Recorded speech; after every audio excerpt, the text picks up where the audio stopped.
Bowl of Heaven by Gregory Benford and Larry Niven. DB 81753. Copyright 2012 by Gregory Benford and Larry Niven. Read by Joe Peck.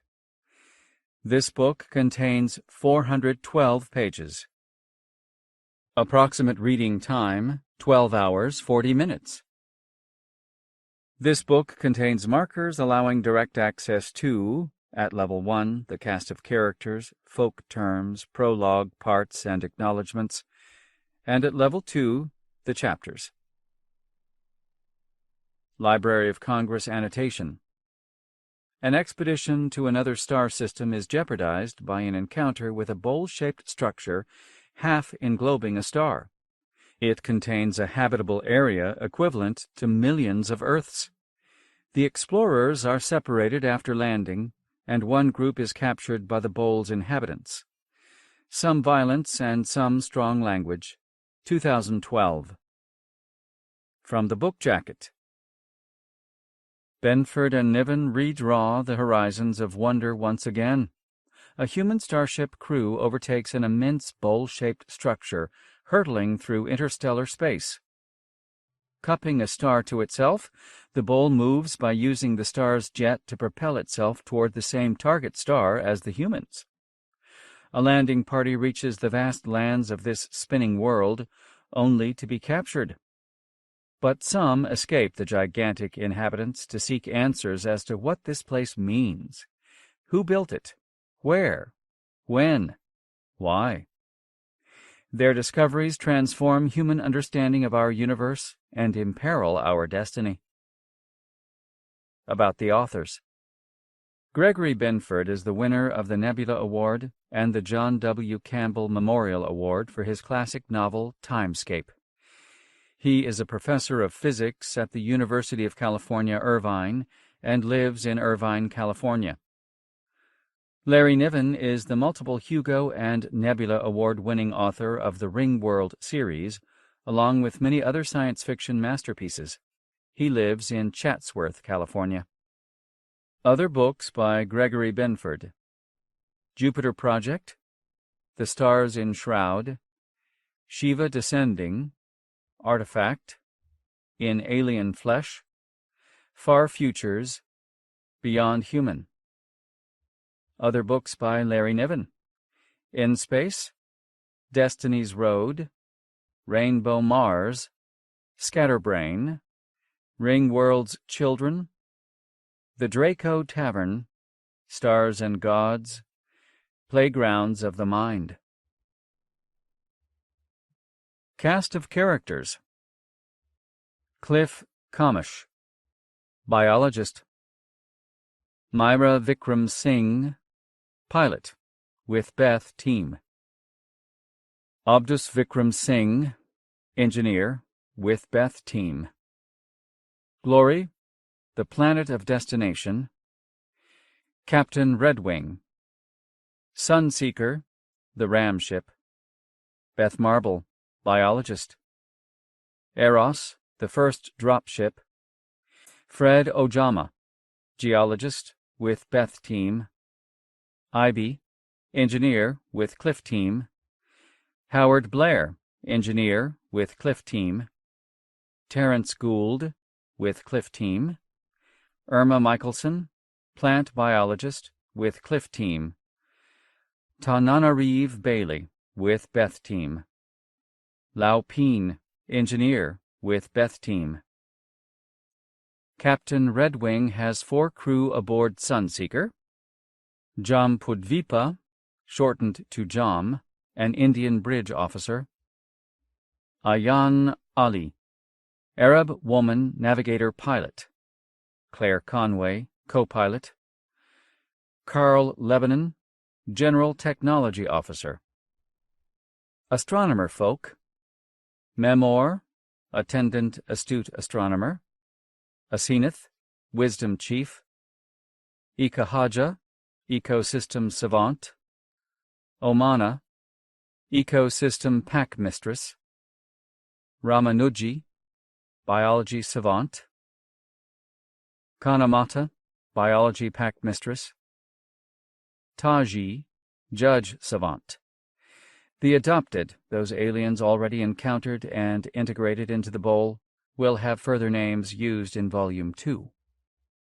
Folk terms: trans-language, long records, late invaders, undermined, serf ones, the builders, third variety, astronomer variety, astronauts, astronomer variety. Prologue. Here about the beach I wandered, nourishing a youth sublime, with the fairy tales of science and the long result of time. Tennyson, Locksley Hall. The Last Party. Cliff turned from the people he was saying goodbye to and looked out at the world he would never see again. The party roared on behind him, laughter, shouts, hammering hard music. The laughter was a touch ragged, the music too loud, a forced edge to it all, and an electric zest fueled a murmur of anticipating talk. They had said goodbye already to relatives on Earth. Now Sunseeker's crew and passengers had to say farewell forever to the Starship construction teams, the training echelons, the embodied political and economic forces that were about to launch them out into a vastness beyond experience. The view was razor-sharp, but it was, of course, a screen, adjusted to subtract the station's centrifugal gyre. So Earth held steady, and he could see the tiny silver motes of flung packages headed toward the Sunseeker complex. They trailed back toward the flingers on Luna, and another line of specks pointed toward the fatter dots of manufacturing complexes in higher orbits. A dingy new asteroid was gliding in on its decade-long journey. Already, silvery bee swarms of robo-factories accompanied it, hollowing out its stony core for a smelter colony. Glass-skinned biofactories waited for the work crews that would pounce on the asteroid prey, their liquid riches hiding behind fogged domes for sunlight to awaken them. It struck him how much like artworks machines seemed in space. Here they suffered no constraints of gravity, and so looked like contorted abstracts of Euclidean geometries, cubes and ellipsoids, and blunt cylinders that made mobiles without wires, moving with glacial grace against the faint jewels of brimming starlight. Within the geostationary orbit, he could not see distinct satellites even after he hit the magnification command and the screen narrowed in. Here the busy swarm held luxury hotels for ancients now well over 2 centuries old. Religious colonies were more common but rather Spartan, and ships flitted like dappled radiance everywhere in the incessant sprawl of commerce. The solid earth swam in a countless froth of tending machines. He leaned sideways and caught the sheen of the Fresnel lens at the L1 point, a gauzy circle seen nearly on edge from here. It hung between Earth and the sun, deflecting sunlight from the still rather overheated planet. Adjusting patches twinkled in slow splendor. "You know, it'll all be fixed up fine by the time we even wake up," Beth's soft words came from behind him. Cliff turned, and his eyes brightened. "But we'll be this same age." She blinked and grinned and kissed him back. "Hard not to love an optimist." "If I didn't think we'll wake up, I wouldn't go." She wore a sheath dress that definitely wouldn't be going to glory. It clung to her lithe body, wrapped close around her neck and anchored at amber bracelets on her wrists. Her right showed bare skin colored like Chardonnay as the dress polarized, giving him quick glances of flesh. The silky dress had variable opacity and hue she could tune with the bracelets, he guessed. He hoped this show was for him. People nearby were making a great show of not noticing, just as most ignored the profusion of plunging necklines, built-in push-up bras, spangles, feathers, slits, and peekaboos. Plus codpieces on some of the guys, muscle shirts, the hawk hats that made a man look like a predator. "A lot of overt signaling tonight, isn't there?" Beth said dryly. "Not his style." bravado smells like. So he simply took her in his arms and kissed her. That was the usual best move he had learned early on, especially if he could not think of something witty. Her green eyes blinked. Everyone continued, not noticing. He wouldn't see most of them ever again, after all. This thought got underlined when a banner rolled across the room's suspension ceiling. It was from the assembly teams who for years had worked with the crew, outfitting and running Sunseeker. Hope you enjoyed giving us the business as much as we enjoyed taking you for a ride. Terry and Fred came by on their way to the bar, laughing at the banner. Funny, Terry said. We're going on to glory, and tomorrow they'll be back at work on the next ram scoop, but they're celebrating harder than we are. Yeah, Fred said. Odd. They're as glad to see us leave as we are to go. Terry said, We're all scarce types. All the psychers say so. Why wouldn't anyone grab a chance at a whole new fresh world? Instead of staying here to fix the one we screwed up? Cliff asked. An old issue for them all, but it still clung to him. Beth shrugged. We finesse climate, or climate finesses us. It's good practice, Terry said. The previous generations terraformed Earth first. Now it's our turn with a whole new planet. A tray crawled past. You couldn't use float trays in low-spin gravity. The tray was piled with exotic dishes and surrounded by diners who would not be eating this well for centuries to come. Fred joined them, then Terry, edging into the crowd with minimal courtesy. My, Beth said warmly. Maybe we should leave now? Cliff looked out over the crowd. Some Earth bureaucrat had on a leash a dog that closely resembled a breakfast pastry with hair. The dog was lapping up someone else's vomit. 3 others were laughing at the sight. Apparently most of the party was having a better time than he was. No matter. This was surely the last time he would see most of them. The crews who had built Sunseeker, the endless bureaucrats who at least pretended to add to the effort, the psychers and endless engineers and trial-run crews who would never see another sun. He grimaced and relished the passing moment. All moments were passing, of course. Some more so. My heart is full, but my glass is empty. She gave him a rueful nod. We won't get booze on Sunseeker.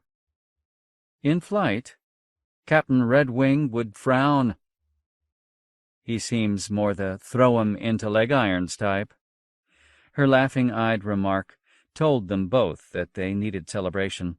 It helped ward off the doubts, fears, and an emotion he had no name for. So be it. They stood with arms around each other's waist and watched Earth's wheeling, silent majesty.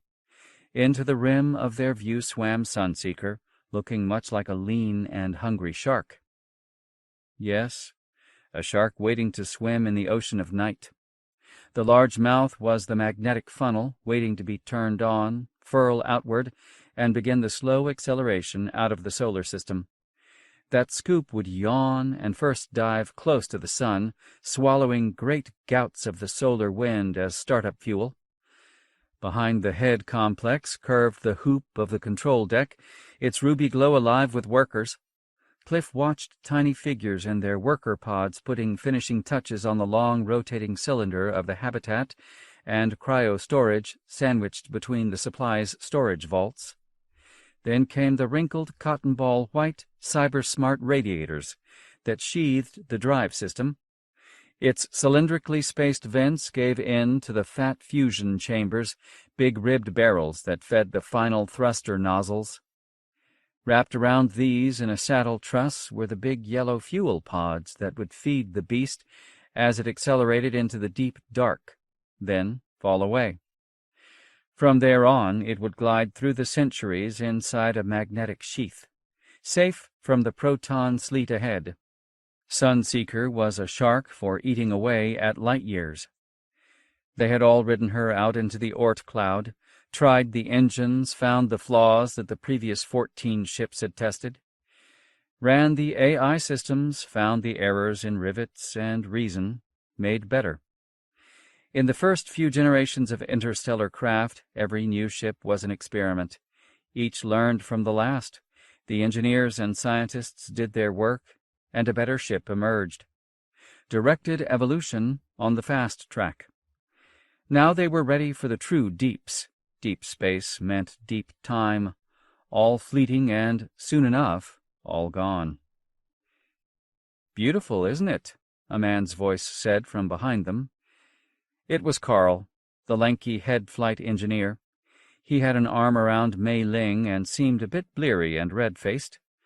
From a snog fog burst, Cliff guessed. Mei Ling just seemed extraordinarily joyful, eyes glistening. Beth said, casting a sideways glance, "Yes, and we're counting on you to keep her happy." "Oh, yes, I will," Carl said, not getting the double entendre. "She's a great ship." Mei Ling got it, arched an eyebrow, and nodded. "Saying goodbye to the world, are we? How do you think they'll think of us by the time we arrive?" Beth said, "I'd like to be remembered as the world's oldest woman." They all laughed. Mei Ling asked Cliff, "Hard to say farewell to it all, isn't it? You've been over here at the View most of the evening." She had always been quick to read people, he recalled. She would understand that he needed merriment now. That they all did. Yeah, I guess I'm a man of the world. My trouble is I'm trying to find which world." They all nodded soberly. Then with a quick, darting grin, Carl showed off his newest trick. In the low centrifugal grav, he poured a dark red wine by letting it fall from the bottle, then cutting off the right amount with a dinner knife before it hit the glass. 3 quick slices, Mei Ling rushed some glasses into place, and done. "Impressive," Beth said. They drank. "Got some news," Carl said. "Those grav waves near Glory? No signal in them, just noise." "How does that help us?" Beth asked. Cliff could tell from her expression that Carl was not her sort, but Carl would never know. "It means there's not some super civilization on Glory, for one thing." "We already knew there are no electromagnetic signals," Mei Ling said. "Well, sure," Carl said, "but maybe really advanced societies don't bother with primitive—" "Hey, this is a party," Beth said brightly. Carl took the hint. He shrugged and led Mei Ling away. She had some trouble walking. "Cruel you are," Cliff said. "Hey, we won't see him for centuries. But it will seem like next week." "So they say. What do you think about the grav waves?" Just then a section head broke in, using a microphone to get above the party noise, which was still rising. "We just got a launch congratulations from Alpha Centauri, folks. They wish you good speed." Some hand clapping, then the party buzz came back even stronger. "Nice gesture," Beth said. "They had to send that over 4 years ago." Tananarive Bailey spoke behind him. "It probably came in a year back, and they've been saving it." Cliff hadn't noticed her approach. She was more covered up than most of the women, but gorgeous, an explosion of browns and orange against black face and arms. She stood with Howard Blair, once a zookeeper and something of a bodybuilding enthusiast. Beth nodded. "Once we're in flight, the delay times will mean we're talking to different generations. Spooky. But you were saying about the grav waves." Howard twisted his mouth, trying to recall. "Look, Sunseeker was nearly built before LIGO 22 picked up those waves. It took all the time we were out on our field trials to verify the detection. More time to see if there was anything in it, and apparently there isn't. No signal, just some noisy spectrum. No, we're going to Glory because a biosphere is there. One of the Astros told me these grav waves probably come from just accidental superposition. A good chance there's some pair of orbiting black holes far across the galaxy, but the Glory system is in the way." "That's what I think, too," a familiar voice said. They turned to find a red-faced Fred back again, obviously a bit the worse for wear. Can't get good resolution on the source area, and glories over in one corner of a degree-wide patch in the sky. The grav waves could be from anywhere in there, even in another galaxy. Beth looked at Cliff and gave him her covert rolled eye look, saying, "I'm a biotype myself." Fred was a trifle intense, or focused, as the psychers put it. Some found him hard to take, but he had solved a major technical problem in systems tech, which cut him some slack with Cliff. All crew had to have overlapping abilities, but for some like Fred, breadth was their main qualification. Of course, Fred was oblivious to all these nuances. He gestured at the screen. Hard not to look at it.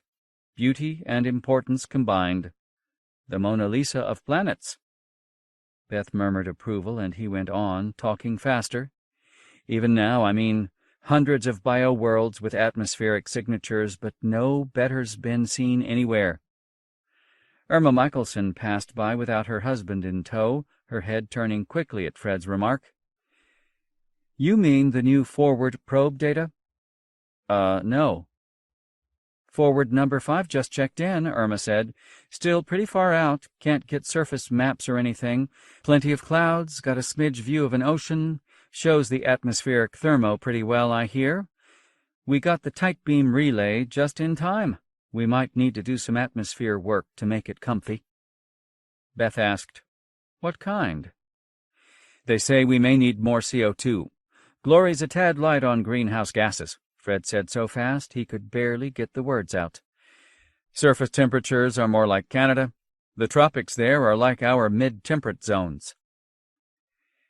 Now that we've terraformed Earth back to nearly twin sen levels, Cliff thought, here comes another whole world.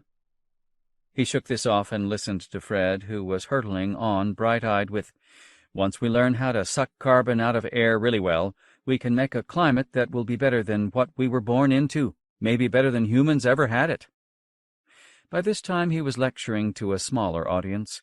He gave them a crooked smile as if to acknowledge this, and walked off into the crowd, which was getting predictably more noisy. "A lot of anxious energy humming through here," Beth said. "An emotional bath," Cliff said dreamily, and nodded at Earth. "The big issue down there is our ever-smarter machines demanding back wages. What's retirement look like for a multi-capillary DNA sequencer?" Beth laughed, her eyes dancing. "I got a must answer from SSC asking what actor would best portray me in the series about us. At least we won't have to see it." She thumped the screen. "I keep thinking I'll probably never see white curtains billowing into warm sunlit rooms on a lazy summer afternoon. We haven't left yet, and already I'm nostalgic. For me, it'll be surfing. Glory has oceans. A moon, pretty small. Maybe they have waves too." "I didn't bring my board." He saw the Arctic Ocean ice was at least visible, a heartening symptom of a planet slowly backing down from the hot age. The big chunk of Antarctica that fell off a century back and caused all the flooding was slowly regrowing too. The Pacific Islands were still gone, though, and might never appear again, worn down by wave action. No surfing there, ever again. He noticed a phalanx of officers in blue uniforms and gold braid, standing smartly in ranks. Most were from the Oort crew and would not go out on Sunseeker, so were here for formality. The leaner glory-bound crew stood behind the tall, craggy figure blinking into the spotlight, but still quite sure he belonged there. "Captain Red Wing is about to speak," a deck lieutenant's voice boomed out over the speakers. They stood at sharp attention beneath the other banner, proclaiming, "Star-craving mad farewell." Red Wing was in full-dress uniform with medals blazing, beaming at everyone, face ready. Cliff recalled he had divorced the wife who was to go with him, but he had not heard the inside story. Red Wing kept his posture at full attention except for head dips to junior officers. He maintained a kindly smile, as if he were pleased the other officers were sharing their nice little thoughts. Still, he was an imposing man in uniform. A great exit line, Cliff whispered, trying to edge inconspicuously toward the door. He cast a long look at Earth on the screen. Last night for separate quarters, too, Beth said. Would you like to stay over? Wow, yes, ma'am. I believe it's customary. Customary where? Wherever it's Saturday night. They threaded their way through the crowd, but the feeling still plucked at him. The noise and strumming music, the drinks and snog fogs and quick darting kisses, faces lined and hopeful and sad, all passing by. But still, somehow, as if he wanted to freeze them in amber. In an eerie way, this was like a ghost story. All these support people, likable and irritating and officious and sexy and soon enough, all dead. Left behind. When he and the other crew awoke in orbit around Glory, more than half of these would be centuries gone. Even with the standard lifespan of 160 years now, gone to gray, dry dust. It had never struck him this way. Not knowing it, but feeling it. All this greatness, the human prospect, all that would be far behind them when they next awoke.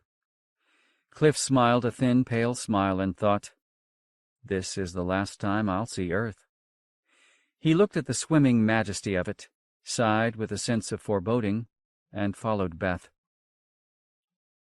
Part 1. Wake-up call. The possession of knowledge does not kill the sense of wonder and mystery. There is always more mystery. Anais Nin.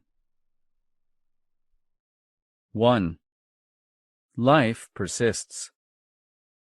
He recalled those words, his nervous mantra recited as the soft sleep came closing its grip with chilly fingers.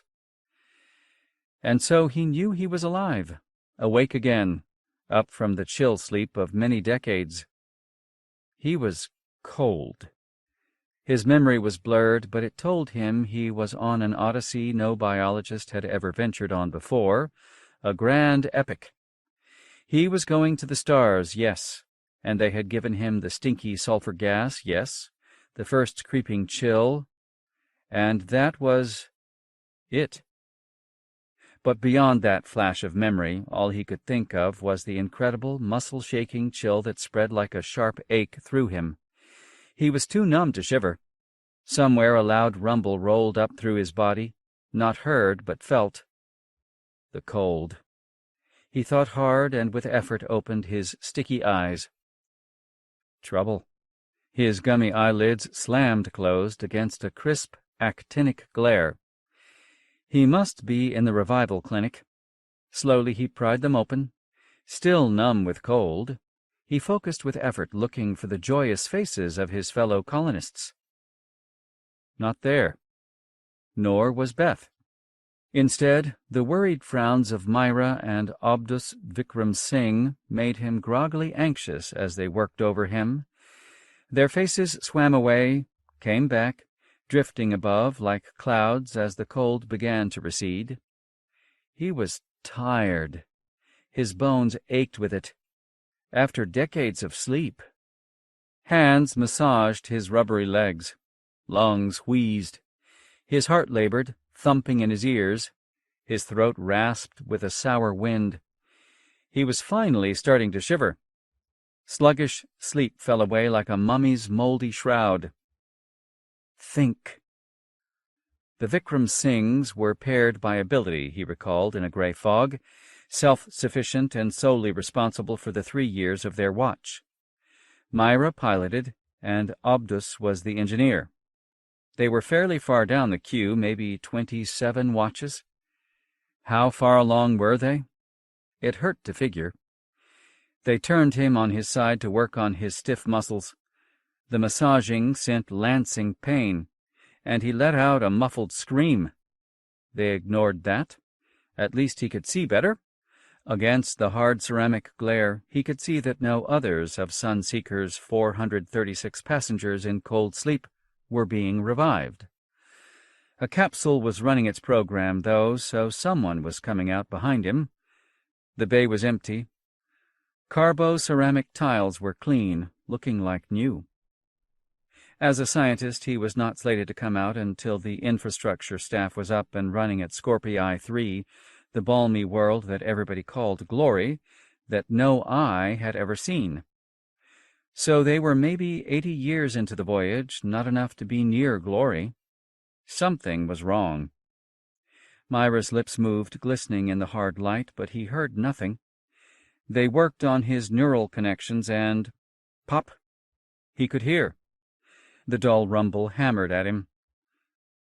Interstellar surf.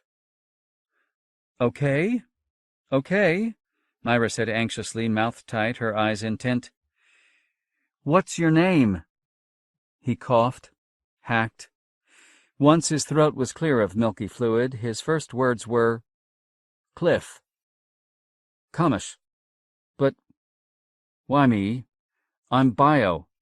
Is Beth still cold?" They didn't answer at once, but each looked at the other. "Don't talk," Myra said softly, a smile flickering. "Definitely trouble." He had known the Vikram Singhs slightly in training, remembered them as reserved and disciplined, just what a cryo passenger would wish in a caretaker watch team. And they were good.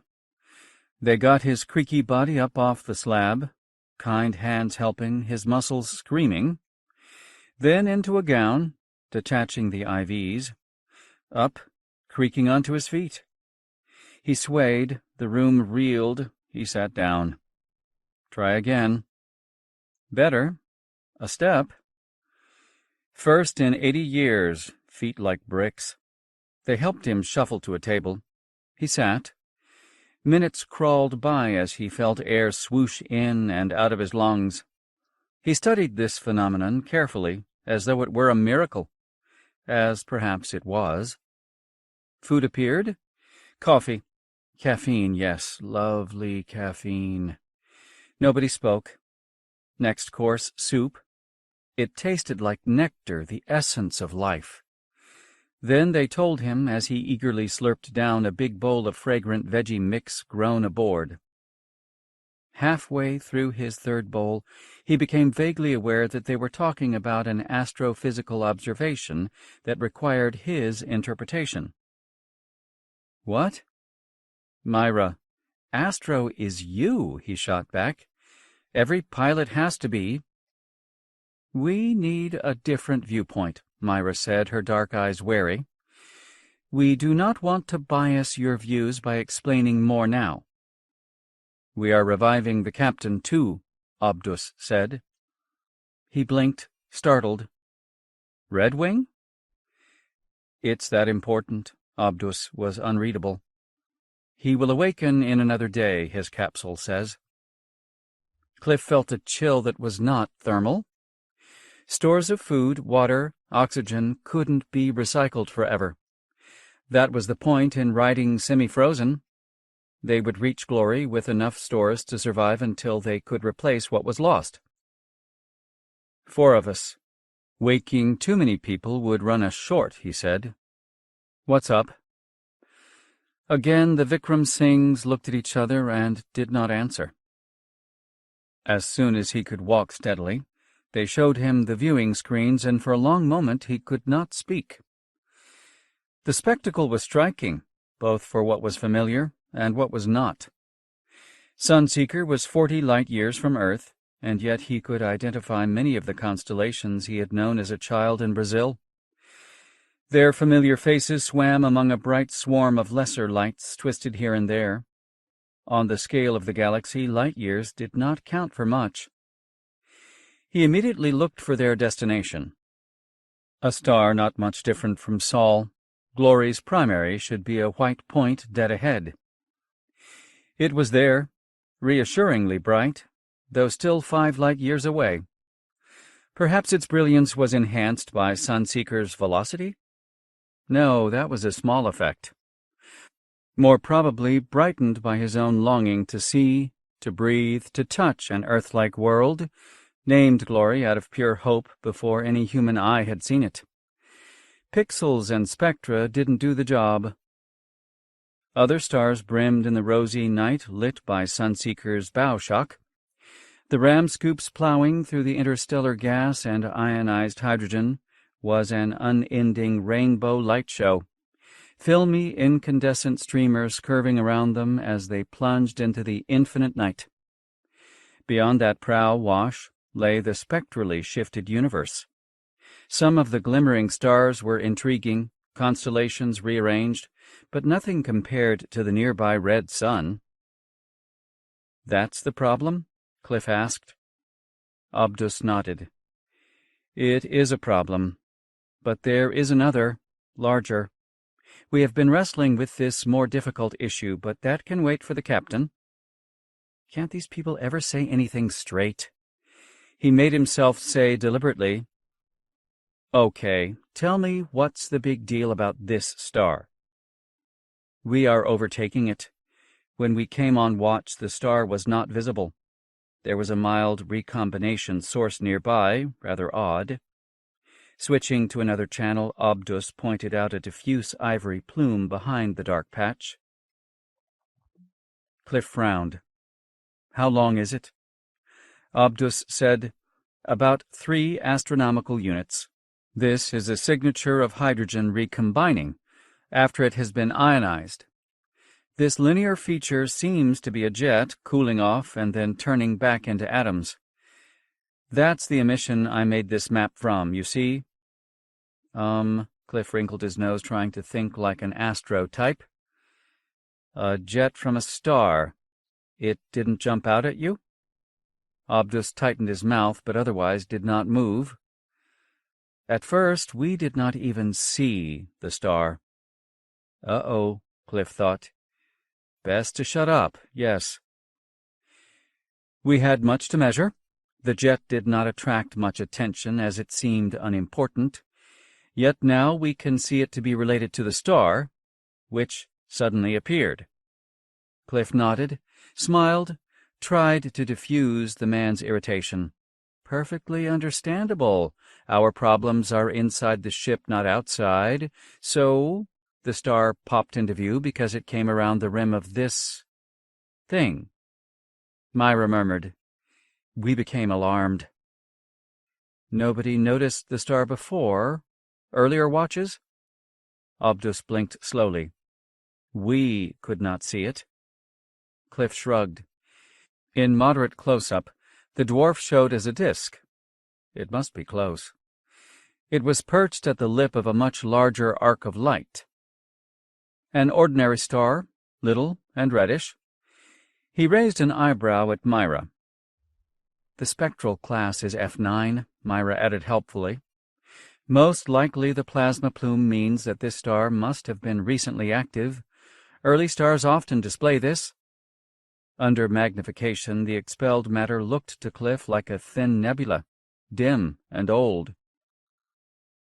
"But we don't know it's a young star," he said. "No, stars of this class have very long lifetimes." Cliff had never been much concerned with the fate of failed stars as they erupted and faltered. Spectacular, sure, easy to sell to contract monitors, but biology demands a stable abode.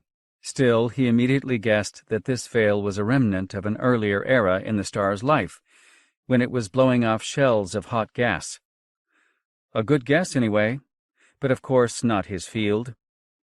These details of stellar evolution had never interested him very much, since they had little to do with his specialty, the evolution of higher life forms on worlds similar to Earth.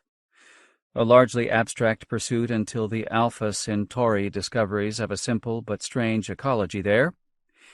That was what drew him to glory. Beth was an accidental benefit. So he shrugged.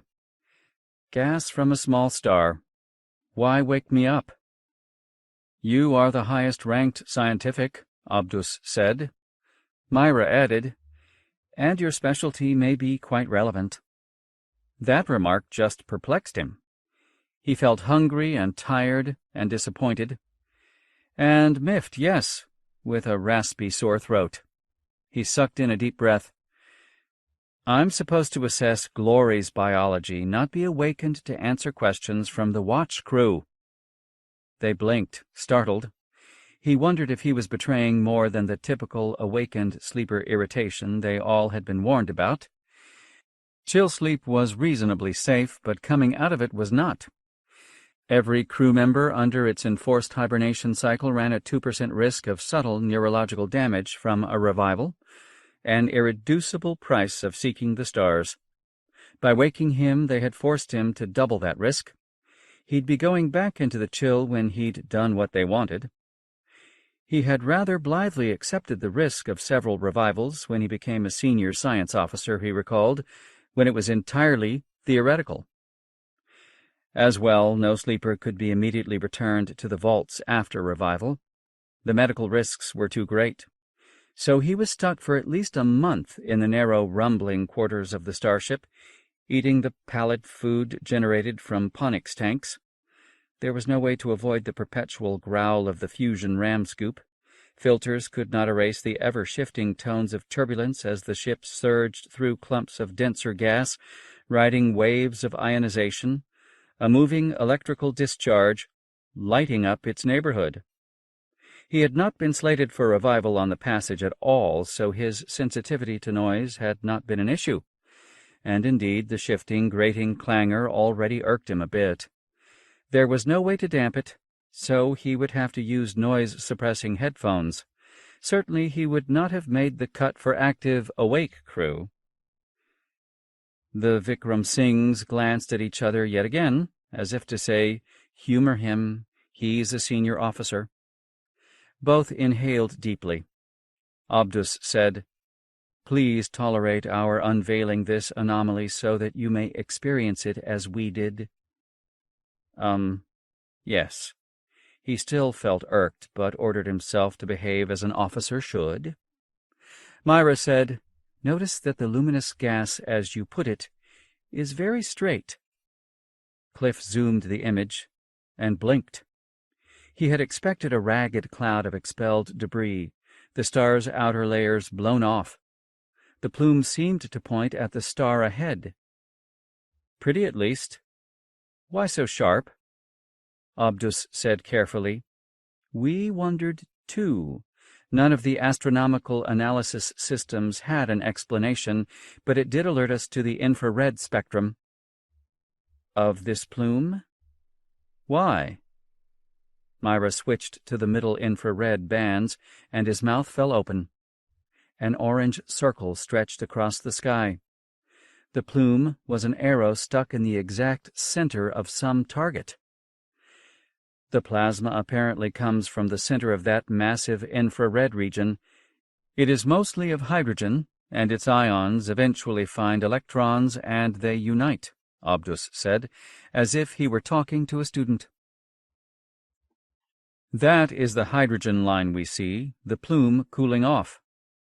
Myra added, "But it did lead our attention to the huge region of soft infrared emission." "Hey, I'm a biologist." "We awoke you because the infrared signature is clear. The circle we see is solid, not a gas." His irritation vanished. Even a biologist knew enough to be startled by the implication. All he could manage to say was, "That's impossible." Myra said mildly, "When I first saw it, I too assumed it to be gas. The spectral lines prove otherwise." He studied it, trying to allow for perspective. "A disk? It's huge." "Indeed," Myra said. "But it can't be a planet. It would be bigger than any star." Abdus nodded. "We are approaching from behind it, and at present speed will come directly alongside within weeks. The thing is about 300 AU away from us." He smiled quickly, as if embarrassed. "Allowing for that, look closer." "This is why we awakened you," Myra said. He blinked. "It's artificial?" "Apparently," Myra said. "What? How?" "We have just come into view of this object by coming alongside. It drew our attention because its star suddenly appeared, presto. We could not see it before because the cap, whatever it is, blocked the starlight as we overtook it." Abdus added helpfully. Infrared study shows that it is not a disk. It's rounded. We witness it from behind with the plasma plume coming through a hole at the exact rear center. The cap radiates at the temperature of lukewarm water. A sphere? He saw it then, the image snapping into perspective. He was looking at a ball with a hole in its bottom. Through that hole the star glowed. His imagination scrambled after an old idea. Maybe it's a... what was the name? A Dyson sphere, Myra provided. We thought so at first, too. So this is a shell? She nodded. A hemisphere, perhaps. A sphere halfway under construction. Perhaps. Only the old texts reveal quite clearly that Dyson did not dream of a rigid sphere at all. Rather, he imagined a spherical zone filled with orbiting habitats, enough of them to capture all of the radiant energy of a star. Abdus thumbed up a reference to these ideas on a side screen. Good, they had done the homework before awakening him. But if not a Dyson sphere, what? Myra said, We have watched and run the Doppler programs carefully. The hemispherical cap is spinning about the same axis formed by the plume. Abdus said helpfully, Only by rotating such a shell could one support it against the star's gravity. Like this ship, he nodded, trying to guess Abdus's point.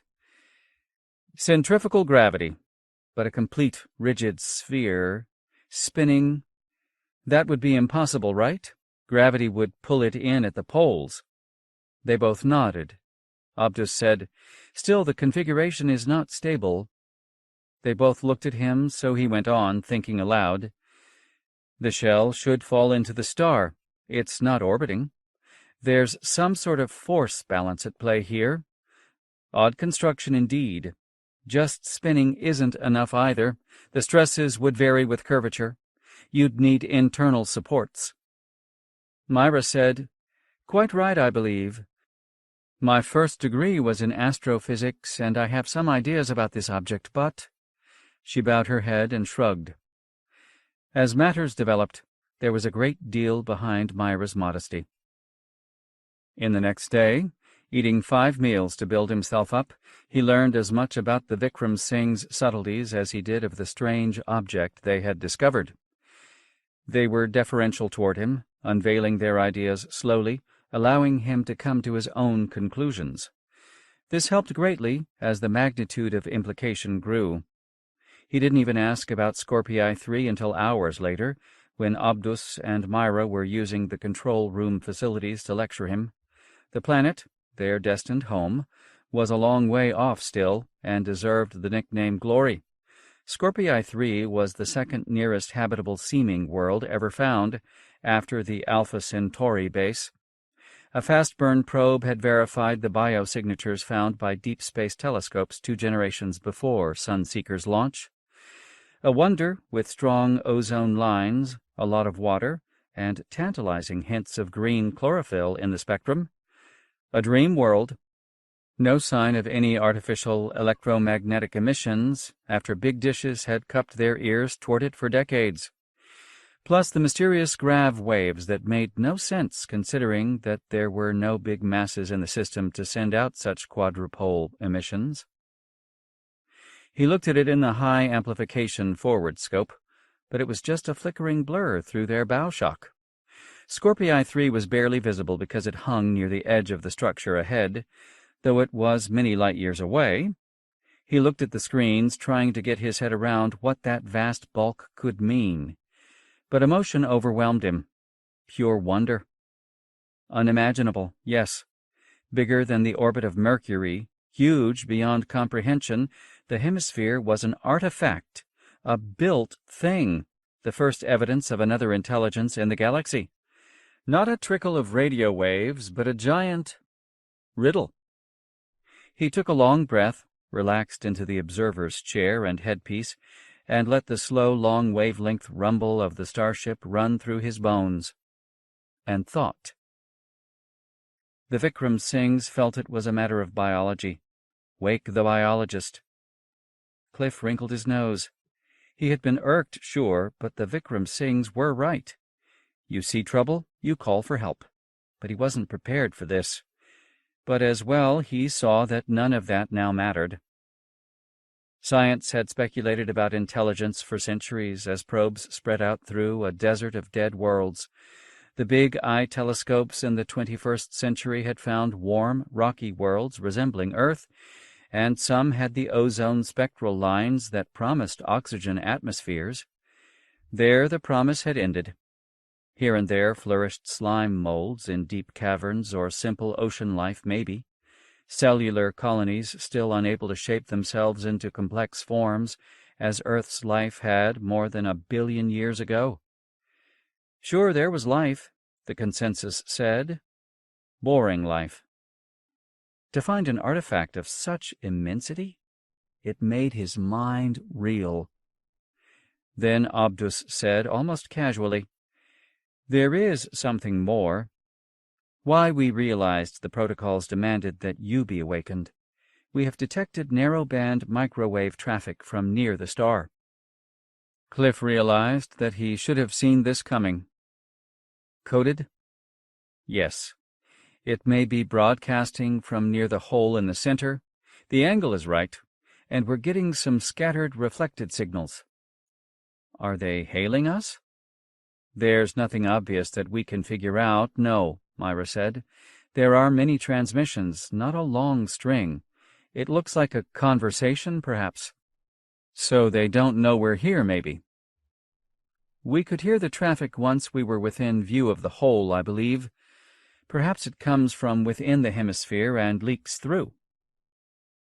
It is not broadcast for others to pick up, or so we think, and unintelligible, at least to us. Cliff eyed them both and said carefully, I agree that the protocols call for my revival, but this is more than anybody ever visualized when those protocols were invented. He was still dazed after a day awake, and cold. He rubbed his arms to get blood moving. I wonder if you didn't wake me too early, though. We're not looking at plants and animals yet. If we wake too many of us— Yes, Abdus said. We'd run short. We're short now, Myra said. That is the other problem. It is high time someone woke the captain, we felt. So you did, right after me? Me because my secondary specialty is in rations and ship biology. Mostly, though, I'm a field biologist. But sure, call me up. Then the captain, to take over all the other implications. Right. And now we are happy to turn both problems over to you. Abdus gave him a broad smile without any trace of irony. Myra beamed, too. They had faced all this together, and the weight of it showed in their evident relief. It didn't take long to see why they were handing off to him and the captain. The opportunity, an artifact bigger than planets. The problem? Sunseeker was not performing to specs. The Ramscoop drive was running at 0.081 of light speed, instead of the 0.095 engineering had promised. Not a big difference, but in starflight it was crucial. At 0.081 their trip would take 550 years.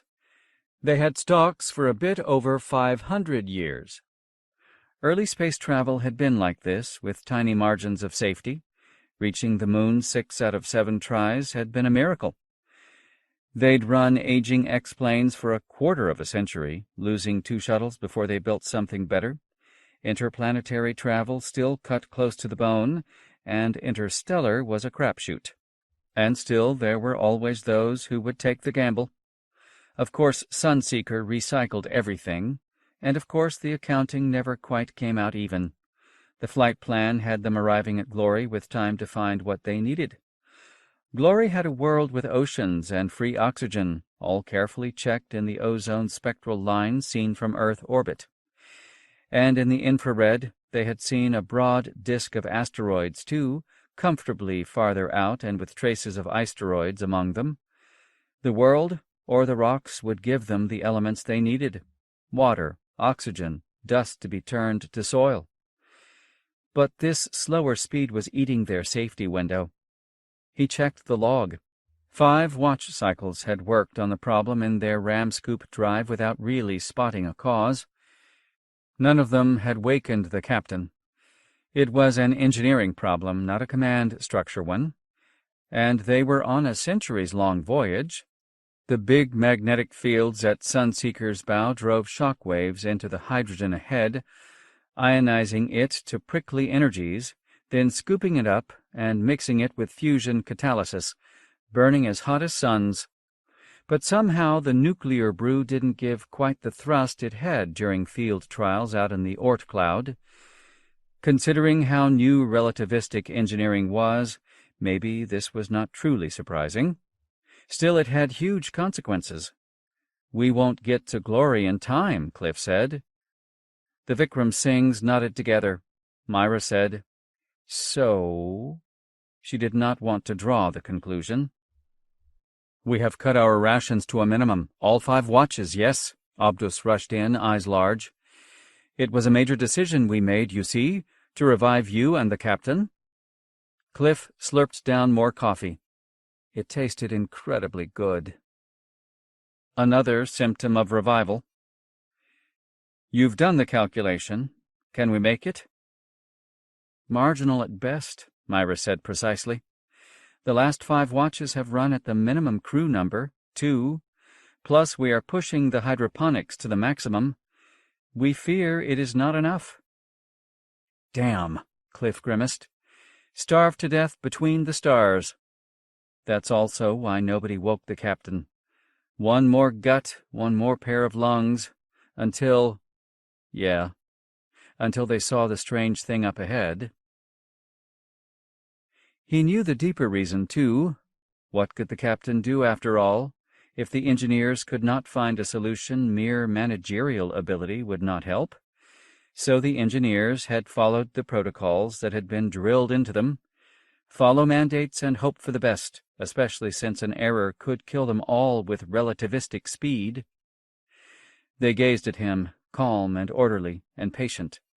The perfect types for a watch crew, which he was not. Too restless and a touch excitable, the psych guys had said. That was fine with Cliff. He wanted to see glory, not black interstellar space. All crew were calm, steady types, or they wouldn't have made the first cut in the long selection filters. The Vikram Singhs were waiting. He was in charge until the captain woke up. That he did not understand the situation did not matter. He was a superior officer, so he had to make the decisions. First, he had to rest. About that, the revival procedures were as hard-nosed as the mission protocols. At least that would give him a little time to think. They found him 12 hours later in the kitchen. The first thing he ordered was a thorough study of the star they were approaching. The Vikram Singhs called up screens of data and vibrant images. This gave him a jumpy image of a star massing about 9/10 of Sol's mass. There were plenty of those in the galaxy, but this one was not behaving like a serene, longer-lived orange dwarf. Fiery tendrils forked and seethed at the center of the apparent disk. "There is blurring in the image," Abdus remarked, "by the plasma plume." Squinting, at first he did not understand the implication of the roiling spikes that leaped from a single hot spot, a blue-white furnace. "Ah, that spot is directly under the center of the artificial bowl, the cap." Abdus nodded. "Something is disturbing the star, making it throw out great flaming tongues. Very dangerous, I would think." They were coming up on this system pretty fast. Cliff thumbed in the whole data field, the obviously artificial disk. Okay, call it the cap, because he could sense from the image that it was curved away from their point of view. The cap was not at all far away, maybe a few hundred astronomical units, where an AU was the distance from Earth to Sol. You got used to such enormous distance measures in the relentless training all crew had to undergo. He tried to remember when that was. Centuries ago. Yet it seemed like just a few weeks. He looked at the image and let his eyes see it as a curved hemisphere cupped around this side of the star. They zoomed the optics in on the disk's flares, having to go through several settings that blanked out the blue-white hot spot on the star's surface. The glare of the hot spot was fierce, actinic, bristling with angry storms. A tiny white sun attached to the bigger pink star like an angry leech. Above the white spot raged the filigree spikes of streaming plasma. They whirled around one another like fighting snakes, burning as they rushed up from the hot spot. It looked like they should bathe the hemispheric bowl in licking flames. But before they reached the curve of the bowl, they dovetailed into a slender jet. Among the streamers, Cliff could see little blobs and bright flecks moving out from the star, swarming up along the jet toward the neatly circular hole in the bowl and out into the sky. Cliff wrestled with the images. Let's see the earlier pictures from the last watch. Automatically, the ship kept records of the local sky. Its software was spectrally sophisticated and framed its own limited hypotheses about the class and type of every luminous object it saw. They checked the records. The muted minds that murmured among themselves, struggling to understand the bowl, had spun endlessly in parameter space confusions. In the infrared, there was a glow where the bottom of the bowl would be. None of the instruments showed any image of the bowl during the years while the ship was approaching from behind. He thumbed through uninteresting pictures. The bowl blotted out a small dot on the sky, but nobody had noticed such a minor thing from light years away. The bowl's infrared radiation showed a temperature around 20 degrees centigrade. Room temperature. "Ah, balmy," Abdus said. Across that vast curve, tropical conditions prevailed. The back face was cool and appeared stony, but the warmed side was at 20 degrees Celsius. The star was less luminous than Sol, but of course the bowl was in continuous sunlight, so it would get pretty warm. No night. Cliff had a mind's-eye picture of the bowl as a colossal construction, even though his common sense was screaming. When something appeared impossible, it seemed best to simply study it until understanding emerged, and wait for the captain to wake up. Yes. The first shock came from simple geometry. Myra gave him distances and angles, and he quickly found that the area of the inward-facing cap was 200 million times that of Earth. Hovering over its star, the rim of the bowl would provide a vast, livable surface. The biologist would wait for the captain's take, but air? Water? Stores to replenish a failing ship. The Vikram Singhs nodded and smiled when he spoke of this. On that area, peering through the small hole they could see, Abdus picked up reflecting optical emission and found the spectral signatures of water. Then, with a bit more effort to see through the rippling plasma that shrouded Sunseeker, he found oxygen. So it was an immense area designed for living. By what? Cliff checked their distance from the bowl. 320 AU, about 100th of a light year. So close. And coming up fast. But they were still looking at the back of the cap, in the dark. He looked at the waiting faces of the Vikram Singhs and thought. They were left with some brute astronomical facts. Velocities, times, food supplies. At their review meeting, the Vikram Singhs eyed him expectantly. "It's beyond me," he said, and watched their faces, despite their best efforts, show disappointment. "Surely we can learn more?" Myra suggested hesitantly. "Not at this distance," Abdus said, "and I doubt the captain will authorize a trajectory change to get closer." Cliff looked at them and thought unkind thoughts. 5 crews didn't wake the captain because there wasn't an answer. They had been trained to keep the ship running, schooled to stay steady, but here was something the Earthside planners had never imagined.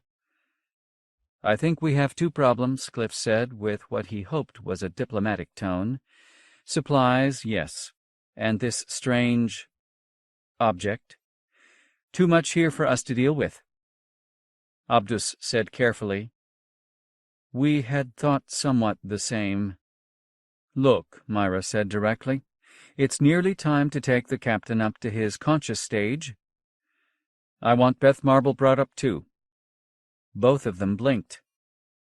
But she is capable, right?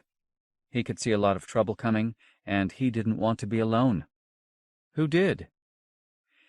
But there is no protocol requiring... Cliff held up his hand and looked across the table steadily, letting them think about it. Let's just do it. She is not your wife. No, but she has ship skills and can pilot. Not until we can ask the captain, Abdus said. His face was firm. 2. They told the captain when he came out of cold sleep, bleary-eyed, stiff, still lying on a slab, and then his eyes began blinking with startling speed, alert. Abdus said, You aren't going to believe this. Captain Redwing's skeptical grin crinkled the leathery skin around his eyes as he said, Try me. So they told him, while they gingerly massaged his stiff, cold muscles and applied the necessary chemistries. Cliff hung back and bided his time while the Vikram Singhs took Redwing through the whole story. Redwing sat up and shook his black mane, his bronzed skin blue-veined at the wrists, and said, You're sure? So they told him some more, showed the screens, the time log, and finally the close-ups of the back of the bowl. The captain stared at the bowl image, and Cliff could see him mentally put it aside to concentrate on the supplies issue. The drive not running to specs. 5 crew changes. You couldn't do anything? He jabbed a finger at the Vikram Singhs. We did not know what to do, Myra said reasonably. We've run this way for what? Decades? Abdus bristled in her defense, face stiff. This was not in the protocols. Protocols be damned. The leptonic drive is one issue, Captain, Cliff said, and this thing ahead is quite another. Your science. Redwing cut him off with a chopping hand signal. This is crew. Cliff sat back and nursed his coffee and remembered all the rumors before launch. How Redwing was from one of the families that had made a bundle out of the Indian casinos, how he'd breezed through MIT with great grades and a wake of surly enemies, made his rep in the Mars exploration and exploitation, been a real son of a bitch, sure, but he had gotten things goddamn well done. Maybe not the worst recommendation, considering. Cliff was going to have to follow orders. We cannot go on like this, Myra said, ever the diplomat. Our external diagnostics are working well, so we are sure there is not some property of the interstellar gas that is the root of our drive problem. We rely on the microwave view to diagnose the Ramscoop fields. We'll review it all, Redwing said crisply. He bit his lip. And the earlier crews, Jacobs, Chen, Ambertson, Abar, Kalish. All top people. Redwing went through an extensive engineering review with them. Systems, flows, balances, malfunction indices. After hours of work, he was just as stumped as the ship diagnostic systems, which were better engineers than any of them. Nothing seemed wrong, but the ship could do no better. Seeker had performed perfectly in the first few decades, achieving their terminal velocity when the pressure of incoming matter on its ram fields equaled the thrust it got out of hydrogen fusion. They had been losing velocity through tens of light years, slightly at first, then more. Crews had tested the obvious explanations. Maybe the interstellar gas was getting too thin, so they weren't taking in enough hydrogen to drive the fusion zone at max. That idea didn't pencil out in the detailed numbers. The fusion drive was a souped-up version of magnetic cylinders, each a rotating torus that contained fusing plasma. Boron-proton reactions were the burning meat and potatoes, the protons shoveled in fresh from the ram scoop. The rotating magnetic equilibria held fusing plasma in their bottles, releasing the alpha particles into the nozzle that drove them forward. It had worked steadily now for centuries. It looked fine. The next crew thought there was too much dust ahead, so perhaps the fusion burn was tamped down. They found an ingenious way to pluck dust samples from their bow shock and measure it carefully. Nothing wrong there either. There were more ideas and trials, and now it was getting serious. They had started with plenty of spare supplies, but now it wasn't going to be enough. Our big fat margin of error got eaten, Redwing told them. Seeker would arrive nearly a century late. They might barely squeeze through if the expected level of leaks and losses did not happen, but nobody wanted to calculate the odds of that, because they all knew the odds were bad. They all slept on their problems, and the next ship day Cliff was first up. Another revival symptom, insomnia sometimes lasted weeks. Along with that, and no surprise, irritability. The damn noise wasn't helping. The best solution was to say as little as possible. Meanwhile, his mind churned away at the deeper puzzle of the bowl that hung like a riddle on their optical viewing screens. The image rippled from plasma refraction, but Cliff could make out tantalizing, momentary patches of detail in it. The world as a bowl, he thought, trying to think of a better term. Flamboyantly artificial. What would choose to live in such a place? They held a meeting, and then another, without anything new turning up. At the end of another frustrating conversation, Cliff said quietly, "I want Beth revived. We need more minds on this problem, and we're stalled." Redwing pursed his lips briefly and shook his head. "We'd better keep lean. Only if we're going to just forge on and hope things improve without our doing anything."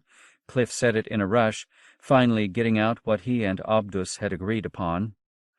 Before Redwing could respond, Obdus chimed in. "I found another slight decrease in our velocity this morning, nearly a full kilometer per second." A long silence, Redwing carefully letting nothing show in his face. The signs of strain in the man had been mounting. Little gestures of frustration, a broken cup, time off by himself, little social talk. The psychers back Earthside had a high opinion of Redwing's leadership style, but to Cliff the man had seemed to be best at bureaucratic infighting. No managers to game around out here, though. "So whatever's wrong, it's getting worse," Redwing said. Nobody answered.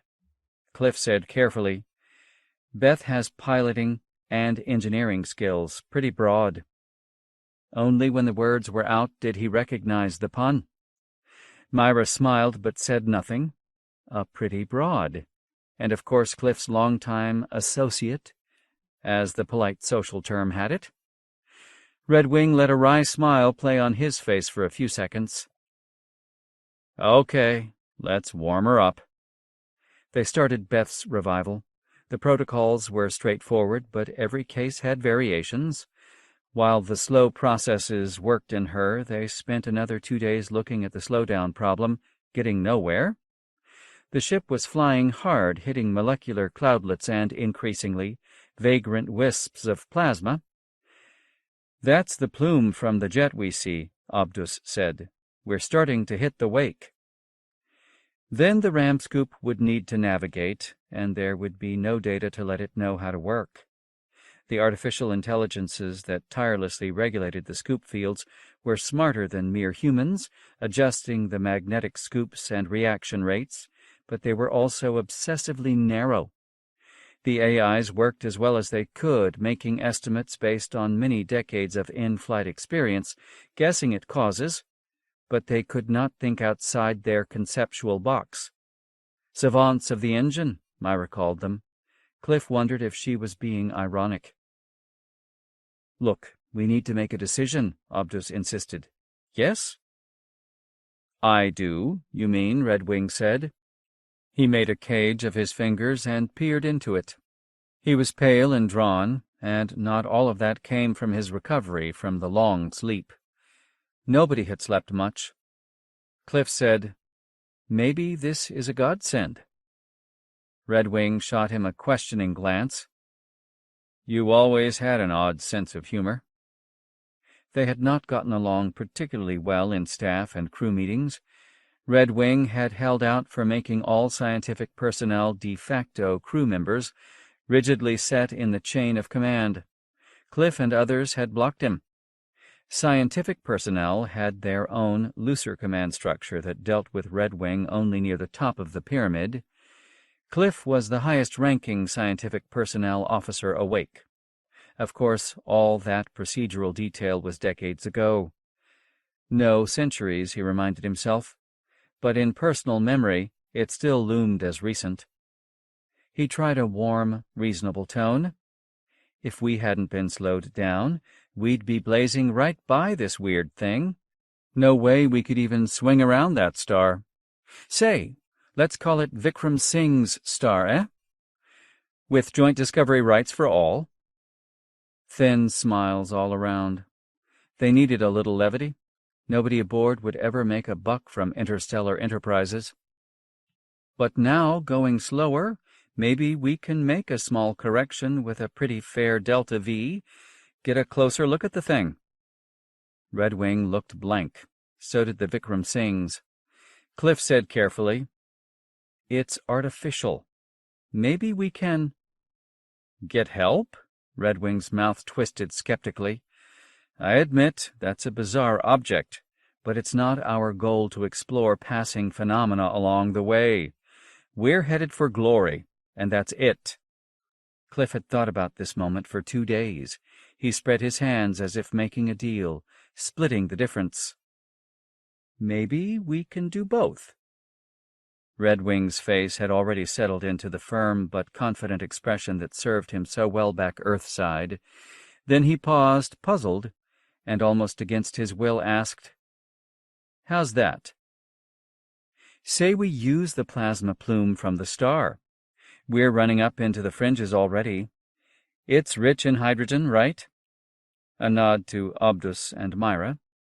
"And a lot more ionized than the ordinary interstellar gas we've been riding through, scooping up with the magnetic funnels and blowing out the back all these decades. For a ram scoop motor, this is high-quality input. Let's use it to pick up some speed." A heartbeat went by. 2. Cliff thought, "Keep it simple," and said, "That jet's spurting straight out the back of the thing. Let's fly up it." Redwing asked, "Abdus, isn't that plume moving at relativistic speeds? In the wrong direction. It'd slow us down." Was Redwing right? Myra was nodding. Recklessly, Cliff said, "That could work, too." "You make my head hurt," Redwing said. "What are you on about now?"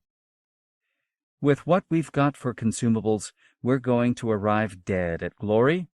If we can't speed up, we'll have to stop for supplies. Here, now. Make orbit around Vikram Singh's star. Deal with the natives." They stared at him. Cliff played his next card. "We're overtaking the star. Every hour makes a velocity change tougher." Myra's eyes widened, startled. But surely she had thought of this? And then she nodded. Redwing wasn't a man to leap at a suggestion, but he screwed his mouth around, eyes seeking the low, mottled carbon fiber ceiling, and said, "Let's do the calculation." That took another day. While the others checked their screens and fretted, Cliff watched Beth come up out of the long, dark cold and into his arms. He claimed the right to massage her sore self, rub her skin with the lotions, and soothe away the panic that raced across her face, coming up out of decades-long sleep. He watched her pretty face fill with color, rosy with freckles, her red hair still a vibrant halo. She had been uneasy about the whole prospect, kept it from him and failed, and now here was her fear again, in fluttering eyelids, vagrant jitters that flickered in her face, until her cloudy eyes focused, squinted, and she saw him hovering against the ceramic sky, and a flush brightened in her, surprise racing, and she smiled. What? Cold. Don't talk. Just breathe. Everything's fine, he lied. If you're here, it's gotta be. She reached for him anyway, grimacing at the effort. It was like a new sun coming up. 3. Beth Marble felt life coming back into her like a muddy, warm flow. Seeing Cliff first made her last thoughts, those fears of decades ago, as the sedative swarmed up in her, trickle away. He's here, looking the same. It worked. We're at glory, then. A few minutes ago, in relative time, she had felt the old clammy panic. This could be the last sight I see. And the adrenaline surge of dread still pounded through her. And I thought I was so ready, so sure. She smiled at this memory of her former self and carefully put that past aside. What was that mantra in high school? Be here now. Cliff spoke, his words warm and steady. Everything's fine. She answered with a croaking, If you're here, it's gotta be.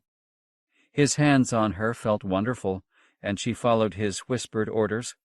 Lie back, just take it, enjoy. Smell the cool metallic air, the spreading glow of tissues swelling, blood flowing at speeds her cells had not known for years, tingling, surges of pleasure as her senses revived. Hey, I could get to like this. Then she heard the growl of the ship. The vast majority of the crew had gone into sleep before Sunseeker even started, but as pilot she had stayed up for over a year as Seeker gathered speed. It felt good to be at the helm of a starship, she recalled, even if the yoke helm was nearly superfluous, since electronics really steered the magnetics and lepton catalytic fusion burn. So she knew the thrumming long bass notes that told her the ship was running full bore. She didn't need to hear that. She could feel it. And the subtle tenor in the background, when Seeker was in reversed configuration, and so decelerating, it wasn't there.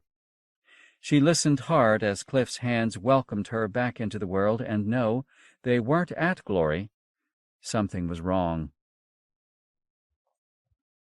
Red Wing's well-managed face was a study in guarded reluctance.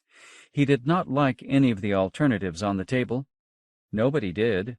But Cliff could see in the doubting downturn of his mouth that he did not want to forge ahead into long, lean years, hoping the drive would improve.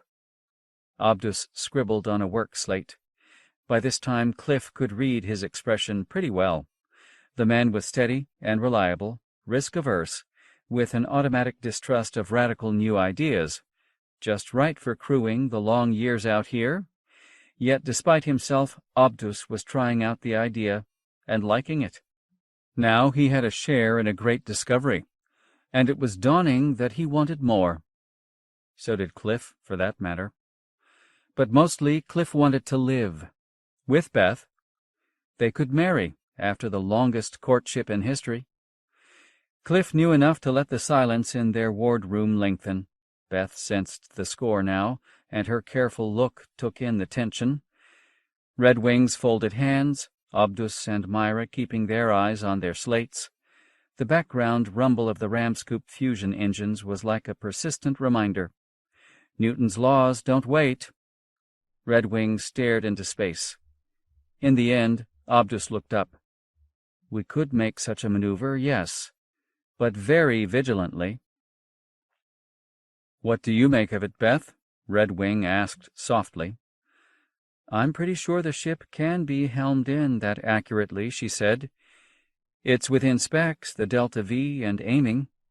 I can tune the comm deck AIs to smooth it a bit. It'll be a 10-day maneuver, but I do wish I knew why the engines aren't working to design. Don't we all? Red Wing said ruefully, unfolding his hands. But we play the hand we're dealt. It was as though fresh air had come into the room. 4 faces awaited the captain's word. They had awakened him to make this decision, and so far he had shied away from it.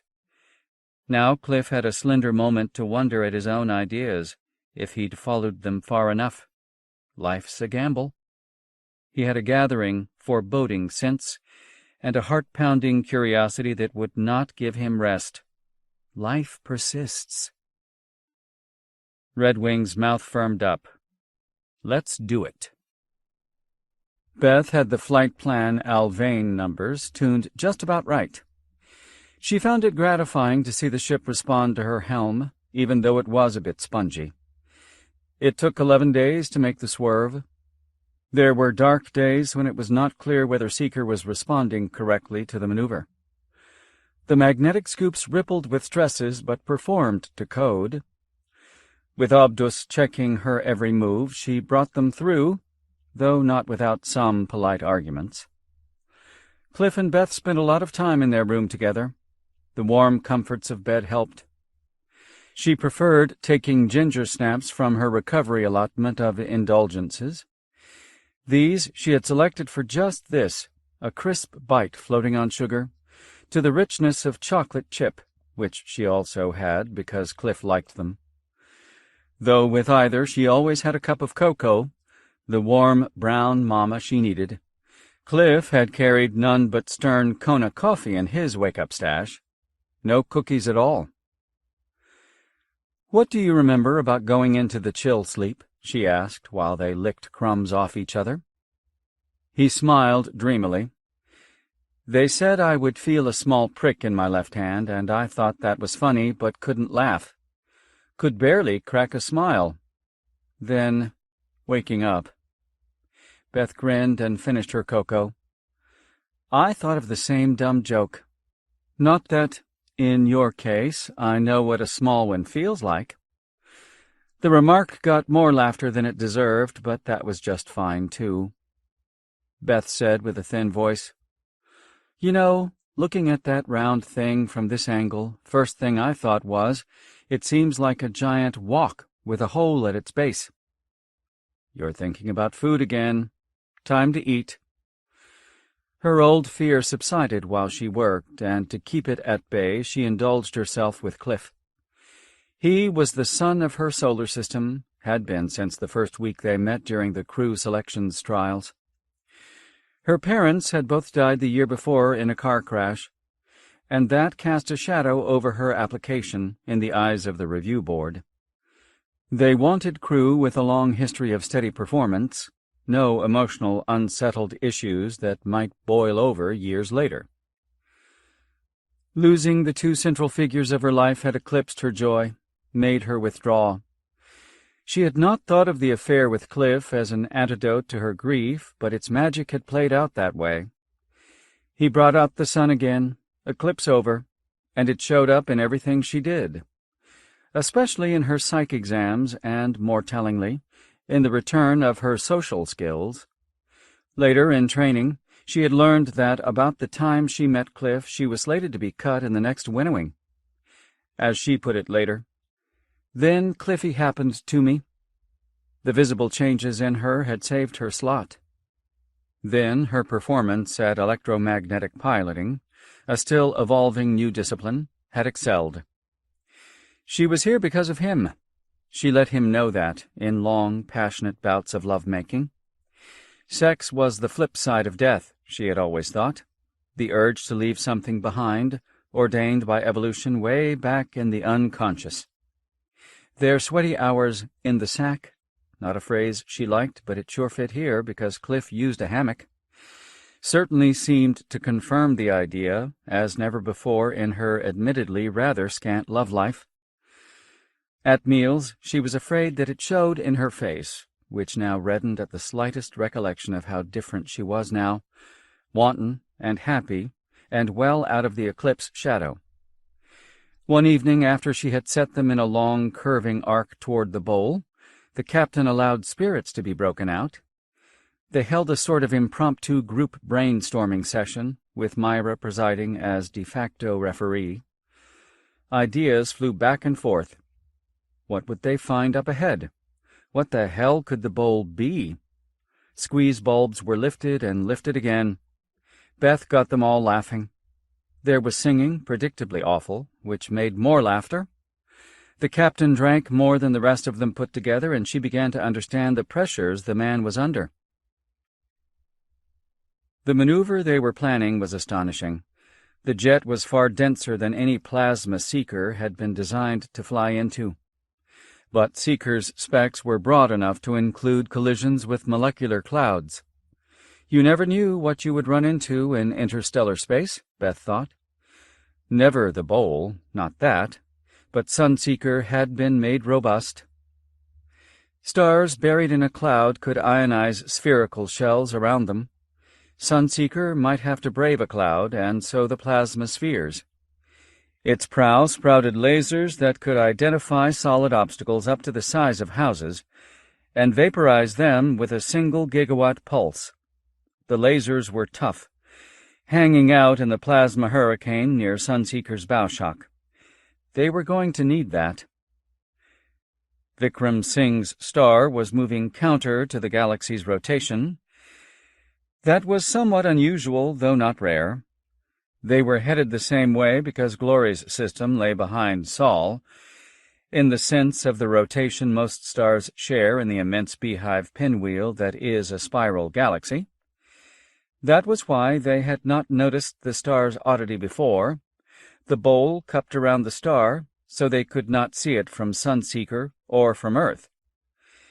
As Seeker overtook the system, moving directly behind, the star had suddenly seemed to pop into existence from behind its shawl, and it was quite nearby. It's moving how quickly? Beth asked in the next meeting. 5 of them just fit 5 monitor chairs in the control room.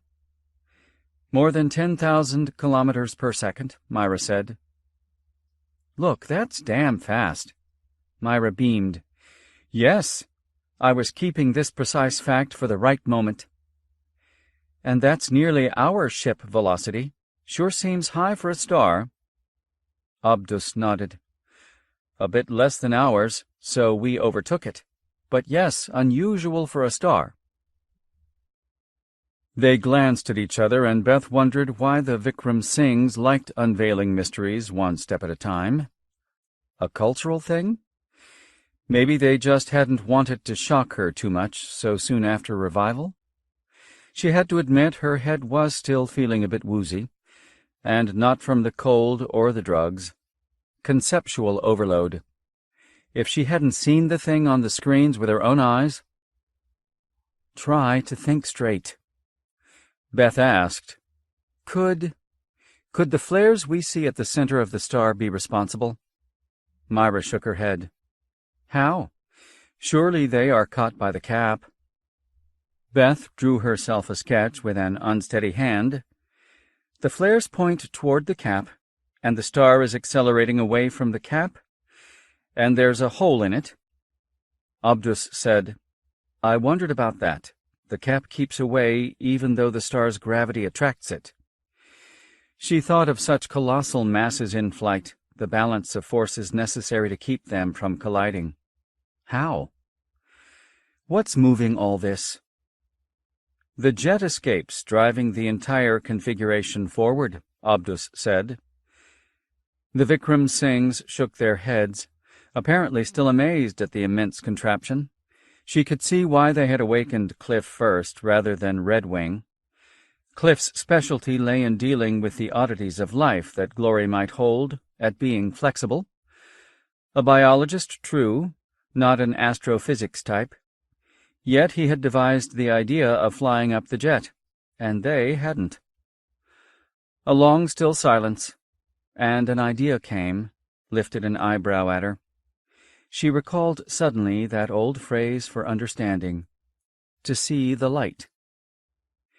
The missing element, it's the light, she said. The whole setup has to be using the starlight from Vikram Singh's star. How? Redwing asked, skeptically. Let's get as many spectral views of this thing as we can on the approach, Beth said. She had her add-ins working, so sent a question and got back. Spectral synthesis-based abundance, measurements of Fe and the alpha elements Mg, Si, Ca, and Ti. So she realized she would just have to rely on Chip's diagnostics visually presented. This was going to be the perfect collision of shipboard smart systems and the unknown, with her in the middle. At hallucinogenic speeds. She had a big fat intuition and nothing more. Everyone had a right to their own intuitions, but no one had a right to their own facts. Best to let the facts speak. Now came Beth's moment. Piloting is not a committee event. Even Red Wing could only watch and make decisions, while the artistry of magnetic steering lay in Beth's hands. "Wish me luck," she said with strained bravado as the ship drifted into the pearly plume of the jet. Cliff hugged her and kissed her cheek, but she was already riveted on the lively screens curving before her acceleration couch.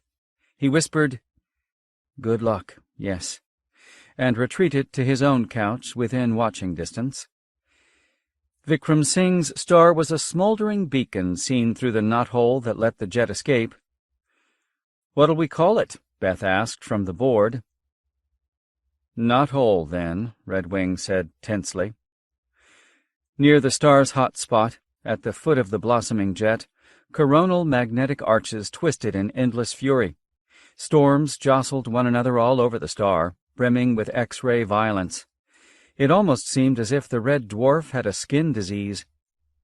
They swept in behind, lining up. The speed of overtaking was now visible from hour to hour as the bowl swelled. Beth went with little sleep, aided by mild performance drugs that she carefully monitored. Abdus and Myra spelled her when she started to nod off.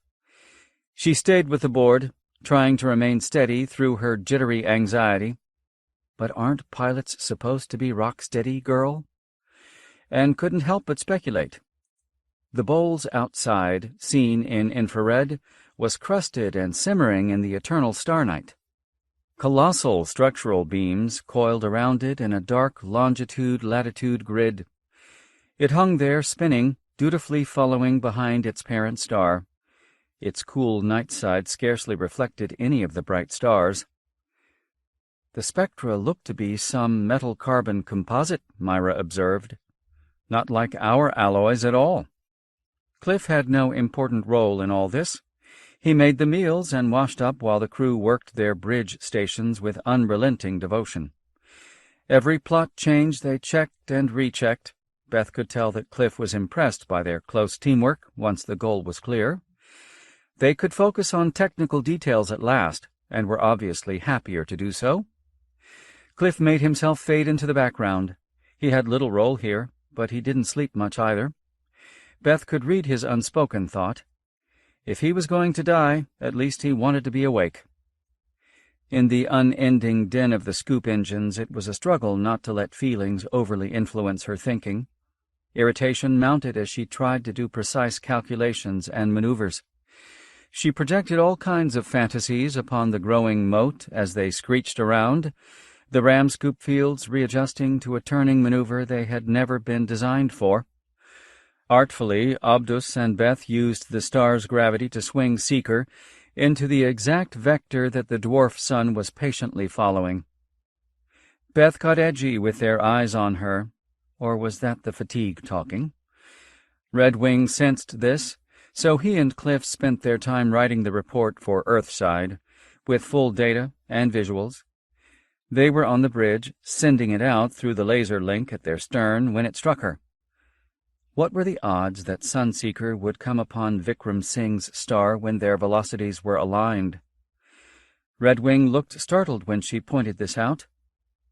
"We're both headed toward Glory." "Damn!" "They want to colonize Glory, too?" Myra asked. "Can't be," Abdus countered when he came onto the comm deck. "What would be the point? That bowl has tens of millions of times the area of a planet." This seemed an obvious killer argument. Still, their velocities were aligned, bound for Glory, with Saul dead aft. Maybe they just wander from star to star? The captain asked. Interstellar tourists? Nobody answered. Redwing said cautiously, "You were briefed on the gravitational waves," and looked around.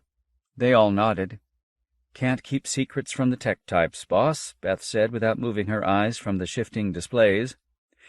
Abdus said, "You suggest perhaps this construction, this bowl, is seeking the source?" "Makes sense, I'd think." "A puzzle, isn't it?" Redwing looked around again. Myra said, "It is noise, or so scientists thought when we departed." "Any chance this bowl thing could be the source of the grav waves?" Redwing gestured. "Maybe this jet?" "There are no masses of size that could make such waves," Cliff said. "I read up on it while Beth was waking." Abdus said, "The Glory system has no obvious enormous masses either." Redwing thought, "Maybe they're going to Glory for its grav wave generator?" Cliff shrugged. None of their ideas sounded right. "Not that intuition is a reliable guide here," Beth said wryly over her shoulder. She never took her eyes from the panels. Soon enough they got back to work, plotting and piloting. The intense work was a relief to them, a respite from the uncertainties of their lot. Beth saw Cliff come onto the bridge. He clearly envied them. At least their days were full. They vectored in on the center of Vikram Singh's Stars Bowl, keeping a respectful distance. Beth trimmed their velocity by cutting back the engines. "Maybe letting them rest a bit will make them run better later," she said, but she didn't believe it. The jet plasma running through the knothole had plenty of fast ions in its plume, and these pushed steadily against their ram-scoop fields. Shutters ran the length of the long ship. The deck hummed with long, slow tremors. For the first time in her life, Beth felt like an old sea captain riding out a hurricane. Now the jet was visible to the unaided eye as they neared it. They could see it as a pearly churn lit with darting flashes of blue and yellow. "Recombination of the plasma," Abdus said, "atoms condensing out of the torrent and sputtering out their characteristic spectra." The control deck lights were ruby for visibility, stepped far down. A direct view through a window would have burned out their eyes and set the room aflame. As it flowed away from the bowl, the long jet was oddly tight. Beth close-upped the views. "Looks like the jet narrows down at the knothole, then flares out. Look, some regularly spaced bright spots in the outflow." "An instability, I would gather," Abdus said. He was fidgeting, but he kept his voice calm. "The jet must have been magnetically squeezed as it passed through the knothole." Corkscrew filaments crawled along it, Beth saw, like one of those old barber poles. They could now see longer along the luminous lance of the jet as it speared through the opening, an exact circle far bigger than the span between Earth and its moon. Myra trained all their scopes on the rim of the circle. The microwave spectrum crackled with bursts of noise from the spaced bright spots, pinched-in electrons singing their protests. Abdus close-upped the bowl at a good angle, and Cliff felt his heart leap as the resolution grew. In the side scatter of the star's somber rays they saw what looked like enormous coils, bathed in lukewarm beauty. "Those are bigger than mountain ranges," Abdus said in a whisper. Without thinking it through, Cliff had expected that whatever built the bowl had long since died out. Decay, collapse, extinction, these were the fates of whole species hammered on the anvil of time, not merely of civilizations. This thing had to be old, but it still worked. The star's solar wind got funneled stably into the jet, pushing the whole vast construct to high velocity. What could have thought of this? Never mind actually build it. Beth began getting stronger signals in the microwave spectra, a rising buzz of electromagnetic signals as Seeker neared the cap. Myra began to detect a haze of watery nitrogen at the innermost edge of the circle, farther in than the coils. "Air?" Beth asked aloud. No one answered. Cliff thought about the inner surface of the bowl, a land holding millions of times Earth's area. And more. Close up through the churning refractions of Sunseeker's plasma shroud, the shell clearly rotated as a single piece. Of course, Myra said. Centrifugal gravity. They merged their measurements and built up an image on the main screen. The bright plasma jet pierced the bowl's hemisphere through a ribbed hole. Kind of like a weird teacup, Redwing said. Cup world. For long moments no one spoke. Then Redwing said with elaborate casualness, Obdus, check if there's any new tight beam traffic from Earth. There has been none for... Now, Redwing said firmly. Beth understood. Obdus needed something to do. The deck took up a long, deep vibration none of them had ever heard before, an ominous bass note they felt rather than heard. We're entering the edges of the jet, Beth said tersely. Picking up, well, plasma surf, I guess you'd call it. Redwing frowned. Full brake. Cycle the magnetics. Roger. Beth worked the large board, eyes never still. The bowl seemed to swell quickly. We're locked in on the jet. The deep bass note swelled. And, slowing, we're flying straight up the jet. Sunseeker made its agonizing turn. To pivot the ship on its plasma plume demanded the skill of an ice skater, combined with an acrobat, spinning in 3 dimensions under thrust. In interstellar space, where most hydrogen is a gas and not broken into ions and electrons, Seeker ionized the gas ahead with a shock wave driven by its own oscillating magnetic snowplow. The pressure waves plunged ahead, grabbing the electrons available and smacking them into the hydrogen gas molecules.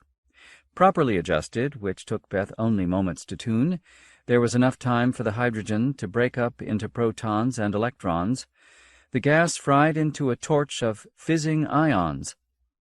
That left a plasma column just ahead of the ship, ready to be netted and swallowed by their magnetic dipole scoop, then fed down into the fusion reaction chambers.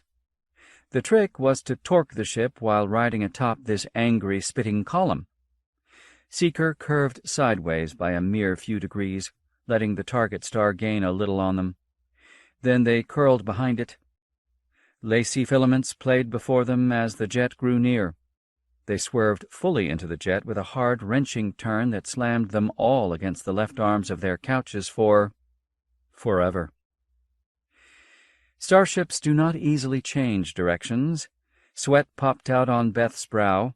A swipe of her hand on a touch point started a cool breeze. Throughout Sunseeker, joints strummed, echoing in the long corridors. Auxiliary craft shifted and strained on their mountings. Beth wondered if the ship could take it, and then if she could. Finally, they straightened and felt the push of the sun's jet against their magnetic collector fields. Beth surged forward from the deceleration, straps cutting into her. In the wraparound OmniView screen, set to all parts of the spectrum, plumes of incandescent plasma skated and veered around their prow. Their total speed was higher than the stars, but as they came around under the great bowl and into the furious jet, another force came into play. She felt it, became alarmed, then understood. Sunseeker began to twist, corkscrewing steadily around in the rushing plasma torrent. They all felt the grinding force of it, a giant's slow twirl. You know, I was kind of wondering what held this jet so straight and tight, Beth said in a conversational tone, her hands moving quick and sure over the many induction controls. Magnetic fields do the job generated by a current in the jet itself. So, Redwing said. He was not a technical type, she recalled. Somebody's designed this to use the star's own fields, sucking them into a jet. They formed those helical filaments we saw on our approach. Currents? Myra was alarmed. We are mostly metal. A conductor. So the currents are running around us, but not into us. Conveys angular momentum. same as airliners flying through lightning on Earth. But what a ride! Feel the twist. Beth turned to grin at them all and saw startled dismay. Okay, not everybody likes surfing. An acquired taste. Hey, I've got us under control. No sweat. It's a big magnetic helix. Put forward the best news, worry about the rest later. And that means we'll follow a longer path, take more time, so we'll get more deceleration out of the jet. No change of expression. Passengers. No fun in them. They ran hard and hot for hours, and then hours more. Beth felt the strain, but somehow didn't mind. Riding the plasma knots without battering the ship was, well, fun. Her heart was pounding away joyfully. Excitement did that for her as nothing else could. She had been a skydiver and surfer and skier, savoring the sensation of dealing with artful speed. Zest. But whenever she grinned, Redwing frowned. After a while, claiming that she needed the stretch, she got out of her harness and couch and stood while she worked the board. The AIs were laboring hard, carrying out a lot of the minor adjustments. For a while there, the ship gained a lot of charge on seams and edges, and Beth was afraid something would start shorting out. Too many electrons jockeying on the skin. But then she blew the charge off with a proton-rich plasma pulse. Pure inspiration plus freshman physics, and they got right with Mr. Coulomb again. She stayed standing. This was like surfing the longest wave in the universe, buffeted and sprayed and rough. But it thrilled her to her soul every zooming kilometer of the way. And here came the knothole. She got back into her couch. Fun's over, maybe. Somebody was talking behind her, and she let it go. Pilots don't listen to passengers, not if they're smart. Beth lunged painfully forward into her shoulder straps. The bowl ahead yawned like a flat plane. With a bullseye target, she could see intricate ribbing around its polar opening, a ridge around the knothole. Engineered current-carrying circuits, bigger than continents? Something had to make the magnetic fields that shaped plasma from the sun, fields that were also pushing against their ship now with a fierce, blinding gale. Something huge. No trouble decelerating now, she said matter-of-factly to calm the others. She need not turn to look at them. She could smell their fear. They swam upstream against the jet. Now the magnetic braking was worse than anything Seeker had ever been designed for. The ship popped and groaned. The bowl came rushing at them. Deep bass notes rang through the ship, vibrating Beth's couch, rattling everything. Focus. She flew through the bowl's exhaust knothole, hugging the edge to avoid cremation. A noose of magnetic fields at the knothole boundary tightened the jet like water in a constriction. Flow velocity rose against the ship. Running creases crossed the shock waves they rode.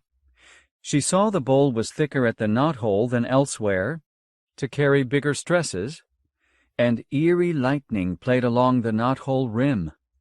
She dispatched an AI to map the knothole magnetic geometry, and in seconds, a color-coded 3D map unfurled on a screen.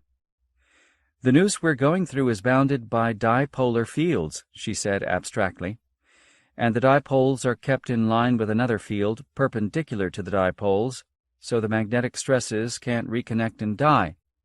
Neat. Murmurs from behind her egged her on. Analysis, tension-relieving talk, cheers. All just a chorus she ignored. Plus, ladies and gentlemen, it's radioactive as hell around here, Beth said, adding brightly. But an interstellar surfboard, that's us, is designed for that. They slammed ahead, losing speed. She surged forward in her harness, adjusted and surged again.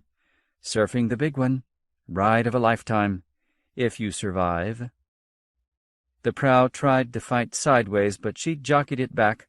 Again and again. Each time she got the feel of it better. Offhand she noticed she was drenched in sweat. No wonder I can't smell their fear any more. She caught a glimmer refracted through the streaming plasma ahead. a small sphere wobbling toward them. Vikram Singh's star. The bowl flattened, became the sidewise horizon. The ship howled with its labors. For Beth, time ceased to mean anything. She countered every veer and vortex, kept them straight, swore, blinked back sweat, and they were through. The sky opened. Abruptly they were rising above a silvery plain. The jet hammered at them still. "Wonderful!" Cliff choked out, still hanging forward in his harness. Hollow cheers, ragged. They were rising above a vast white plain, but slower, slower. And then they turned again. "Getting out of the jet," Beth said, as if passing the butter. If they stayed in the jet, they'd be slowed further, back through the knothole and out again. "We're taking a lot of ohmic heating in the skin," Abdus said, voice tight with worry. "I can barely hold the vector," Myra said calmly. Cliff knew by now the subtle tones of tension in her voice. The white-hot jet plume thinned, then seemed to veer aside. Rough turbulence struck, slamming them around in their couches, bringing fresh metal shrieks from the ship. "Out!" Myra shouted. "We're out!" "I'd say we're in," Redwing said. They cheered, and all eyes were on the screens. Now they could see the inside of the bowl, and it was a vast, sheeted plain brimming with light. They rose swiftly, peeling off from the jet to the side, plasma falling behind, vistas clearing. Again there curved away over the misty distance great longitude and latitude grids in sleek silvered sections the size of worlds. The sections had boundaries, thin, dark lines, demarking different curvatures of a greater mirror, and from that their eyes told them that these were all focused far away. Silence. In a whisper, Abdus said, "Mirrors, reflecting the sunlight back, inward, onto the star. That's what causes the hot spot." Beth nodded, awed. Yes, otherwise the huge curved mirrors would have blinded them instantly. They slewed to the side, turning, the screens taking in across the immense celestial curvature, hazy tinctures of green. She zoomed the scopes pointing inward along the great spherical cap. The lower latitudes of the inner bowl teemed with intensely green territories and washes of blue water. Lakes. No, oceans. The eye could not quite grasp what it saw. They were cruising along near the jet axis, and before them unfurled a landscape of arcing grandeur. Beth calculated angles and distances. Any of the grid sections had a larger surface than the entire Earth. Each boasted intricate detail, webs strung among green-brown continents and spacious seas, framing immense areas. And her vision was all getting foggy with fatigue. Aches seeped through her. "I've had enough," Beth said. "Climbing up that jet burned away our velocity enough. The bowl and star system were moving pretty fast, and now we're in their rest frame. We're marginally trapped in the potential well of that star." Captain Redwing said, "You what?" "Captain—" "No, it's okay, I get it," he said suddenly. "The scale of this thing, it's just mind-scrambling, Beth. The bowl is the size of a little solar system, right? And you can just leave the ship circling the sun, right? Are we too close? Will we heat up too much?" "We'll be okay." She visibly straightened, her pale lips firming. "One last effort. I'll leave the ram scoop idling, keeping the fields high so we won't be sprayed with radiation. It runs rough that way, but we have no choice. We've matched velocities with the systems, so it'll be months before we could be in trouble. We'll be in an eccentric orbit, right, Abdus? I'll be back at the controls before anything can happen, but somebody stay on trajectory watch, please." Redwing looked puzzled. Beth gave him a weak smile. "I'm going to sleep." She staggered out. Behind her she heard Redwing's, "How can anyone leave this?" And then Cliff was with her, guiding her, but lurching a little himself. 4. Beth thrashed and jerked awake. The hammock shuddered. Her legs and arms were cramping from armpit to fingertips, hip to toes. The dream faded. The controls weren't under her hands. The ship wasn't roaring through a plume of star-hot plasma. She hugged herself and tried to sleep. Cliff wasn't there. How long had she been sleeping? Presently she gave up and went to the bridge, her boots thumping, bringing her fully awake. Her hands were trembling, though. Not what you want in a pilot. "Hi," Cliff said, grinning. "Red Wing left me on watch. Obdus is computing an orbit for us, unless he flaked out, too." Beth was famished. She got out bread and fruit and ate as she watched the displays. She was just a little jealous of the others, who must have been watching for hours. And it was glorious. Structures fanned out from the knothole. She was now watching from the other side, gazing down at a vast sprawl. Her eyes kept tricking her, making her think this was all nearby, like looking down on Earth. But she was gazing over interplanetary distances. The tubing around the knothole must be tremendous, the size of continents. Far below the ship stretched away the walk-shaped mirrored shell, fairing into a ring of green-tinged ochre. Between Sunseeker and those lands was a shimmering layer, atmosphere, she guessed. Held in how? She squinted and thought she could catch a sheen, the star reflecting from some transparent barrier. A membrane? She squinted at what seemed like millions of square kilometers of clear plastic sandwich wrap.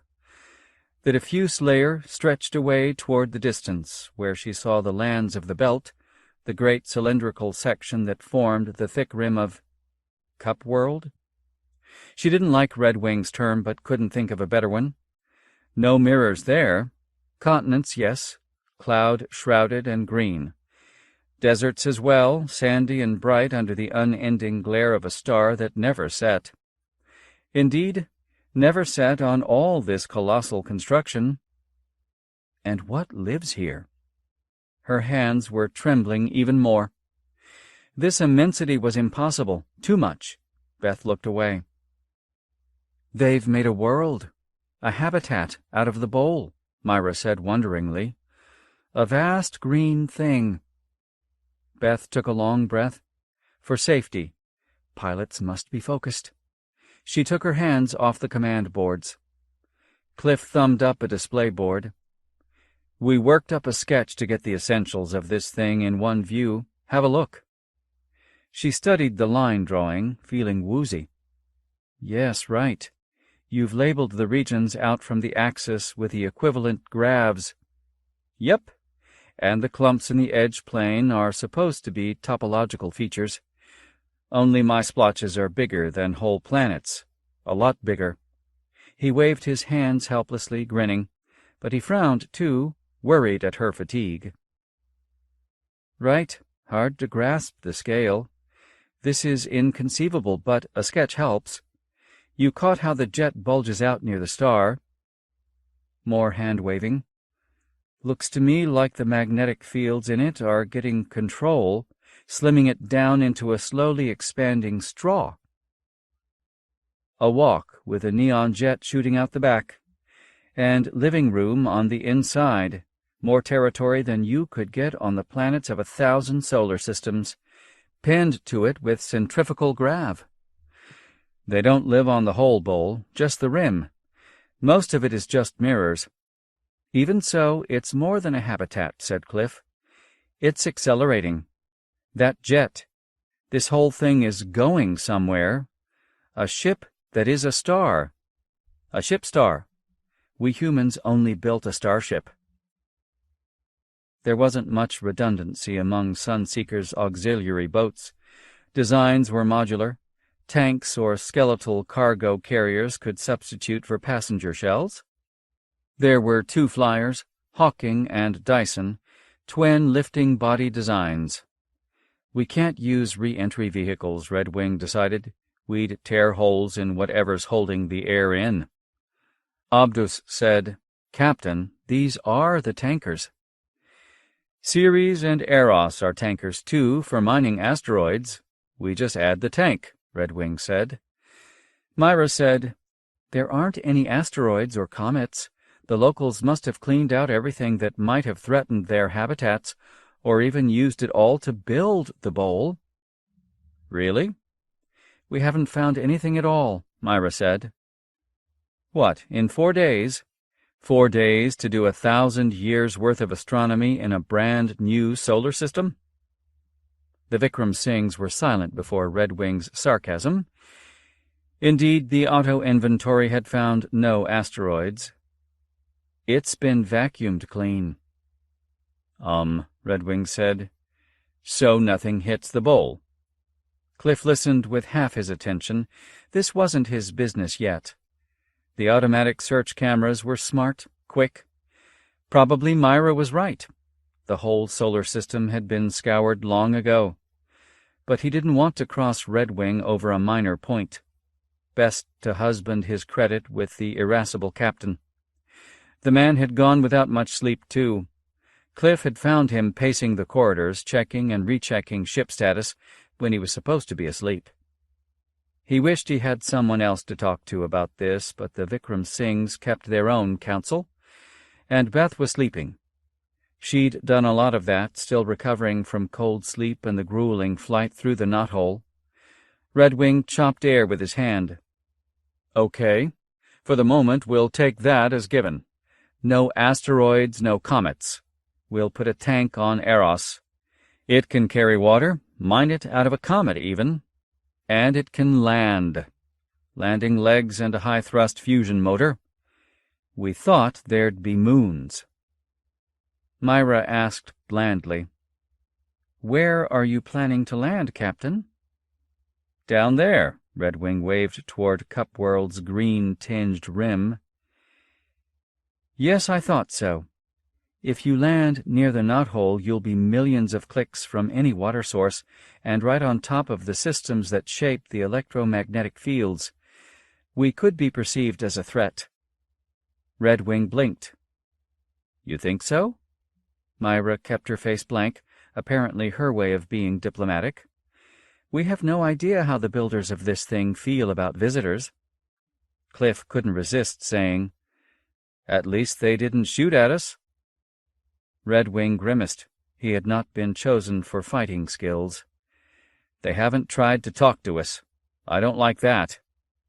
Cliff put in, But, Captain, the rim is where all the water and farmland is. They must live there.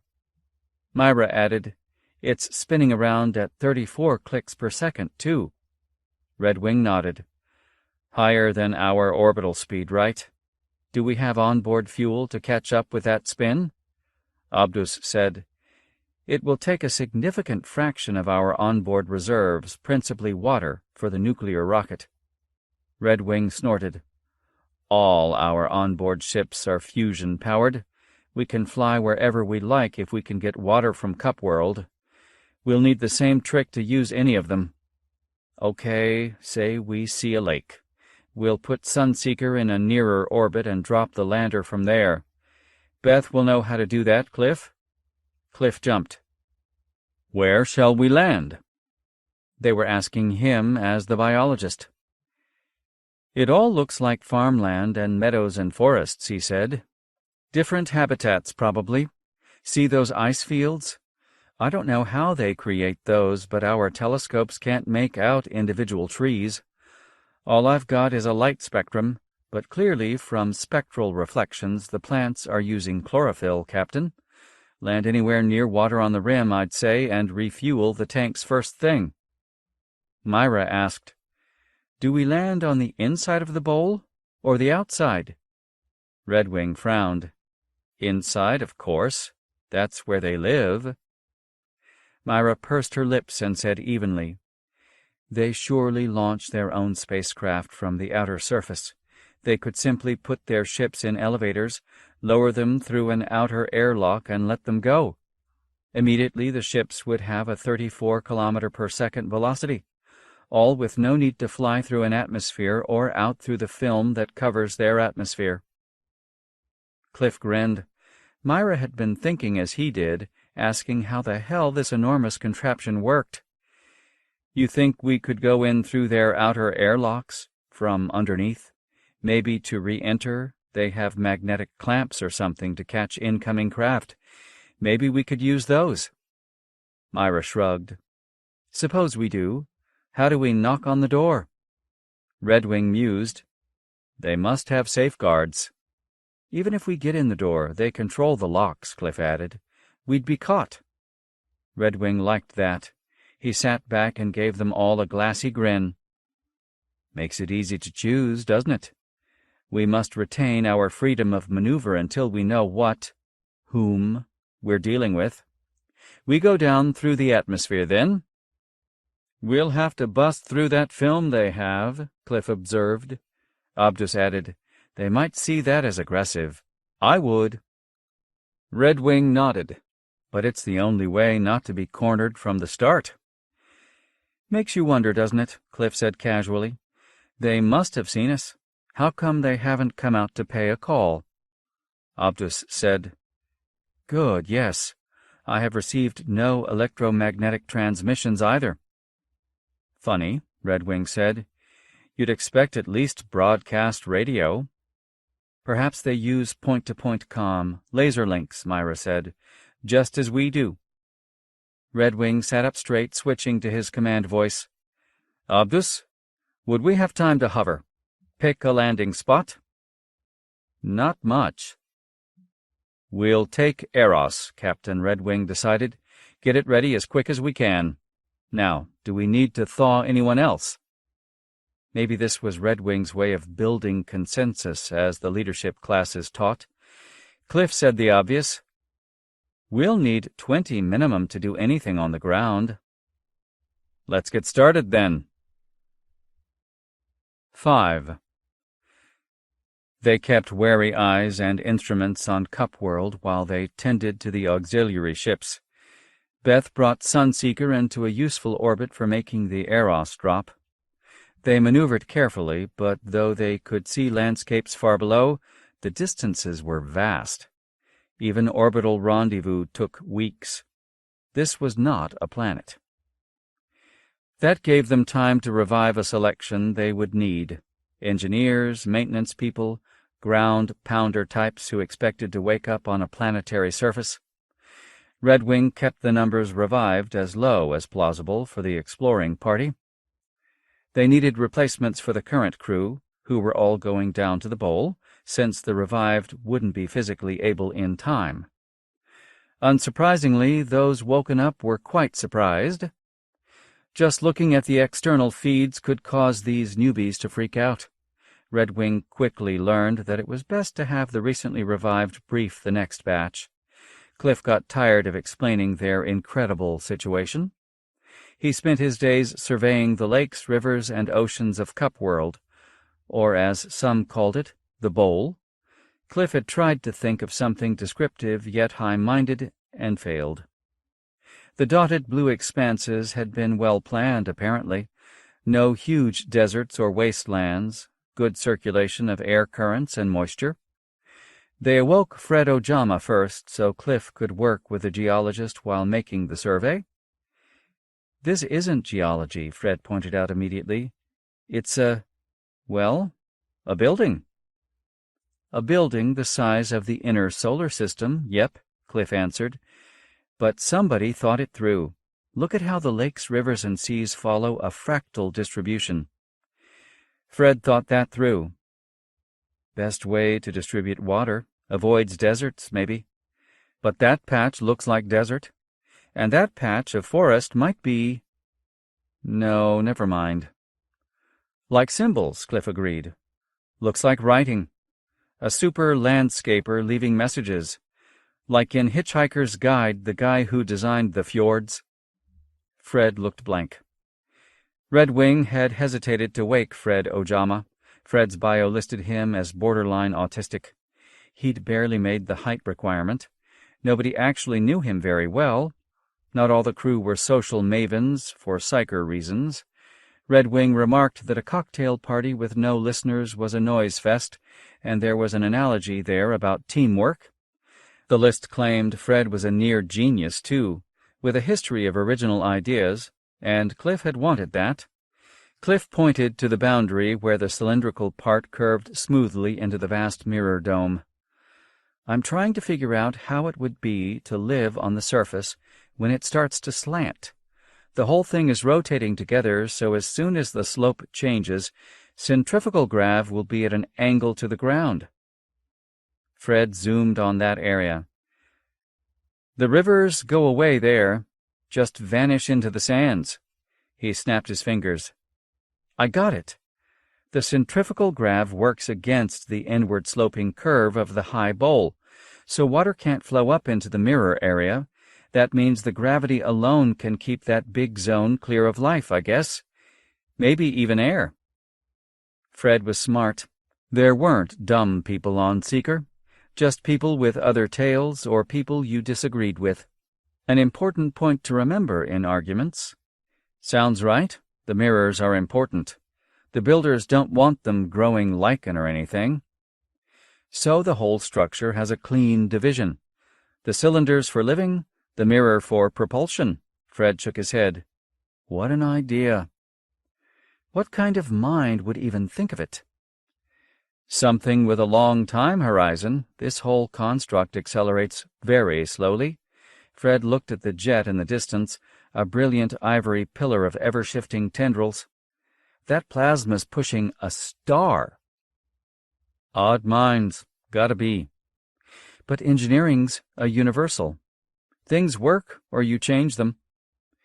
You want to reverse engineer this place, Fred grinned, nodding his bald head so it caught the gleam of the lights. Good. Good. Cliff had close-upped the region where sunlight reflected off the atmosphere membrane. He and Fred kept up their banter while he tried to see deeper. The shiny surface was probably some tough but thin layer to keep their air in. 19% oxygen, 72% nitrogen, and traces of carbon dioxide and noble gases. Then he saw it. A patch that didn't reflect. They used the maximum magnification of the scopes and then called Redwing. I think we've found an area sealed off from the membrane, Cliff said, showing him the barren circle. It's about 100 kilometers across. How can they tolerate it? Won't their air leak out? Fred said, maybe they opened it for us just recently. A thing this big can take a little loss. Redwing looked at every view, across the spectrum, before finally saying, open areas, yeah. Makes sense. Apparently for landings from space. That's what we figured, Fred said. Solves our landing problem, then, Redwing said with a thin smile of satisfaction. Let's go in. 6. If your heart is large, Memor thought, and contains volume enough to envelop your adversaries, then wisdom can come into play. One can then see their transparency, and so then diffuse or avoid their attacks. And once you envelop them, you will be able to guide them along the path indicated to you by your own hard-won wisdoms. He shook himself.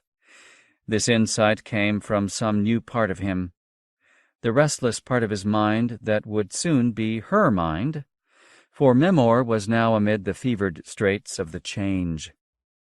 Not the optimum time to confront a crisis unlike any within the last 8 squared of generations. Life-shaping should be done in peace, but that was not to be Memor's destiny. He would be female within a few short cycles, but he had not yet lost the male's sense of reach and joy, the dancing. He could even smell the seethe of fructifying change within him. Hormones raged. Molecules fought for dominance in his bloodstream. Fevers came in like chemical reports from a raging battlefield. These changes had been designed by the founders and their following generations, now well sanctified by endless eras. Memor knew his shifting moods and jitters paid the cost of acquiring greater wisdom, but the cost was high and hard to endure amid a crisis. Order descends, the prefect called in ancient tones for the assembly of astronomers. Order prevails, came the answering chorus as they took their places of rest beneath the great dome. Memor let the details of unfurling discussion play over him. He kept his body still while his inner mind fretted at the vagrant impulses within his changing self. Even his undermind, normally serene, showed a surface wrinkled by fretful winds. Waves of knotted concern broke across its steady currents. The technical summary was as he had heard. A starship of boldly simple design approached from aft. Diagnostics astern had seen it turn and approach as though their flight had not been directly for the bowl. Perhaps they were bound for the star ahead, where the gravitational waves emerged. The audience of astronomers murmured. Speculation fueled their excited chatter. Monitoring the approaching ship's transmissions picked up several bursts directed back along the ship's path.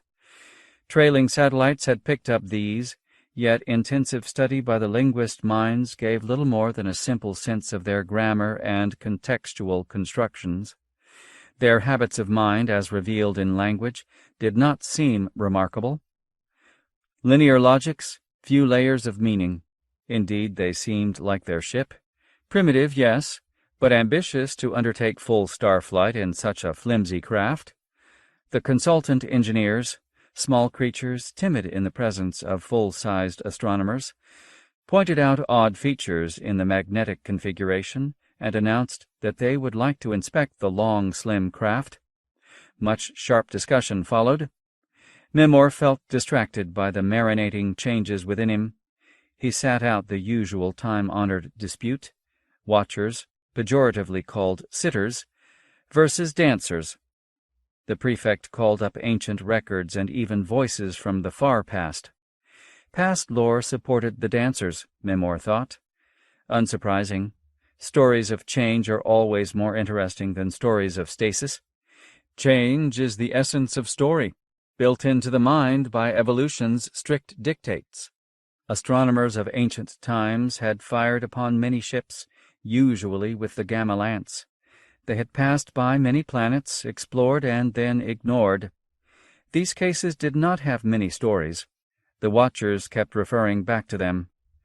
Memor stretched and tried to look alert. Watchers were boring, ponderous. But then Memor was still male, and, like dancers, favored variety, engagement. Wisdom came later. The watchers were nearly all female. So Memor was in the middle here. He could sense the change to come, but he hadn't lost the male's sense of reach yet. The assembly took a long, deliberate time to glide through the vast library of the past. Memor coasted through the old records as if they were his own adventures. Zesty, colorful, shot through with ancient exploits. They enthralled him. The bowl of heaven never came too near a sun. It was too ponderous for that, and with its mass could perturb the orbits of life-bearing worlds. They did send ships, of course, but the astronomers' telescopes had always been superb. They knew the nature of a world or moon before an exploring ship ever set forth, fired into a solar system from the rim of the bowl. Voyages to interesting planets always took hundreds of long cycles, aboard one or more great cruisers usually equipped with landers, sometimes with orbital tethers.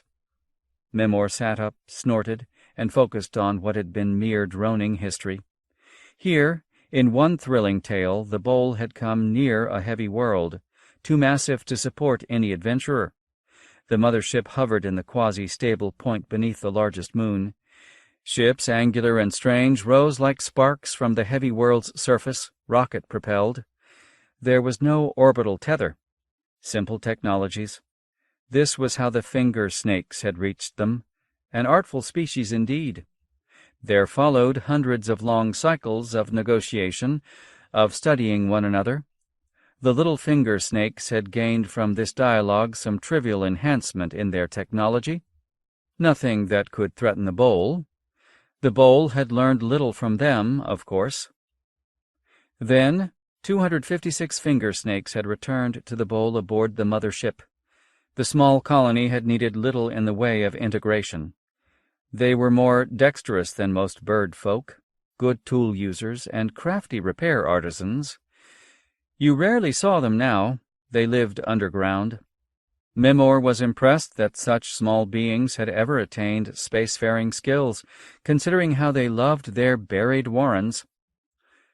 Lessons of ages unwound. The past scrolled on within Memor's mind. Around him, other astronomers huffed and grunted as they too experienced the deep realms. An elder snored. Out of respect, all let her sleep.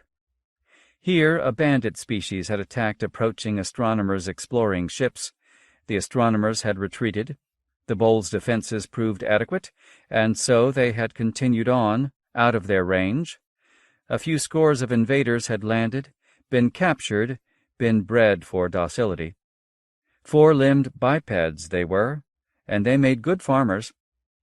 These, named Syl, had come as plunderers. They'd seen the Bowl as a high-tech civilization and wanted its secrets. Their early days after capture proved turbulent. Training worked its slow magic. The Syl were limber, dexterous creatures, invaluable today.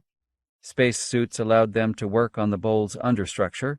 Their docility was not quite dependable, even now, after 12 million long cycles.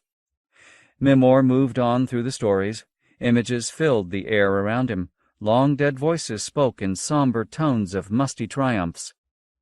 Here a gas-giant planet was home to living dirigibles. Probes managed to scoop up enough infant balloons to make a stable population. They bred in air, seldom touching down. The Bowl's deep atmosphere gave them free, safe range. The bioengineers deftly tuned their genes for docility and strength. A million long cycles later, they were an indispensable part of the Bowl's civilization. To take to air without expending fuel was a great pleasure, available to all the master folk.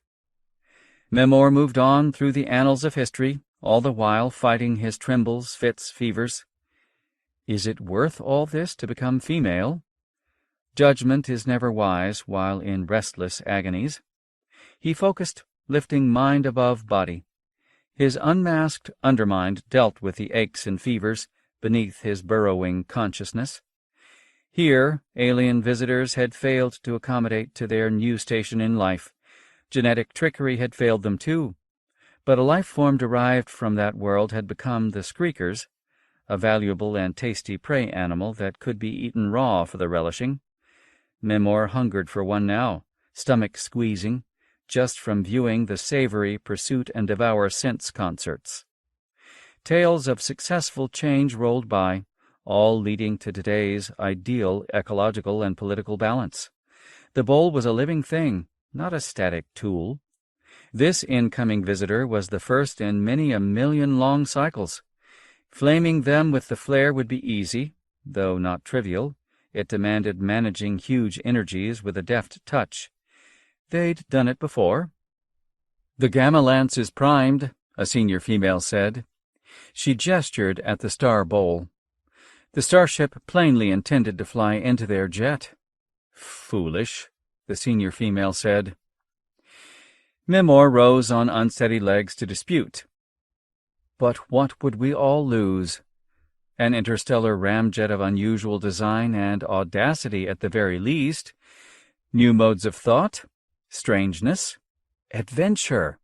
Memor sat, and others sang their vying songs.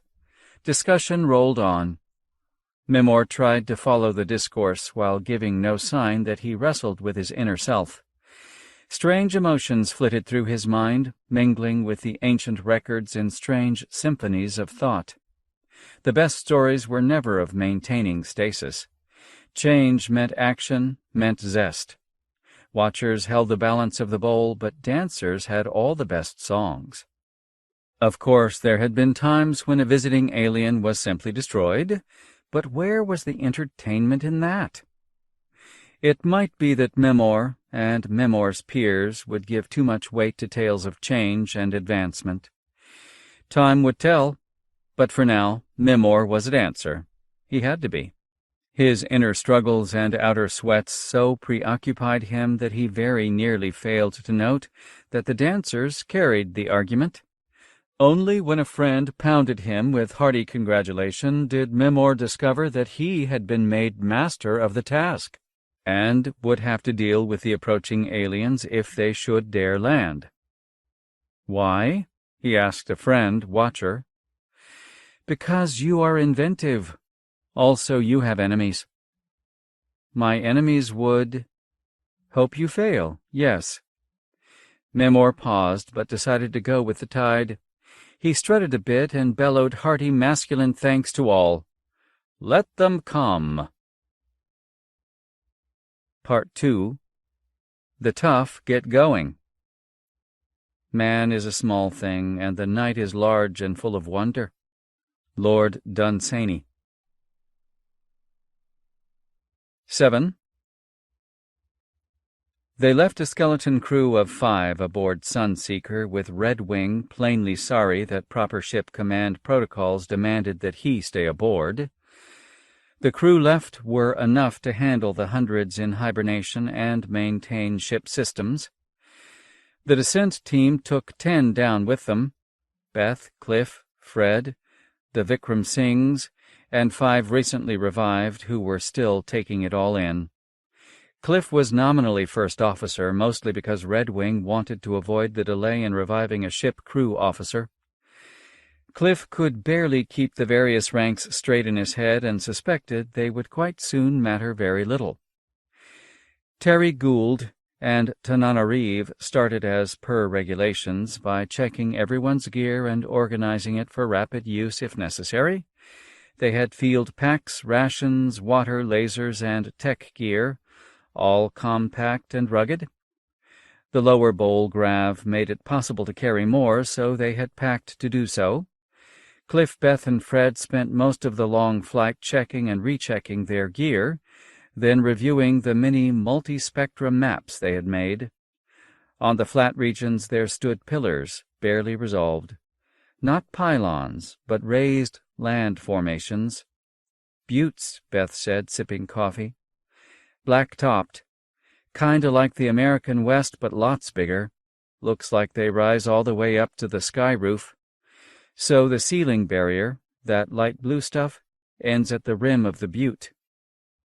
Pretty high, too, Fred added with a grin, plainly enjoying himself. Nearly 7 kilometers. Not as high as Everest, and certainly nothing compares to Olympus Mons, but worth climbing for fun. Always wanted to do Everest.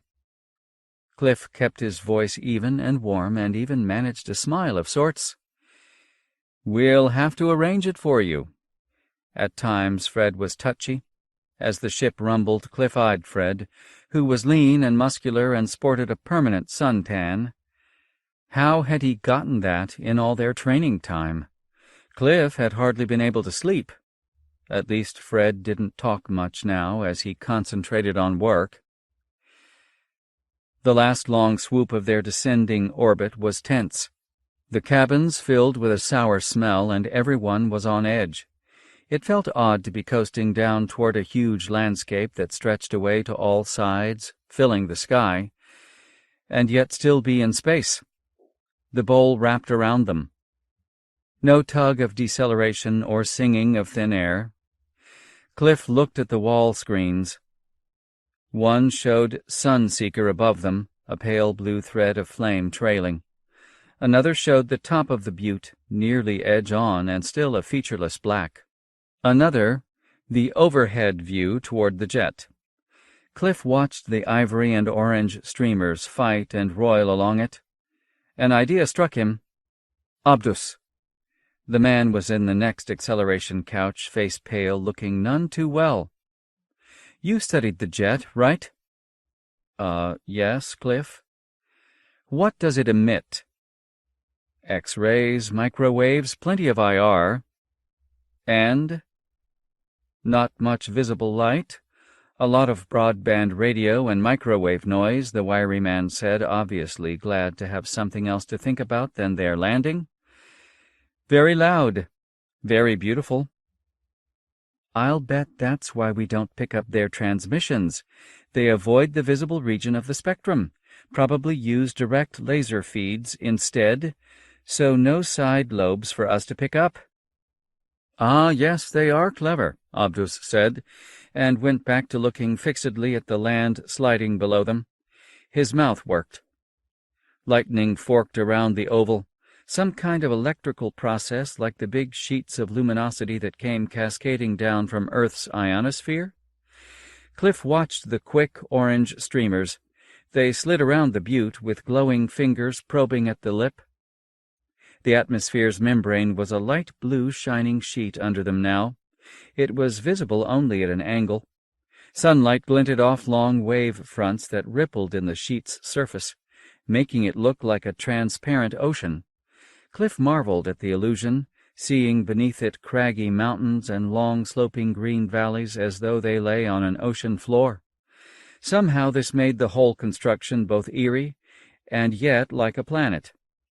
Now they tilted and their thrusters roared, rattling Cliff's teeth. They skated along just above the membrane, and he saw that the waves were moving slowly, great undulating troughs driven by... what? Like an ocean on Earth. Perhaps the rotation of this colossal artifact unleashed such waves, and they in turn affected the weather below. So did Earth's atmosphere, after all. Hurricanes came from the planet's rotation about its poles. What oddities could they expect on this unimaginable scale? He watched a long line of rain clouds caught in the crest of a wave. Angry blue-gray clouds were corralled in the high peak, as if in rising they cooled and let go their moisture. His eye followed the cloud-racked crest to the far horizon, a marching regimental rainstorm. He felt a cold sensation of strangeness at this sight. The idea of a rainstorm that stretched long and slender over distances far greater than continents made him suck in his breath. Now they were above the black pillar, descending. Cliff's stomach fluttered up into his throat.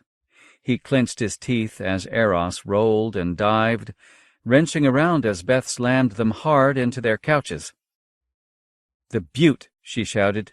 "Damn!" Abdus shouted, "What? What is it?" Pause. "It'll be fine," she said flatly with forced calm. "I can figure this. Keep your crash webs tight. Someone should have noticed." Beth was talking through clenched teeth. Abdus frowned. "What is—" "That's no butte. We're inside a hollow tube. The surface is— I don't see a surface. It's in shadow, 7 kilometers down." Thrust went away. "I don't want to run out of fuel. I'm going to assume there's a floor and it's flush with the forest. Abdus, can you get me anything with radar?" Cliff's throat was dry and his voice cracked. "Floor as opposed to—" "What?" "As opposed to a hole that goes right through the cup world and out into space." Abdus said, "What?" His eyes showed a lot of white. "Suppose it's a through-out tube to save the trouble of going around the whole bowl. That's what it looks like in a full-spectrum picture." Beth gestured at a stacked set of views. "In some, stars hung in the opening."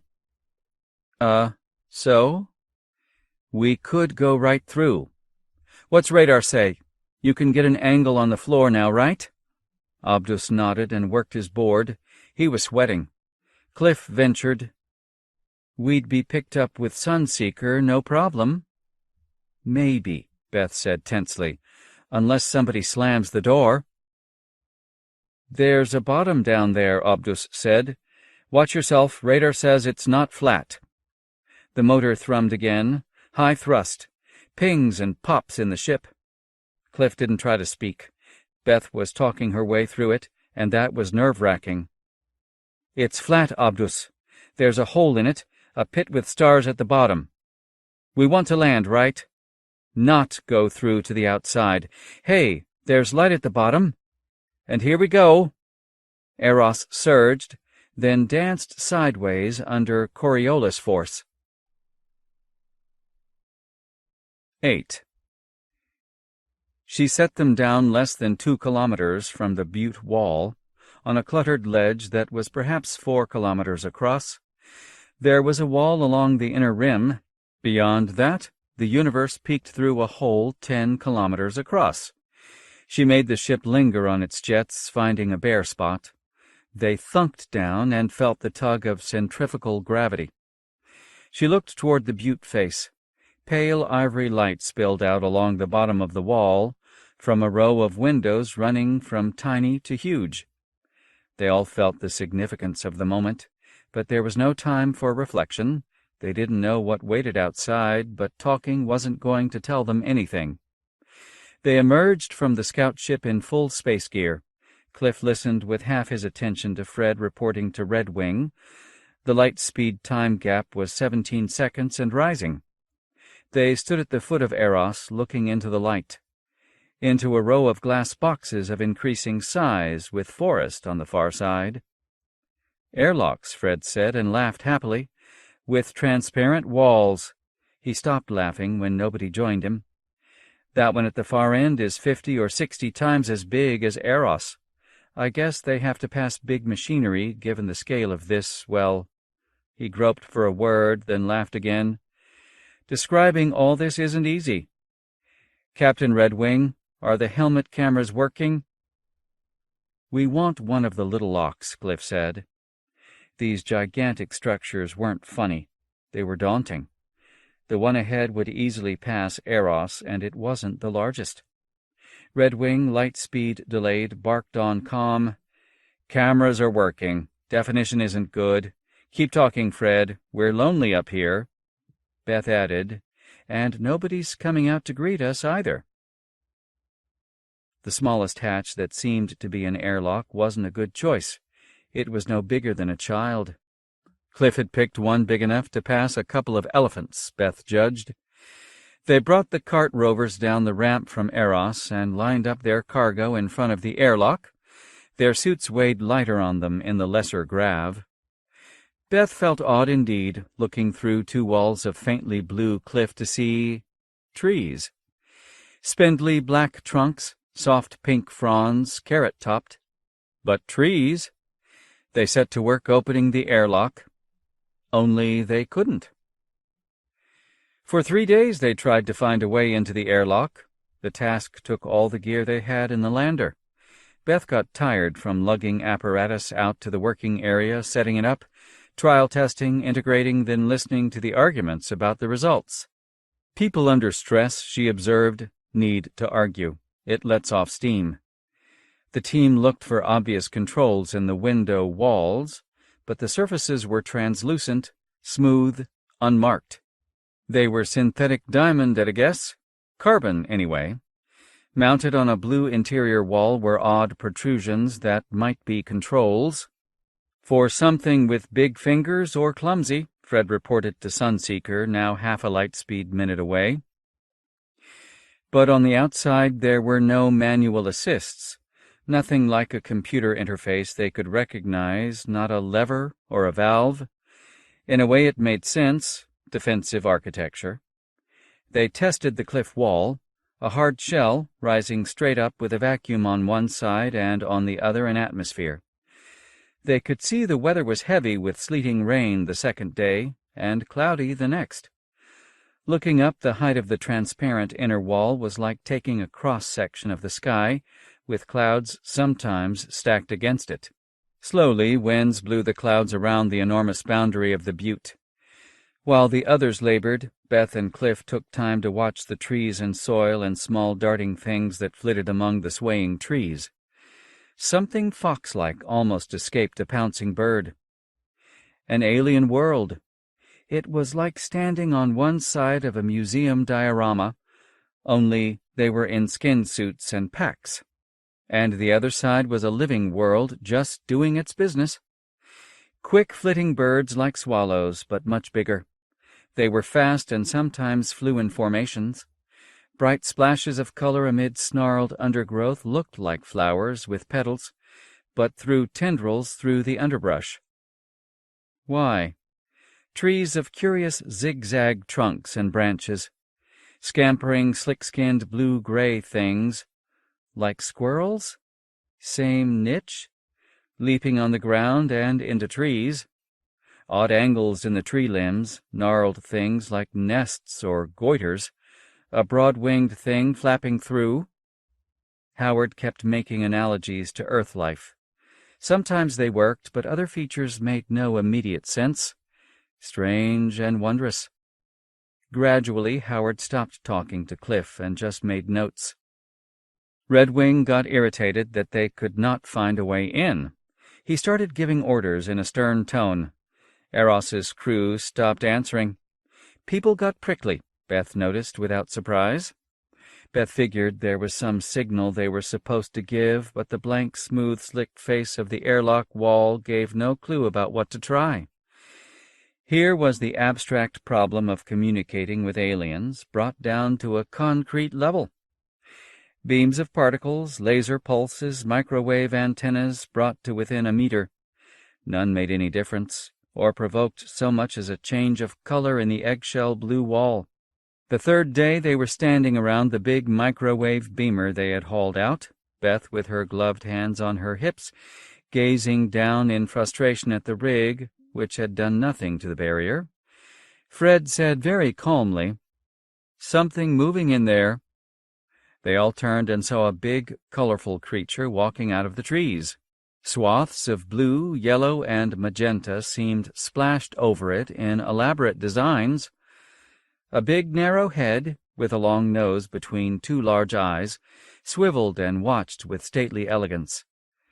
The native looked to be at least 3 meters tall and strode forward on legs that articulated gracefully, taking great, long strides. Mouth like a stubby beak, spindly long arms ending in complicated hands, it came forward quickly, carrying something tubular, and then 3 more like it appeared from the trees. They seemed to stroll, taking their time but covering ground quickly. Beth stood absolutely still, but part of her realized that this would be the first remark at the sighting of intelligent aliens. She said quickly, "They're beautiful." "Birds," Cliff said. "Those colors? They're feathers." "Smart birds?" Fred asked. "Hey, crows are smart," Irma said, then shrugged. "Somewhat." Howard Blair just gaped at the bird folk, his gloved hands flat against the glassy surface. He'd run a semi-private zoo in Maryland on Earth. He'd collected animals, too. He'd been something of a star, bringing weird animals onto television shows. Cliff had asked Redwing to revive him because he was familiar with varied environments and animal behavior. They stood there for long minutes, and the bird folk did just about the same, staring through the wall. They made quick, jerky movements with their 2 slender arms, moving their long necks sideways and jerking their beak mouths. It was easy to see them as birds who had replaced wings with arms, but as well they had a lightness and grace to their gait, an elegance of motion that recalled no creature of earthly origin. Beth found this enchanting, a sort of dance she had never seen before. The newcomers did not make any move to open the lock. After a while, Cliff poked a finger at Fred and Irma Michelson. Irma was one of the recently revived crew, a plant biologist.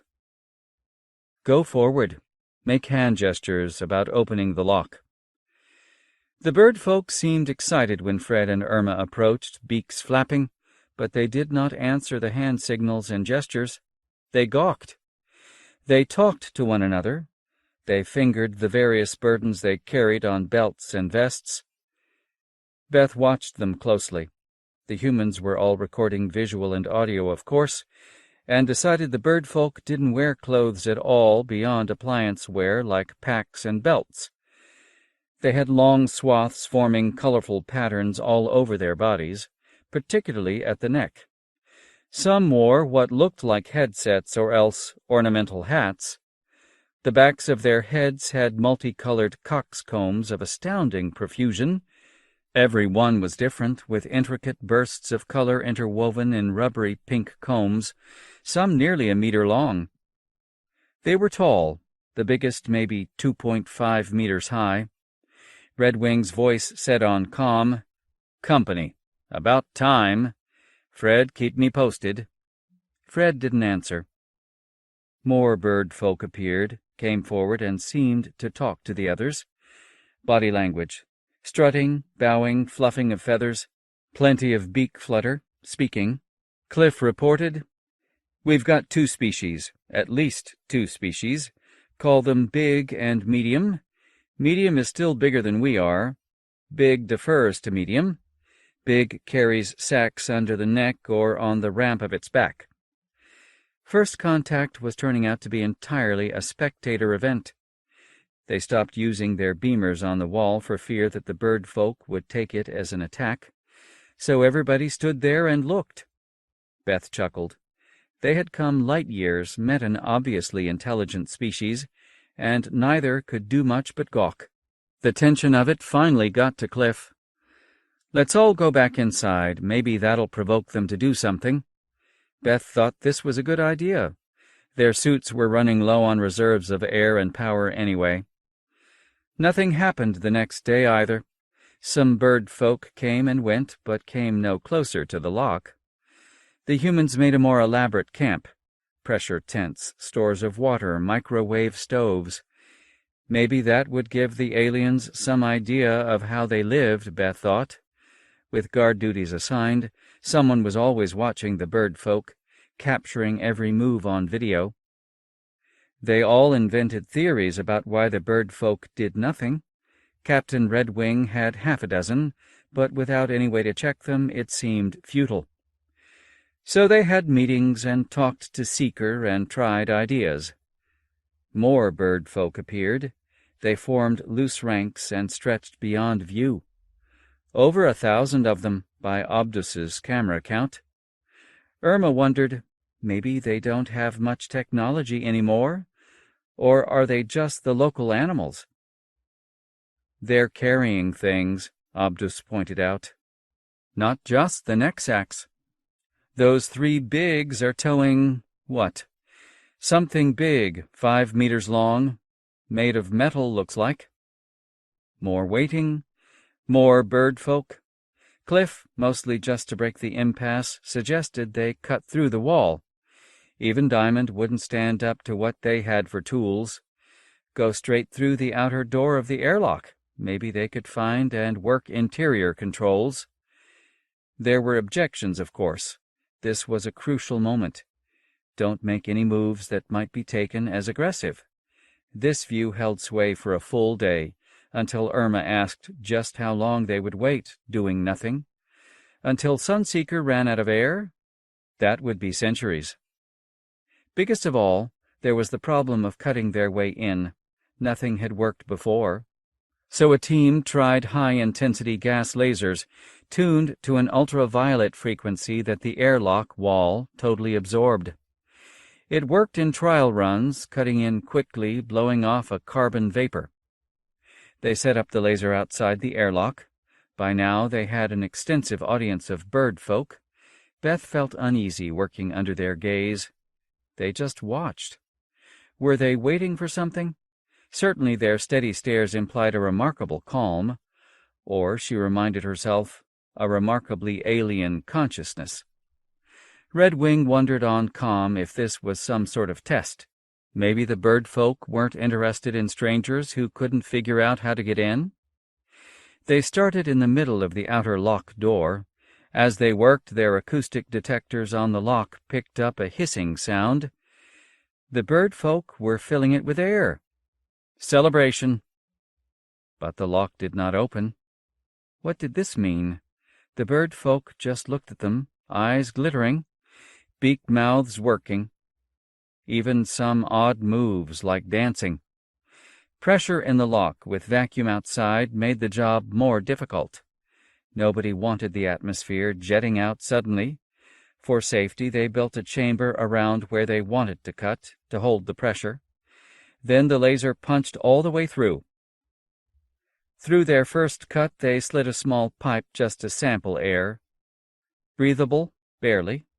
High in CO2, warm, a bit lower in oxygen, humid, and with minor differences from Earth's. Had the aliens figured out human tolerances? That seemed unlikely.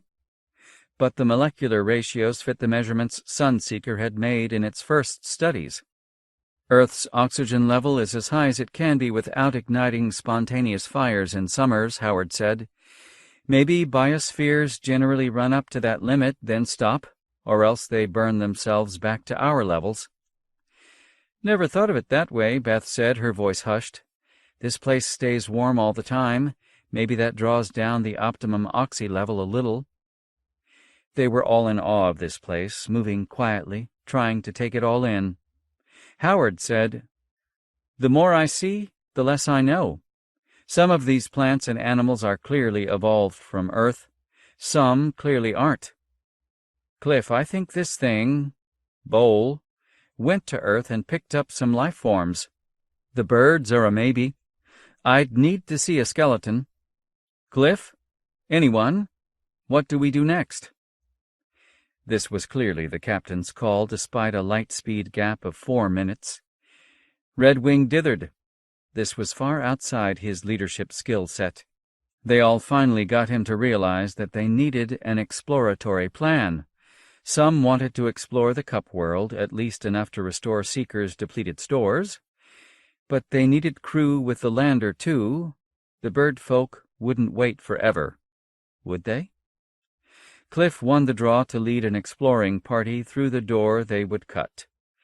As pilot, Beth stayed with the shuttle party. The two of them didn't like this, but they were short of crew and nobody else had the right mix of skills. Beth grimaced at Cliff, and they made it up to each other that night. Or at least that was their excuse. Nobody wanted to admit being afraid. 9.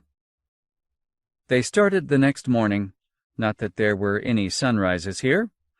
Cliff's team were 4 men and Irma, all muscular and tall and athletic. Beth and Cliff did not like being more than a few meters from each other, but they overcame that. They followed Greenwich Meridian morn, of course, because the sun never set on the British Empire, and certainly not here. The reddish star always hung in the sky at mid-afternoon.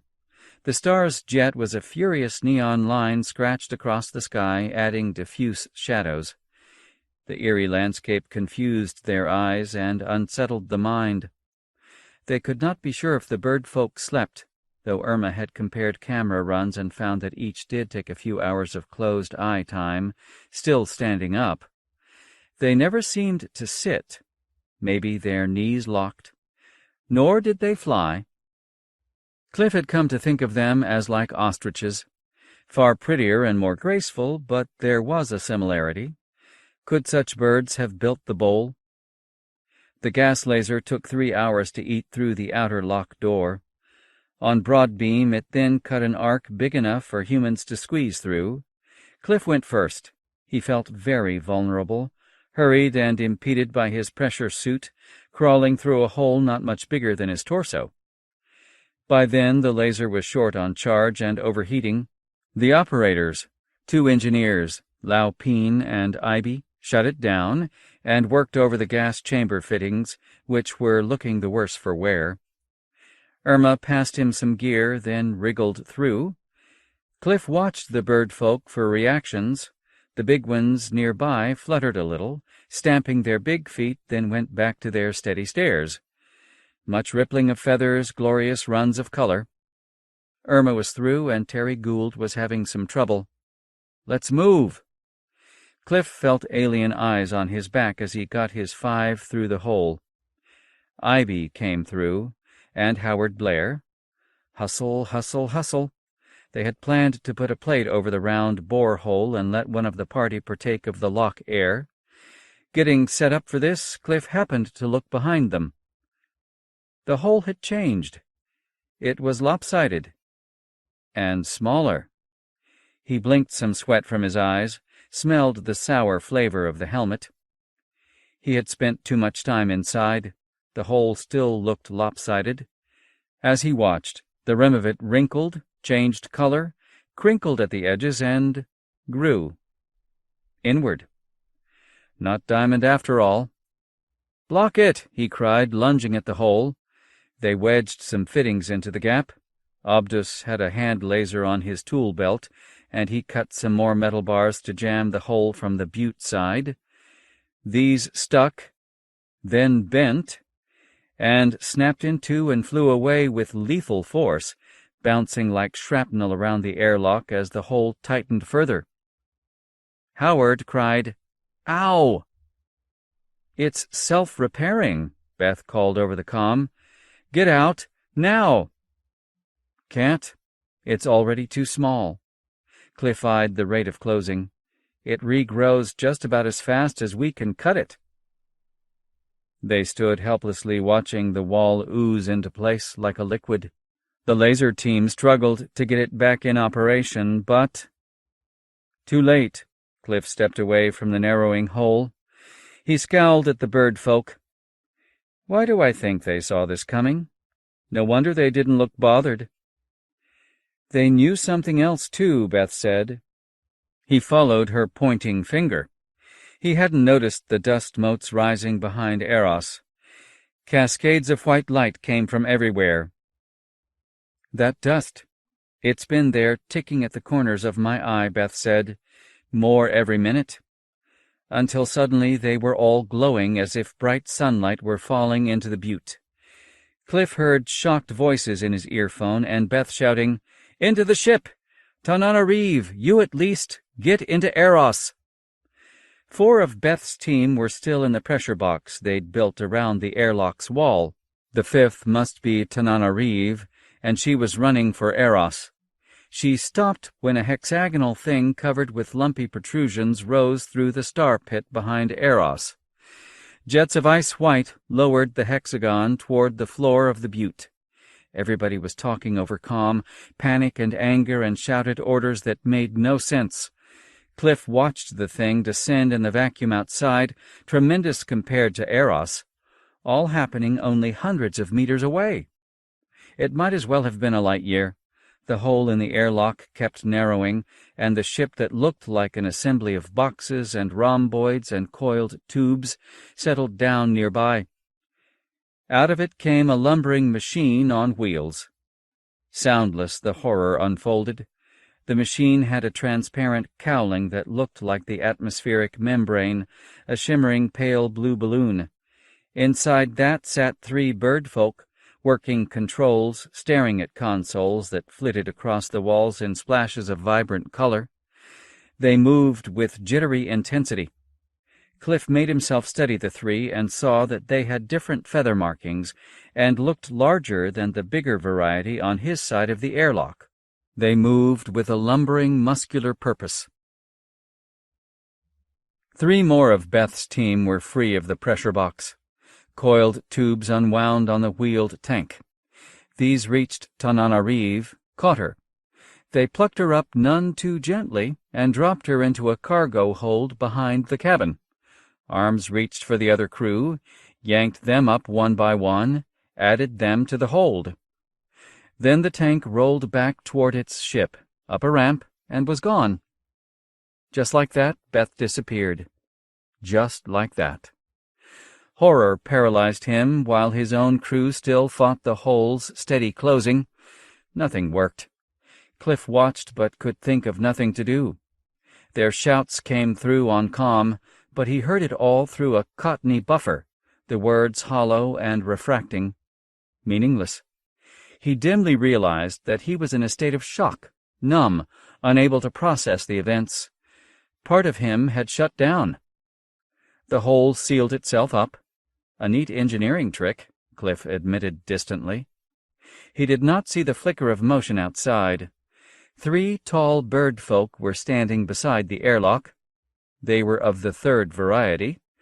They had the same markings as the ones in the crawler outside, and with a level, steely concentration they gazed impassively in at the humans. Something thrummed up through his feet. He turned, and on one of the lock walls a set of symbols flashed, rippled, changed in a cadence. He sensed a change in the pressure. Behind the 3 taller bird folk the crowd backed away, their leathery mouths working. The 3 were somebody important. Maybe a funeral guard. "They're going to open the interlock door," Irma said with an odd, flat calm. Cliff said, "IB." The man's head jerked around, wide-eyed. "We're going out the instant there's room. Here, give me that hand laser." Someone called, "We shouldn't make any fast moves. Just be—" "We'll make a run for it," Cliff said loudly. "Everybody get all the gear you can into your packs." He had to try the laser himself. It worked, a brief flash. He watched the aliens. This was dangerous, and he was in charge.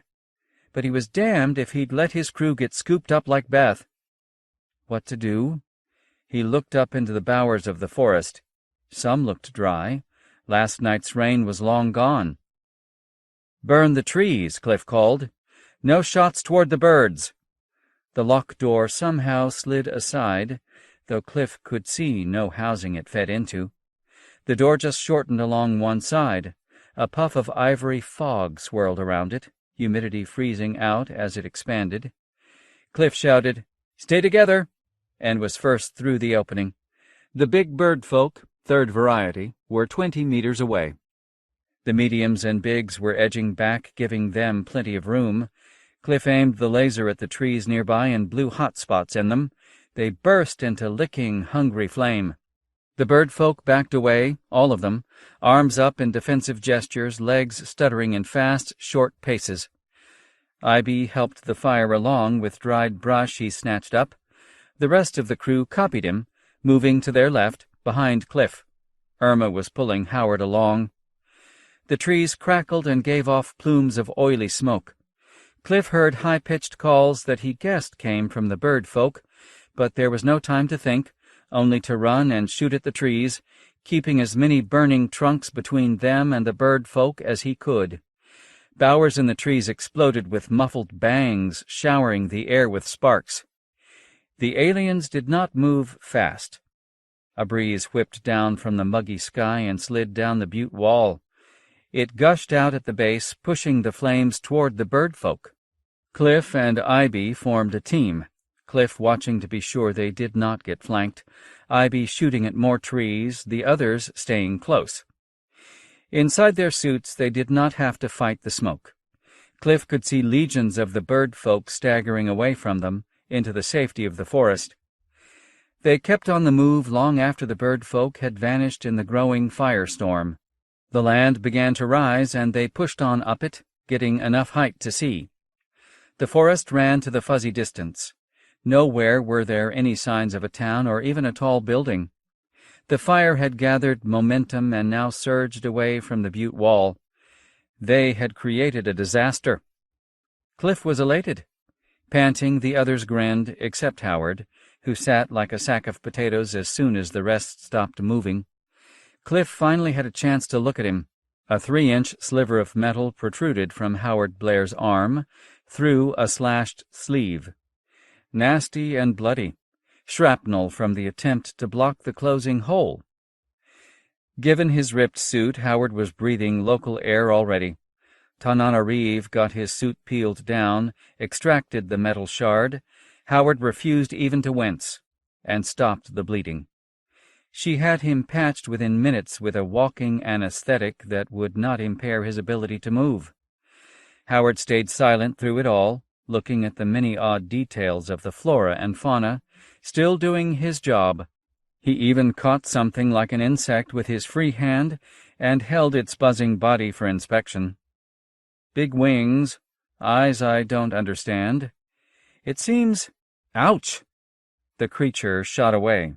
Cliff gave a hand signal, and they gingerly opened their suits to the outside air. Fragrant with odd odors, thick, a bit sour, but the first natural air any of them had breathed in years. Victory of a sort. Cliff savored the moment. He took time to pull the metal spar out of Howard's arm. It stuck in the bone, then jerked loose. Irma had her medkit open. She handed him antibiotic gel, then super skin spray. They all pooled their medkits and made a selection. Howard asked, "Painkiller?" Irma asked, "Could you still run?" "Wait, here's a local anesthetic." She rubbed white cream generously over the bleeding wound. Beth and the others were back there, probably captured by now. He tried not to think about that. They pushed on. Howard was able to run with them, but he didn't speak. He sweated a lot and seemed in shock. He'd been one of the last to be warmed up from the sleep. Cliff suspected he'd been hit with too much strangeness, just like them all. 10. Beth's team took positions to cover all directions. Tensely they waited and watched. Things were moving. They crouched at the edge of the great bare plain, their backs to the closed airlocks. The space above the star pit had become dusty, vague. Dust motes don't behave that way in vacuum, floating, sparkling, drifting up in currents. Beth never noticed. She and the others were watching Cliff and his team in the airlock, still trapped, still trying to find controls they could work. Then, outside the pressure box, above the tremendous pit in the floor of the butte, space came alight. All the motes were aglare, lighting Eros and the bottom of the butte and the line of airlocks. Through the star pit rose a building, a skyscraper, a tremendous hexagonal prism festooned with coiled gray snakes, metallic snakes. They began uncoiling.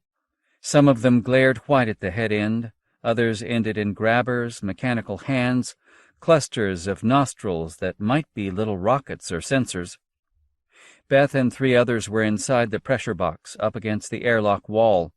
Tananarive was outside. A huge boxy thing was descending on them. "Look out!" Beth had time to call. "Get away from the big box!" A look and a gasp, and Tananarive ran. Behind her the big box settled carefully. A wall in it split. A smaller wedge-shaped thing rolled out on tractor treads. Consternation blared in her earphones. Beth turned around to see that the hole they'd burned through the alien's airlock was closing. The Vikram Singhs and Lao Peen were trying to jam stuff into it, blocking Cliff from climbing through. Shit! Howard Blair started to try anyway, then pulled his arm and head out and hurled himself backwards as some of the blocking struts bent, then exploded. A snaky arm from the tractor plucked Tananarive from the shadow of Eros and set her inside the big box. Another, much larger grab reached out of the bigger vehicle and closed around the human-built pressure box. Air puffed in momentary frost, and Beth felt the pressure change. She looked for the chance to escape, to run. The crumpled pressure box had already risen too high. If she let go, she'd be killed. Like Beth herself, Myra and Abdus and Laupin were clinging hard to whatever they could reach. The pressure box descended into a much larger cargo bin in the larger vessel. Many of the walls in the alien ship were transparent, like thick, murky glass. Beth and the rest rolled or crawled out of the wrecked pressure vessel in time to see grapplers close on Eros and lift it against the big box's hull. The thing was immensely strong. The big box rose fast. In sudden hard and tilting thrust, Beth eased herself against the floor of the cargo bin, a smooth, transparent surface covered with wedge protrusions so big that she had to wrap both arms around one. Laupin's voice rose above the general sounds of dismay. "Tananarive? Tana? Oh, shit! Laupin, where are you?" "She rolled. We're over, up against a wall. She's out cold. Her arm's broken, I'm pretty sure." Thrust eased, vanished. They were falling. They clung to the tie-downs and waited. 11. Beth shook herself, trying to keep track of time at least. She didn't believe her in-suit displays. Days had passed. Beth wrenched around, feeling sluggish. Bile slid up into her throat. She clenched, swallowed, forced it back down. Not the time to get sick. She blinked at the passing scenery. Beneath her feet lay deep space, yawning vacuum. To the sides, slabs and beams and walls stretched away. The back of the cup was sliding past. Occasional grapplers and other machinery came into view, some of it working. No living things, just robotic arms and, in the distance, locks. A weird, stressing vision. She moved slowly. Her body felt numb, as though senses came through a filter. It took hours to get her crew together and make them work. Fred recovered early. He watched passing scenery, mumbling notes to himself. They spent the time taking care of Tananarive and tying harnesses onto the lockdowns available on the walls. Nobody else had suffered anything but bruises and banged joints. Tananarive's ulna was broken. She clenched her teeth and said little. They tried to set it and splint it with dubious results.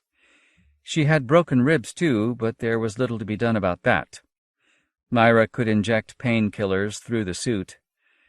Tananarive fought it for a while, groaned, then went slack. Meanwhile, the big box rose behind the walk-shaped section of the cup world. Very little noise came through the walls of their chamber. Thrust came and went, with no sound of rocket motors. They must be moving by magnetic interaction, hovering so close to the cup that its curve was almost lost. They were close enough to make out hexagonal plates that made up the mirror, and tiny-looking motors on their backs, all mounted to a grid that seemed no thicker than spiderweb. That trip was their first good chance to see anything of their tremendous prison. Stars shone in the hard black. Brute slabs of metal passed by. Clangs and grinding noises, usually with small jerks and electromagnetic noise. A long series of plates passed by as they rose. These were a city block or larger on a side, with enormous arms to move the plate's position. Beth felt that she was seeing the rear view of a giant array, devised to tilt the laminated wedges. Yet the huge areas were not thick. What could this be? The mirror lands. They had seen those areas on their flight along the jet. Abdus had figured they reflected sunlight back onto the star's hot spot to boil the surface and drive the jet out. These plates, then, were able to tilt and yaw, adjusting the reflection of the mirrors on the other side from their big box elevator line. The whole array was like the smart telescopes Beth had seen, only not used to look at stars across interstellar distances. These drove their own sun through interstellar space. The big box rumbled as it rose up the back of Cup World, taking its time. Sometimes there was rattling thrust, sometimes not. The big alien Variety 3 bird folk didn't like heavy gravity, it seemed. No wonder, given their size. They ate the food paste in their helmets and thereafter went hungry. Not thirsty. The suits were made to recycle. They talked about food. They talked about whether they would starve. They wondered how much those huge aliens ate and what they ate, and if humans could eat it too. Occasional thumps, surges, rattles, hums. Myra collected pictures of everything on her all-purpose phone, which had no reception, of course. She watched her team bear up. Fred, was he watching everything, or just wrapped within his own mind? Nothing to do but look at one another and worry. Their chronometers clocked 4 more days. 12. They slowed down as their adrenaline high faded. Cliff could feel the energy leak out of them. It left a sour taste in his mouth. They trotted, then walked. His own breath turned ragged, wheezing. Cirrus clouds overhead fuzzed Vikram Singh's star into a gauzy reddish blur. Strange layered forest lay in all directions. There were several decks to the high trees, separated by open air. Cliff wondered if these had evolved to allow the constant sunlight to reach separate layers as the tall trunks swayed in breezes. The oddly spray-topped trees were getting bigger as they moved over a ridge and down its slope. The trees were strange, often thick at the top and with rough bark. He glimpsed plenty of birds flitting among the branches, and some very large, broad-winged ones hanging in the sky. Odd songs and squawks resounded in the high, thick canopy. At 0.8 gravity, it must be easier to stay aloft. Smaller birds flitted across the sky too, in great chirruping flocks. He suppressed the biologist in him and concentrated on seeing if they had pursuers. No sign of it, and the first 2 hours went without incident. All eyes surveyed the forest. Heads jerked at the sound of small things scrambling in the bushes. They were tense at first, but slowly relaxed.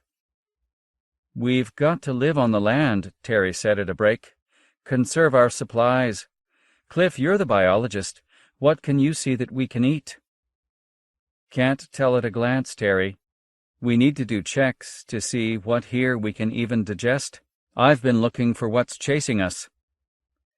"Stay away from those aliens, right?" IB said.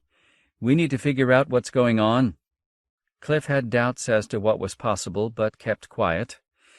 This was a small group, and they had to learn to work together first and stick to essentials. "How much food do we have?" A quick inventory showed that he was carrying more than the others. They did carry gear that worked in concert, compact food and not much else beyond personal gear, comm, and tool sets. "Say, let's hunt," Irma said brightly. "I used to do that. Liked it." "Using what?" Terry's expression told them he would not have expected her to be an outdoors type, though she was tall and strong. "Lasers take a while to recharge." Irma turned to show her hand-sized solar panel riding at her upper spine. "Mine's already done recharging. Hunting is a good way to scope out the wildlife." "And vice versa," IB the engineer said crisply. "We should find water first," Howard said, looking dry already, his clothes sweat-stained. His arm was healing fast, and he showed few signs of any slowness. Vibrant health and response to treatment had been an essential in crew selection. "We're too easy to spot up here," Cliff said, eyeing the horizon. "Water's down below. Safer, anyway." They set off toward a denser stand of trees, using cover as they could, working down from the ridge line. Irma insisted on taking the point position, hefting her laser intently, eyes jittery. After her came IB, and Cliff decided to give the man his own laser. He didn't want to be the marksman and also have to scan the terrain, figuring things out as a biologist. As soon as he let go of the laser, he felt downright naked, which was the point. Not having a weapon reminded him that he was not a hunter, but rather the wary, hunted stranger. They all were, but some didn't know it yet. Everyone seemed to accept Cliff as at least their temporary leader. It was best to appear pretty sure of yourself, he knew, so he did not share his own doubts. So, what to do? Deal with the immediate. Learn, let time educate them all. His first major decision came when he stumbled over a gnarled tree root and fell flat on his face. Getting up, tasting the sour taste of the soil here, he realized that he was tired. They all were. His eyes felt grainy. "Let's take a nap," he said. They groused a bit. IB was still pumped up with what Cliff judged to be adrenaline energy, but the others looked gray and drawn in the full daylight. "How can we sleep in this glare?" Irma asked, fidgeting, ready to push on. "In the shade," Cliff said it flat and sure, and after a long moment they accepted it. IB said, "Let's build a fire. We could make some hot soup. Tea," Irma said, brightening. Cliff shook his head. "The smoke will draw attention." Irma blinked. "From who? The aliens?" Cliff nodded. "And maybe something else that we don't know." "What's our strategy here, then?" IB stood, hands on both hips. "Hide?" "Yes, if we can." "For how long?" That was the nub of it. "For now, yes. Get our bearings first. Then we'll see." IB sniffed. "Not much of a strategy, I'd say." Cliff was tired, his back ached, and he didn't want to deal with this now. "Luckily, you aren't saying." IB shrugged and glowered. "What's that mean?" Cliff kept his voice mild. "We have to get oriented first." IB held the glower. "You're giving plenty of orders here." Cliff sighed. He really was tired. So I am. We're in strange lands. I'm a biologist and the senior science officer in this team. Learn the life forms first, find out what we're dealing with. Yeah, seems like a good strategy. I don't recall us electing you. Now Cliff shrugged. This isn't a constitutional convention. I'll say. Ivy grimaced and opened his mouth to say more, and Irma broke in. Running around here on our own, strange goddamn place, aliens, hell. Where I come from sounds like we're cruising for a bruising. They all gave dry laughs and glanced at one another. Let's get some rest, guys. Irma looked at each of them in turn, beseeching. Cliff nodded again. This issue wasn't over, but it would keep. He might even remind them that he was first officer. Scientists didn't pay much attention to chains of command usually, but this was not a lab. Once they sat and ate, the momentum seeped out of them. They talked little and stared off into the distance, the forest that just felt strange, and low valleys fuzzed by blue-gray water and dust haze. The view was idyllic, still. A breeze blew through, aromatic and soft. Comforting. They were each still processing the dramatic events just past, trying to get some perspective. Too much had come at them too fast. Then in the distance Cliff saw a round blob high in the air. Dark, small, impossible to tell how far off even with zoom lenses. No discernible movement. He watched it for a while and wondered if it was some suspended artifact. Another mystery. Cliff drank some water and curled up under some low-hanging limbs. He conspicuously pulled his hat over his face. This was an important test, he sensed, peeking at them. They looked at one another once more. Irma shrugged. They settled in. Cliff took the hat off and said, "Ivy, you up for taking the watch?" Sure." The lean, muscular man climbed up on a thick limb to improve his field of view. The others laid out soon enough. Hats went on faces. Within minutes, somebody was snoring. The hard, bright daylight remained. He woke, 2 hours later, by his left-eye watch, and sat up disoriented. He had been dreaming of Beth, a jangled bunch of lurching images and a vague sense of threat off stage. Ivy was lying on the branch, head turned the other way. Cliff walked around and looked up at his face. Ivy's eyelids fluttered and he jerked up. I was... It's okay. Sleeping rhythm's going to be a problem for a while. They roused slowly. Howard still was gray, worn. Irma looked at his wound, and his eyelids fluttered with pain. In the enduring sunlight they ate and drank and didn't talk much.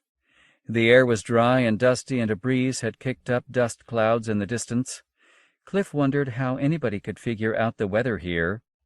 There might be something like the Hadley circulation in the atmosphere, since the cup world wasn't a perfect spherical surface, but the scales were immense.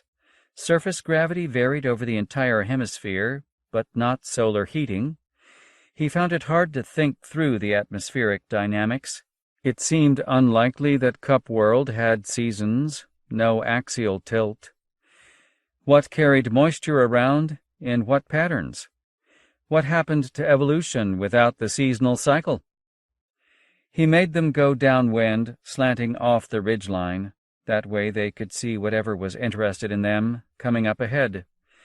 Their rear guard could be pretty sure of no surprises. From animals, at least.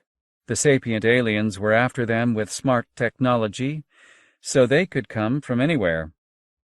Out of the sky, Cliff gazed up into the gossamer blue bowl. Birds of many sizes flapped across the immensity. Their body designs were familiar, excellent examples of convergent evolution shaped by the laws of physics. But some were huge, oddly angular, and rode thermals until they vanished in puffy high clouds. He could not see the rest of Cup World through the high white water haze or the jet. No sign of industrial pollution, at least. The aliens were somewhere out there looking for them. Their only advantage was the size of this place, its refuges. They made their way down a valley, seeing nothing much, yet the air of strangeness kept them uneasy, on guard. Cliff led by example, always looking around, keeping them from talking. That way they could let their ears do the advance warning. Irma got it. "Think like we're in Africa," she said. "Lions around every corner." The two new guys, Howard Blair and Terry Gould, seemed capable tech types, but with little field experience. They didn't hike well, kept talking. Irma shushed them a lot. The trees got shorter, and on all sides were brown bushes and tall gray grass. Birds trilled and sang in the tree bowers and stopped whenever anybody spoke. They crept carefully into the high grass. In the dry, perpetual afternoon, the stalks rattled as they brushed by. 30 meters in, Cliff sensed something moving up ahead. He felt a cold adrenaline shock trickle down his spine, his chest tightening. They went to ground in tall grass and watched a bobbing, tawny spike move across their path at about 20 meters ahead. Cliff saw the spike. A tail? Turn, and then stop directly downwind of them. They all tensed. Then it moved off again, faster, at an angle. Maybe they smelled funny to it, or maybe, he thought, it was going to get some buddies. Crossing the grass had been a mistake. Their lasers gave them control of a 10-meter perimeter, but that shrank to how far they could see in grass or dense forest. They all got edgy. They got out of there fast and headed partway up the side of the narrow valley to get viewing range. They were still seeking water. Cliff had them do an inventory on the way. He had chosen to fill out his backpack carry weight, 15 kilos, with other gear. Luckily, he had guessed right and brought a light sleeping bag and cooking equipment. He had left behind all the techie gadgets and gimmicks available in Seeker's supplies for planetary landing. Most of those presumed a power supply and backups. One item he had found and brought was a pair of sturdy boots and, most important, spikes for climbing trees, or anything fairly soft. Light, foldable, carbo-aluminum, they weighed little and clamped snugly around the boots. They popped out on a sharp heel-clinking command. Smart tech, quite cute. They moved carefully and kept down talk to a minimum, but they were basically city types, able to keep the expedition's technology running.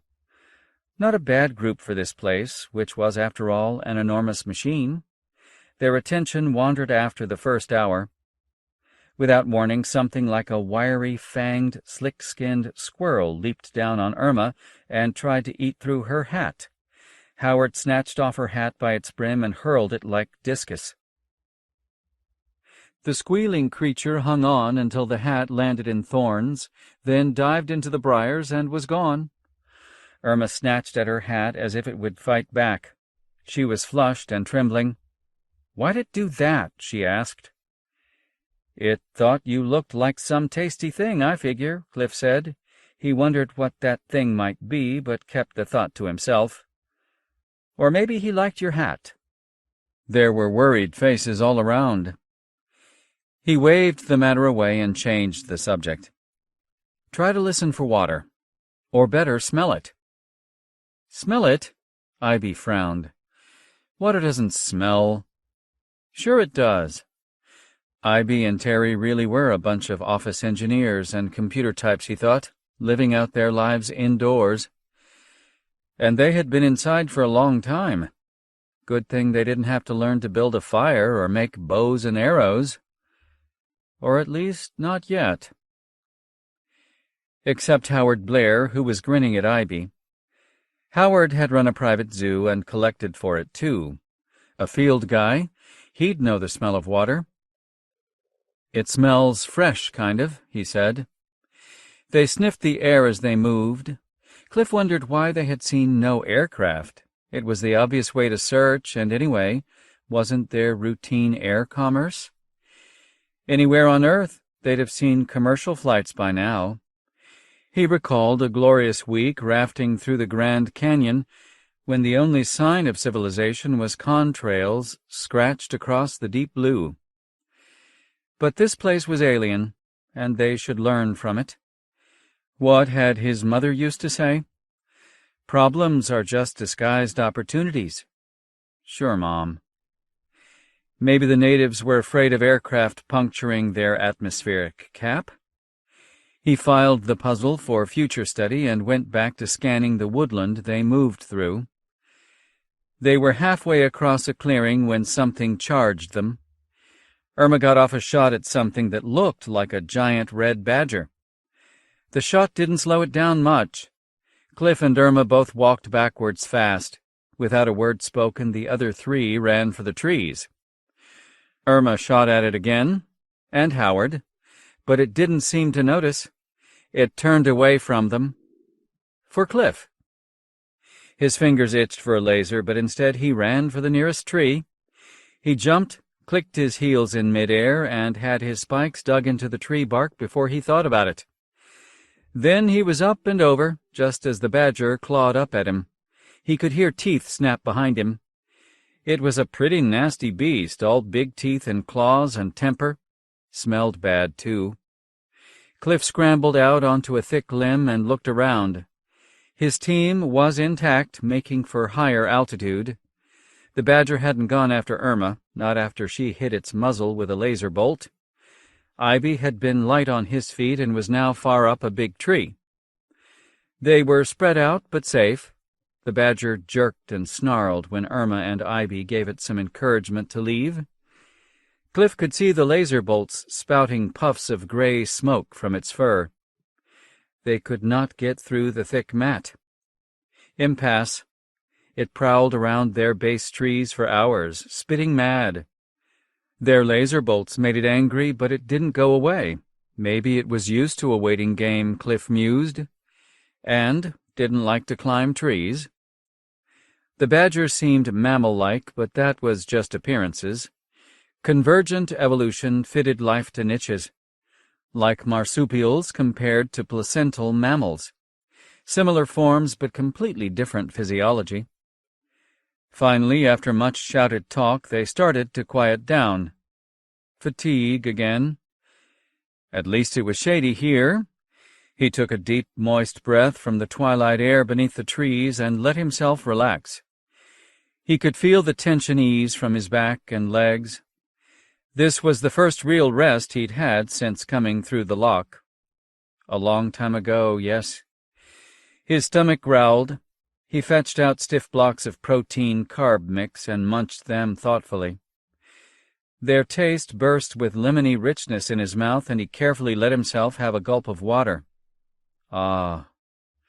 Then, resting despite the badger, he heard this world.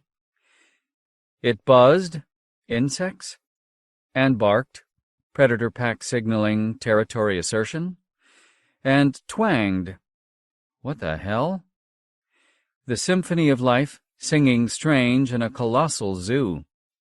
He fell asleep without meaning to, and dreamed of Beth, dark images, fraught with lurid worry. Part 3. Good judgment comes from experience. Experience comes from bad judgment.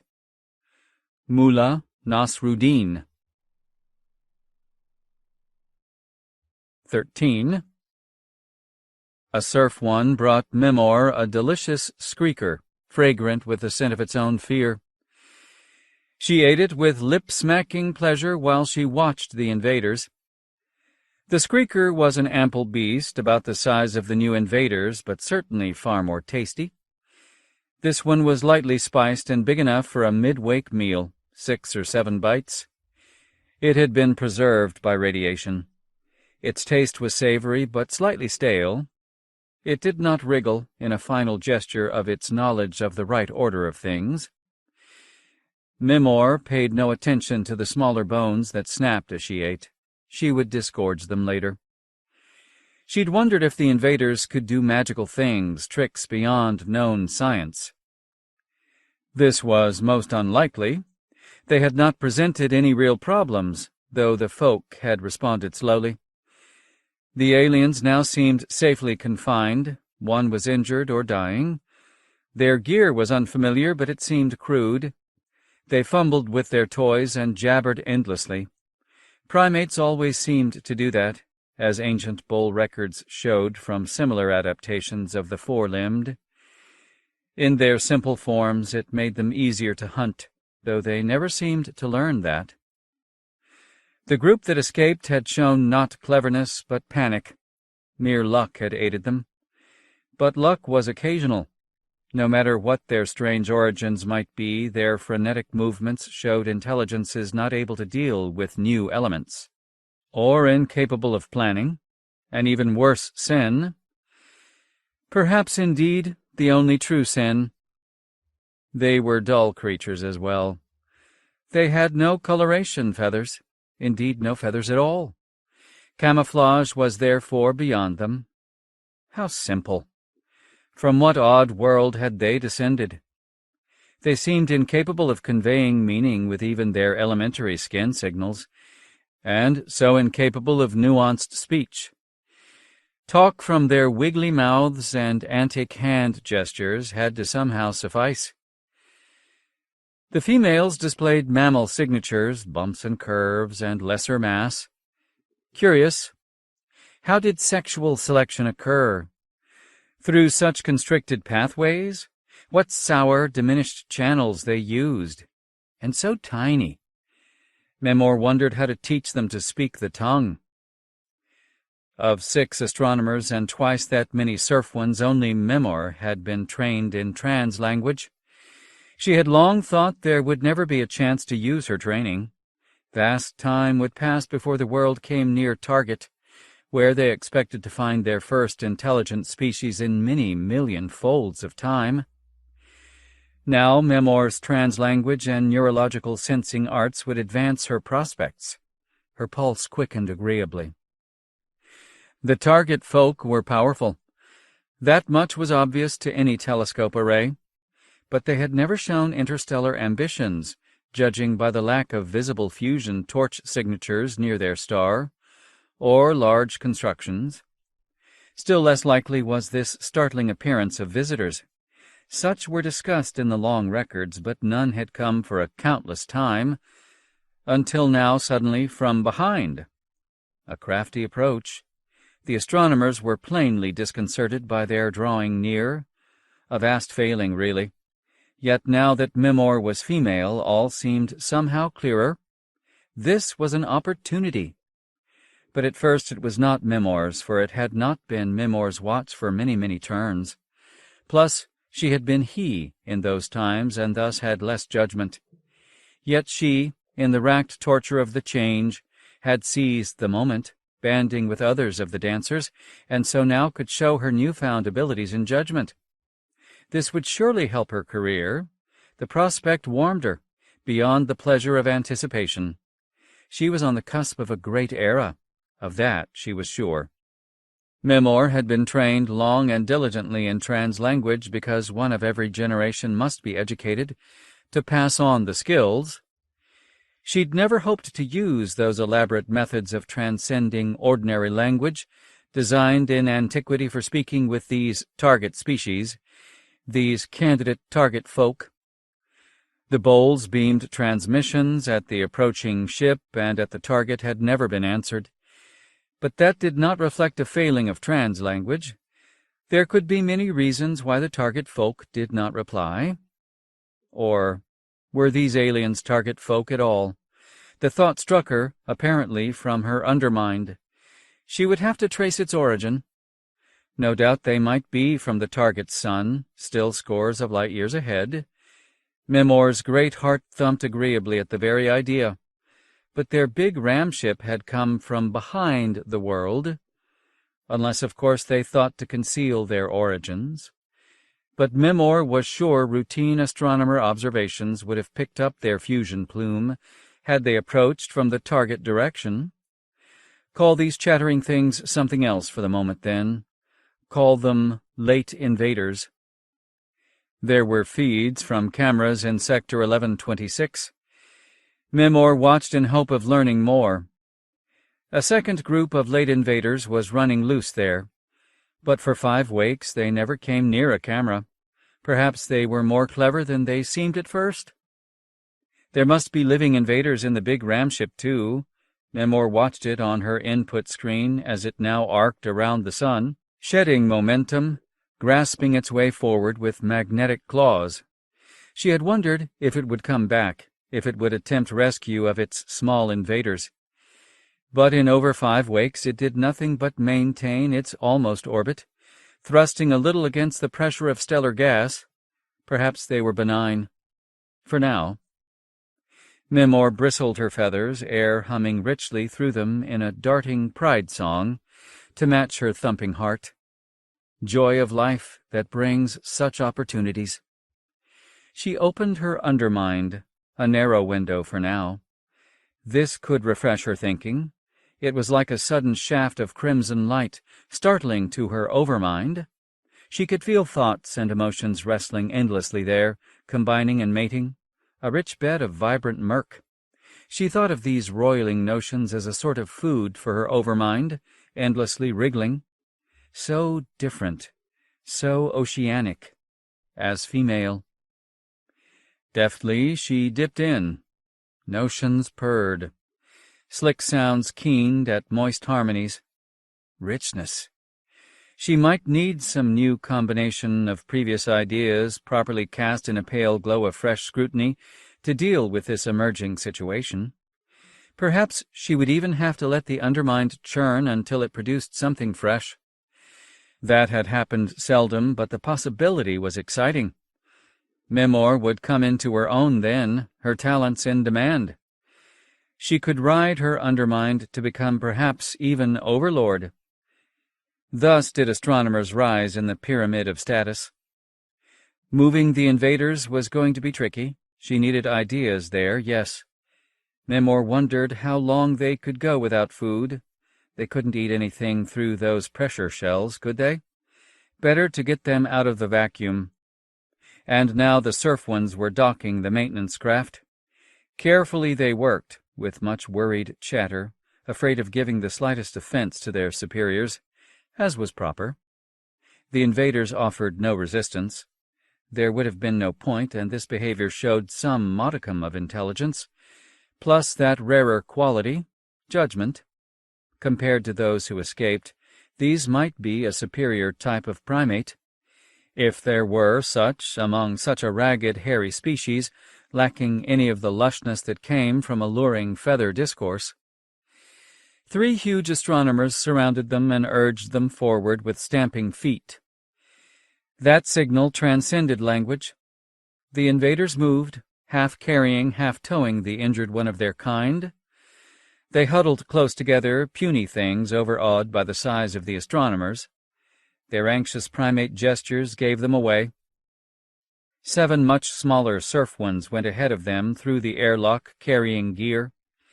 The invaders stopped moving on the other side, eyes agog, an expression of wonder common among many species.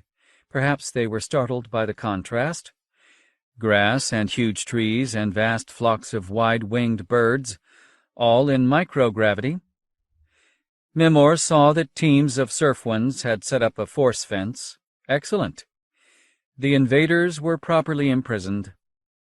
Now Mimor sent an astronomer off with a flock of surf ones to fetch food. She instructed the crew person carefully. They must find something of every kind, screekers, hairies, bugs, fruit, bark, grasses. No telling what these things might eat, though their amino acid composition was common in bowl experience. Mimor was aware that most life forms were restricted in their diet, their environment, cycles of sleep and mating and feeding, heat and cold, 1,000 things, but particularly diet. These creatures might starve to death no matter what she could do. So Mimor was eager to feed them, but also to teach them. She let her undermind purr forward on ideas of how to do so. These poor creatures must learn something of her, and she of them, before they died in microgravity. "Myra," Fred said, "did you get pictures of that chain of bubbles?" Myra looked at him, She said, "Buildings, domes, but not just half spheres. We build that way too in lunar gravity. I snapped some pictures on my phone, but I thought you might have seen something."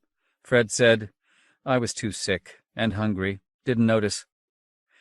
"Well, we followed a ridge after we passed the bubbles. You saw the ridge? It ran right here." Beth said, "It's not going to matter. We're fenced in. Do you suppose they'll let us starve?" "We're in a garden. There must be something to eat. Rabbits?" 14. When Cliff awoke, Irma was sitting next to him, hat tilted, standing watch with concentration. She winked and said nothing. It still felt funny waking up in this perpetual daylight. Humans had evolved in a daily rhythm, and the strangest thing about this place was its constancy.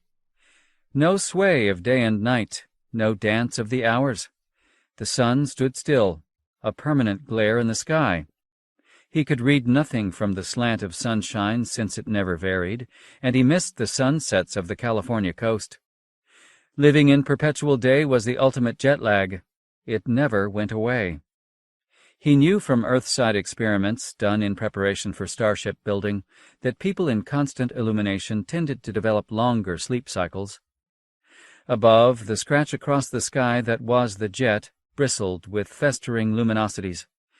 He could see tiny hair-like threads slowly flex and turn amid the tossing motes that burned with furious energy. Was this what a galactic jet looked like up close? It was brightest near the star, cooling as it coasted outward toward the knothole. The nearer jet reddened so it sent diffuse pink shadows rippling among the leaves. Nothing as spectacular as a sunset, but intriguing and unsettling. The Badger had wandered off, Irma told him. They gave it an hour, though, in case it was lying in wait. They set off again, more cranky than before, from the odd sleep they had managed to get.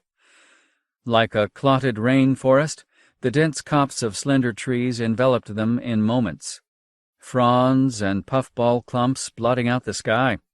The soil was a soft loam with little bushy understory.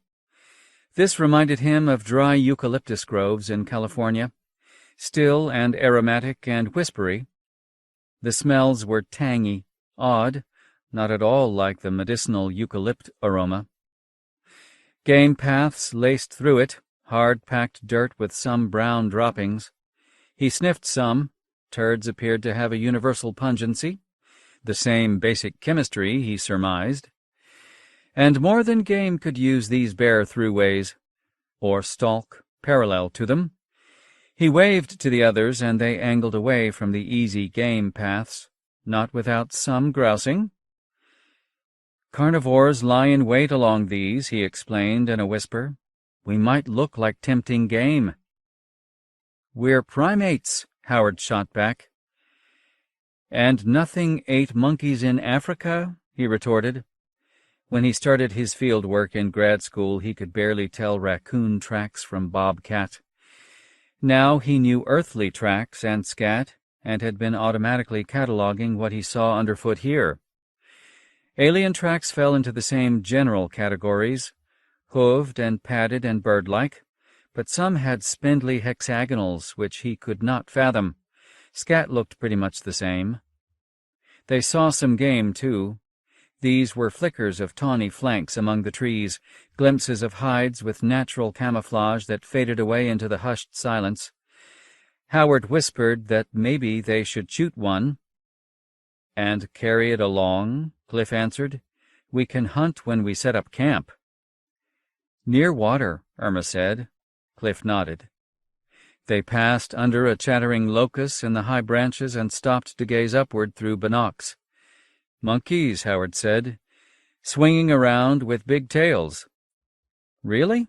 Cliff recalled the barking bands at the San Diego Zoo and used his binocs to bring one of the quick shapes into focus. A rude purple throat display, huge yellowed teeth, darting small red eyes, but... "Yeah, kinda like monkeys anyway. But not mammals, I'd say. No obvious genitalia. Can't see teats either." So primates evolved here too? Howard let it trail off into a question. Maybe they're just getting started, Cliff said softly. He wondered if, given a few millions of years, these proto-monkeys could overcome the aliens they had seen. Not likely. As soon as the primates became noticeable as competition, the smart aliens would prevail. Established forms usually had the advantage, and there was nothing automatically better about primates. "Look down there," Ivy whispered, pointing. A creek glinted green among the shade trees below. They approached too fast, in Cliff's opinion. He called out to them to hold back. Predators liked watering sites. This wasn't Earth, where dawn and dusk were the natural hunting times, as herbivores came for a drink. Carnivores could be hunting any time at all. But there was nothing waiting near the creek, so they all had a good long drink. It tasted cool and fine, and on impulse Cliff plunged his whole head in, glad to be free of the grit and sweat of the last few days. There were no days here, he reminded himself. He would have to think of a new word. He recalled a calculation Vikram Singh had done back on Seeker. Take the Earth and spread it into a bowl the size of this cup world, and it would be maybe a centimeter thick. Here, in the stream-cut hills, he could see cross-sections of the land. The soil was a conglomerate, like coffee grounds peppered with chunky gray rock. No strata, of course. There had been no real geology here. To get hills hundreds of meters tall, the builders, he thought of them as deserving the capital, must have chewed up Jovian-sized masses. They had transformed a whole solar system. That explained the absence of asteroids and other debris around the star. They'd had to be removed, otherwise they could have smacked into Cup World later, punching an unfixable hole, draining the atmosphere. He had to stop thinking of their surroundings as being just a planet. It was, well, a vast contrivance, with all kinds of weirdness living in it, on it. After resting above the creek, they followed it downhill. The creek bank revealed more conglomerate rocks, round yellowish balls fixed in grainy sand. Cliff wondered how the designers of this place had laid soil and water down on a huge spinning carousel. Plainly, they had to put down some mass, a meter or two of rock or water to keep out cosmic rays, but the scale, again and again he came back to the vastness of this place. The whole idea seemed both gargantuan and surrealistic, mute testimony to the deeply alien nature of its builders. Who, what, would do such a thing? Those birds? Somehow he couldn't see it. They didn't seem that smart. In a while they came to a dense spread of trees, and within it found a lake. Flies buzzed around a thick margin of reeds, and they found no easy way to get to the water. Cliff wondered if he could take a swim in it. His skin itched. Maybe later. A thing buzzed by his head. It had 6 wings, about the size of a sparrow. Maybe it played the role of dragonflies in freshwater wetlands, he guessed. Convergent adaptation. Willow-like trees hugged the shore, but taller and with twisted helical trunks. Convergent evolution seemed to have led to pollinator plants, too, bigger stamens and longer twisted pistils, but the same strategy. Shrubs somewhat like laurel sumac mingled with tall trees vaguely like closed-cone pines. Still, some of the plants were bizarre, with canopies permanently pitched toward the star, and bunched leaves like parabolas. There were mosses, too, bryophytes, ferns. Howard was whispering into his phone. He was loving this. They camped, but still Cliff thought it a bad idea to light a fire. They slept again badly, with Howard and Irma taking watch. Voices called in the woods, chirps, snorts, ominous grunts, buzzes, and bellows, oddly pleasant, trilling songs, alien melodies.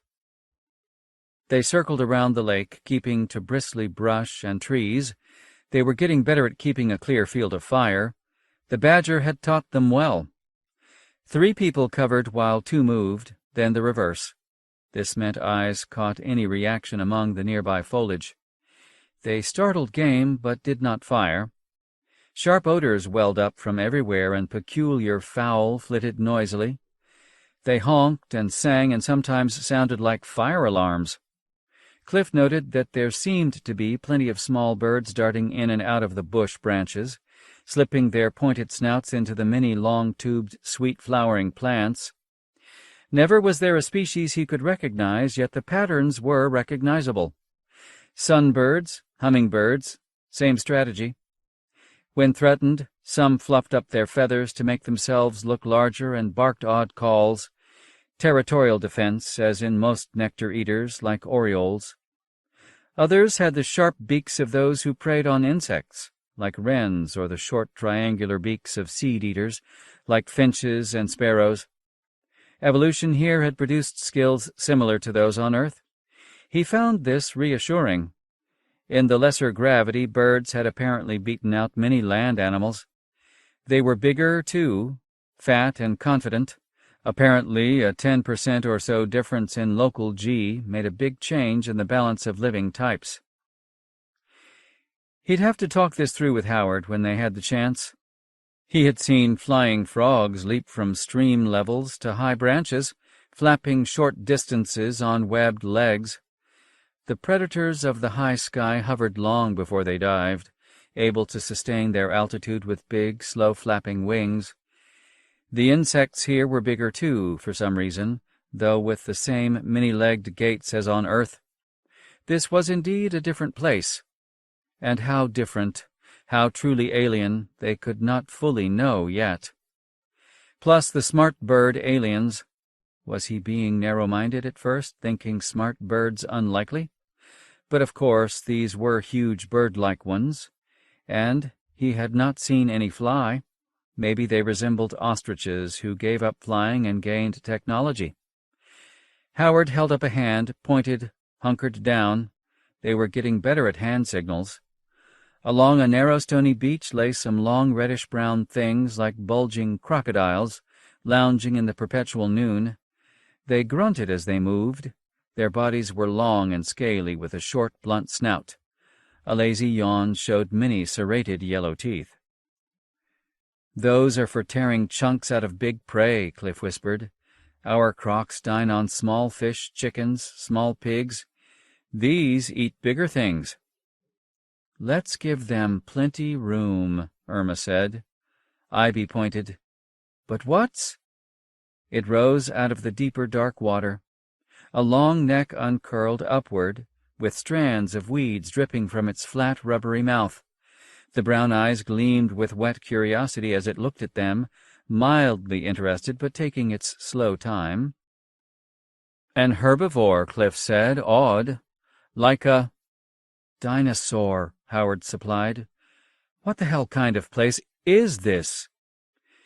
Convergent evolution? But that seemed unlikely, and he stepped back as the thing rose like a slippery mountain, dark with a white belly, legs like pillars, long slick neck, and tiny head. "It is. It's a dinosaur," Cliff said, a chill running through him. "From Earth. Has to be." Irma said, "The aliens, they stopped at Earth?" "Must have sent ships anyway.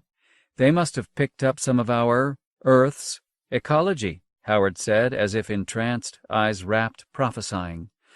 "Like we were doing, bringing species alone in sleep state, only more so."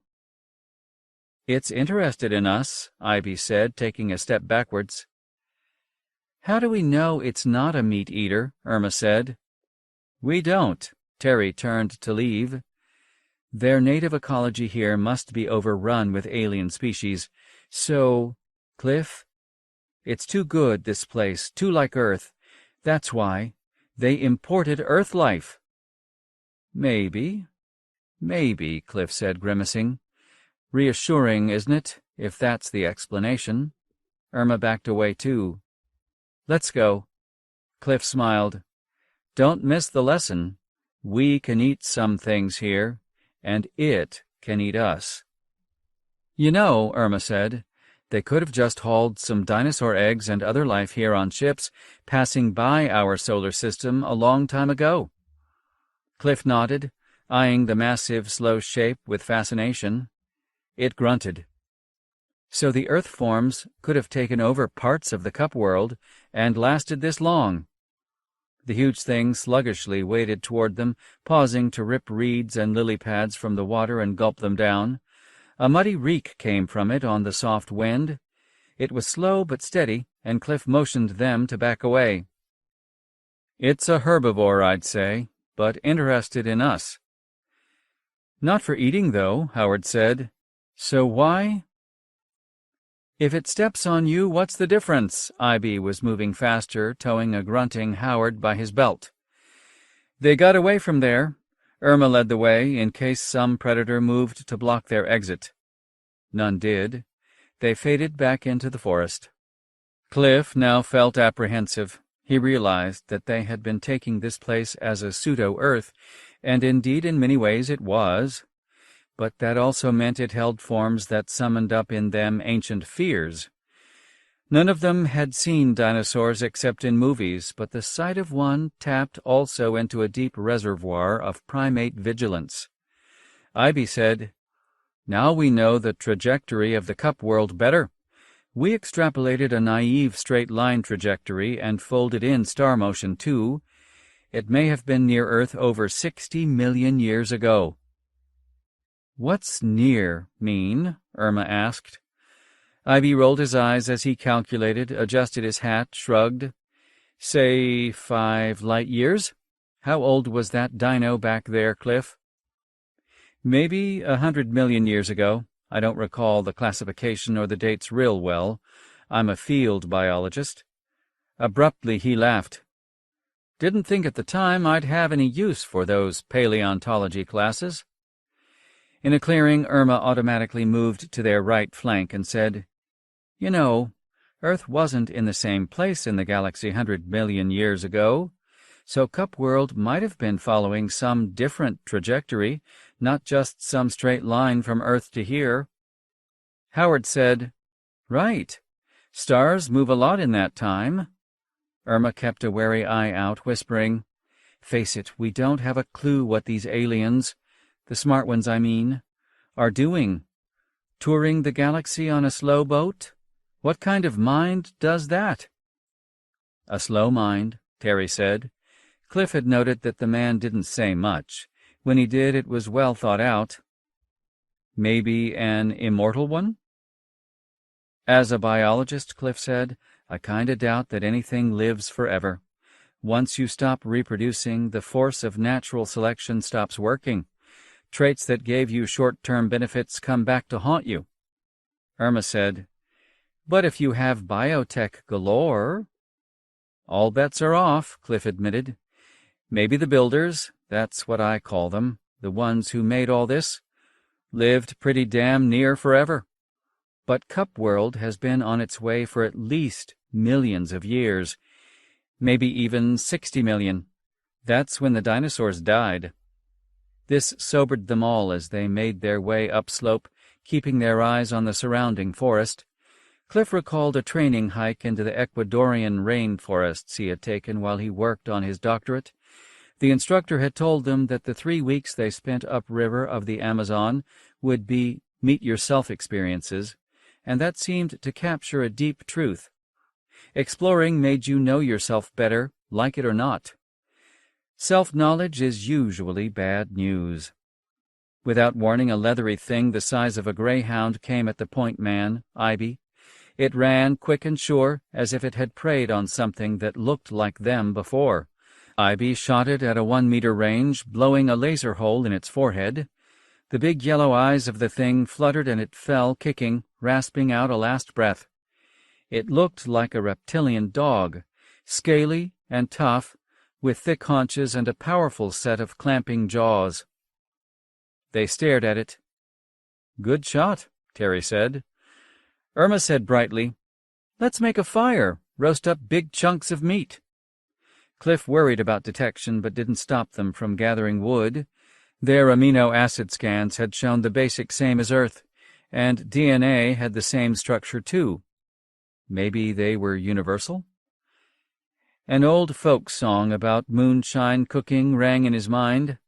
Don't use green or rotten wood, they'll get you by the smoke. Don't use fresh fallen branches, he called out. Look for dried-out ones. Terry looked scornful at this, but others nodded. They had uneven woodland skills. Cliff still had to remind them often not to talk so much, a rule every field biologist knows. Around the campfire, carefully set under dense leafy boughs to capture and spread the billowing gray stink, which was nearly transparent, they set into the fresh roasted haunch meat with gusto. Terry wished for a good red wine to go with it. Got some laughs. They ate but were not sleepy, so they pushed on looking for a safe water source, a spot with clear fields of fire. Nobody wanted to spend a sleep time in trees. But what was the alternative? Cliff was still wrestling with the problem of what to do, but he had to shush them after the meal, and that made him worry more. Leadership was a bitch, he decided, more like being a schoolmarm. Look, we've got to remember one big fact. These creatures don't have any natural caution about us, Cliff said, as they made their way up a steep slope under spreading canopy trees of fat emerald fronds. Ivy said, Doesn't that mean they'll be easy to hunt? Cliff gave him a wry look. Sure, but it also means the predators have no reason to fear us. Remember that. 15. Memor decided to isolate her prisoners from the vast species richness of the world. Her undermind provided the idea, and she instantly knew it was correct. She had watched the logics working in their moist blue-green connections and understood the entire thought chain. The world's wealth would stun them, surely. The blue-green abundance would prove shameful to such primitives. They might even commit group suicide, humiliated beyond tolerance. Their cages, she ordered, made hospitable, but nothing more. Further, her underlings saw that these small creatures found every avenue of escape blocked. Isolation was best, both for them and for scientific study. It was simple to devise transport to put them tens of millions of miles from natural air, water, vegetation, the ripe bounty of the world. Ancient records said something of the sort had worked well against the last invaders, rendering them compliant. Then again, she had to feed them. She had found a good solution. The greenhouse was a series of verdant ledges set near the world's axis of rotation and thrust. The jet burned a searing injunction in its sky, pointing back at the star. Sunny and mild, this was a unique preserve, a rightful richness that fed the astronomers and gave them restful grounds for strolling and contemplation. Surely, as the species that tended the course and the health of the world, and so provided for their servant species, astronomers deserved such cloistered wealth. Since time immemorial, the plants that grew there, the animals and birds that lived on the plants and each other, had all been deftly altered to match microgravity. Such was the wisdom of the ancients. In this lush paradise, Memor allowed the invaders some small latitude. She had not stripped the invaders of their equipment because she didn't know what would kill them. No doubt some of their implements, so odd and crude, were sacred to them, or used for amusement. Very well, Memor was generous. She and the other, lesser species watched to see if the invaders would divest themselves of their pressure suits. They did strip the wounded one, but failed to learn from the experience. For some no doubt primitive reason, the rest remained dressed for vacuum when they went to sleep. They slept twice as long as an astronomer would have, and all woke more or less at once. Perhaps this was a species defense mechanism? They stripped down then to a lower layer of cloth. So scrawny. Memor doubted they were hiding anything from her. More likely they kept themselves covered as a birth control measure, taming their primordial impulses. Or perhaps they used outer coverings to control temperature in an altogether wilder environment than the world's.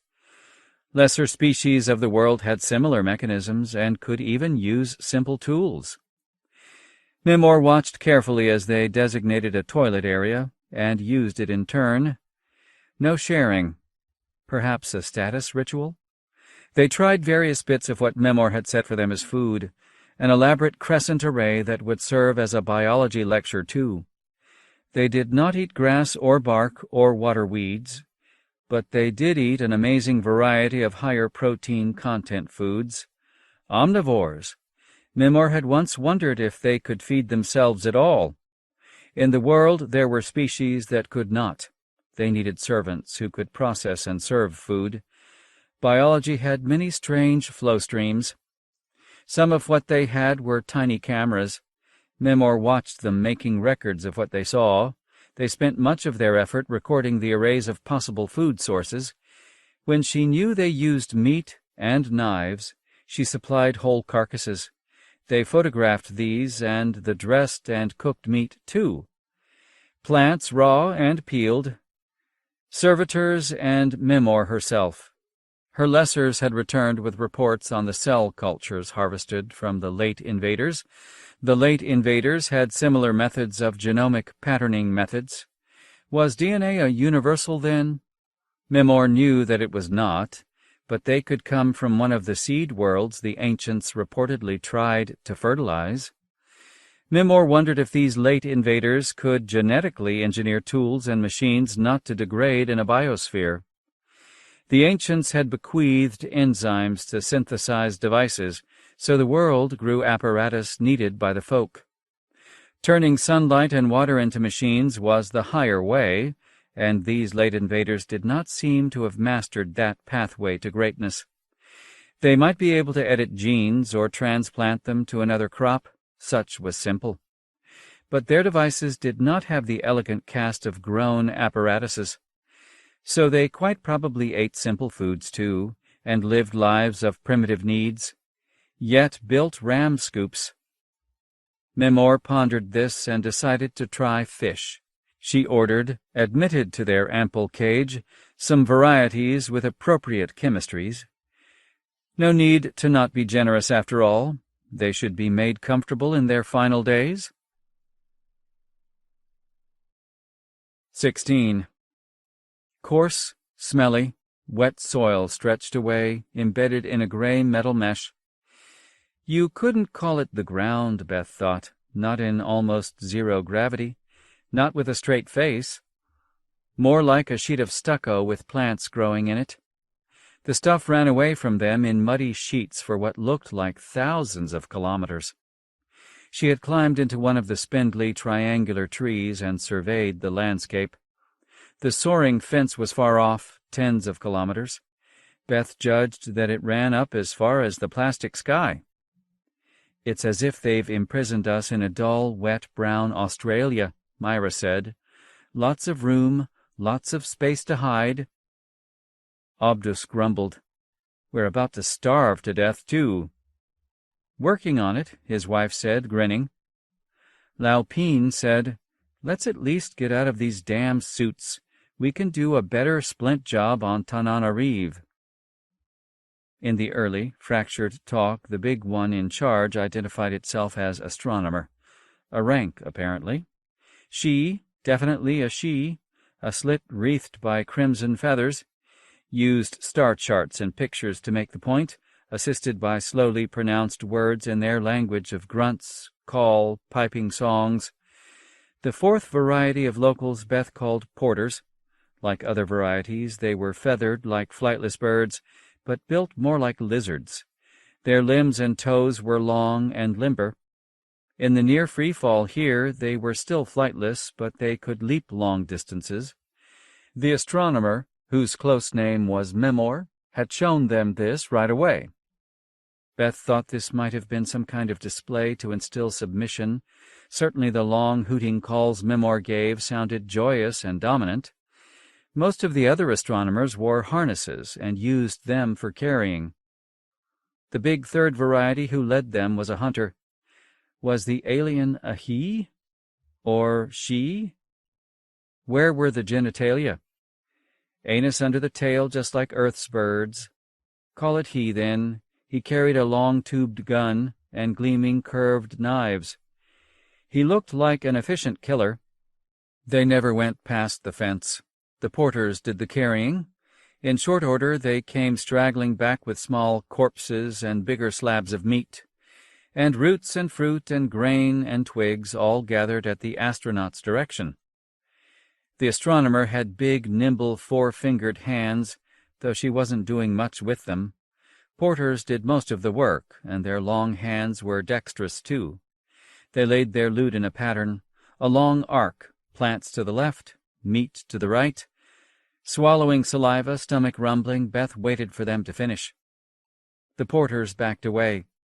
The astronomer came ambling forward, and she was huge. It amazed Beth that she could pick up such little things with her long, jerky arms.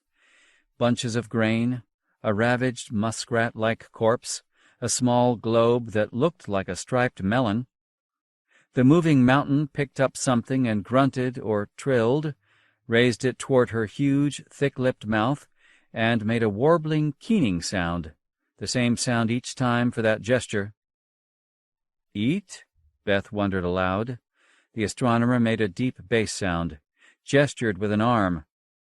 They were being taught.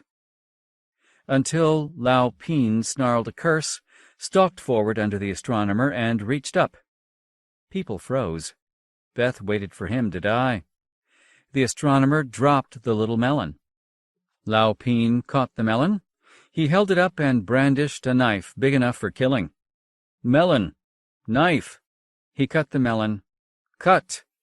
and bit into the slice. "Good!" he called back. Buried his face in the orange flesh. "Eat!" Lao Pin jogged back, turning his back on the astronomer, and cut a slice for Tananarive. "Give! Eat," he said, and she did. They all did, eagerly. Each time Lao Pin spoke, the huge feathered astronomer replied with a bellow and a gesture, his long fingers tracing curves in the air. Those might be easier to repeat than the sounds, Beth thought. She noticed that Tananarive was awake and paying rigid attention. Her hands moved in response to the astronomer's sign language. The astronomers also included some called astronauts, who seemed to be those who could patrol the vicinity of this place. They were big, lumbering sorts who barely noticed the humans. They hooted at one another in long, rolling calls. But more important, the principal astronomer had buckled her knees in what seemed to be goodbye, and gestured. She had left them their tools. That seemed amazing to Beth. Lao Pin had used a knife, and he still had it. That was reassuring. Beth tried something else. She chose a slab of red meat. "Steak," she pronounced it optimistically, and set it on a rock. "Beamer," she said, and held up a microwave projector. They'd tried to use it to cut through the wall of the alien's airlock. She plugged it into her backpack power. Turned low, it cooked the meat in a few seconds. They set the beamer aside, cut up the meat, and ate. Beth carefully plugged the beamer into its solar panel charger. The meat tasted wonderful, and in her hunger she forgot about the alien. Myra and Fred, of course, were photographing everything with their cell phones, and now so was Lao Pin. Good. The power wouldn't run out for months. When they were finished, they still had the beamer, and several knives, Abdus's gun, and the pressure suit helmets. We must look pretty harmless, Beth thought wonderingly. A matter of size? Abdus stretched, yawned, and said, "I'm wiped." With her belly full, Beth suddenly felt the wave of exhaustion.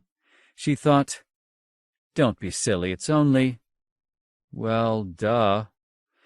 The sun was at sunset, vertical to the glassy wall and horizontal to wet soil embedded in a coarse mesh, and it wasn't going to set.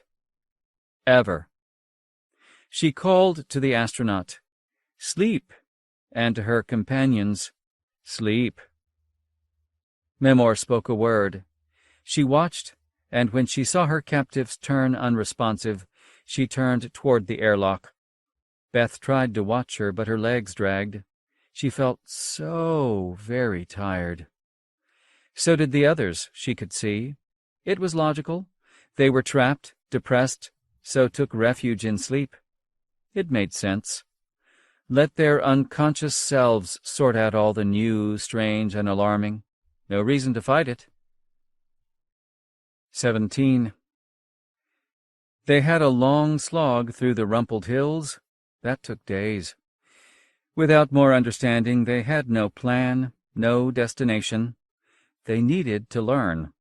But without a goal, Cliff knew, morale would evaporate. Even fear, which was driving them now, would ebb. When they got tired, Cliff called a rest. Nobody argued. They soaked their hats with water and put them over their faces, falling asleep instantly. Gratefully. They stirred themselves 9 hours later, but without breakfast. Food was short. Cliff led by example, roving through the nearby copse of trees and bushes in search of edibles. There were plenty of berries and some fat leaves, but testing by taste was dangerous even on Earth. But what choice did he have?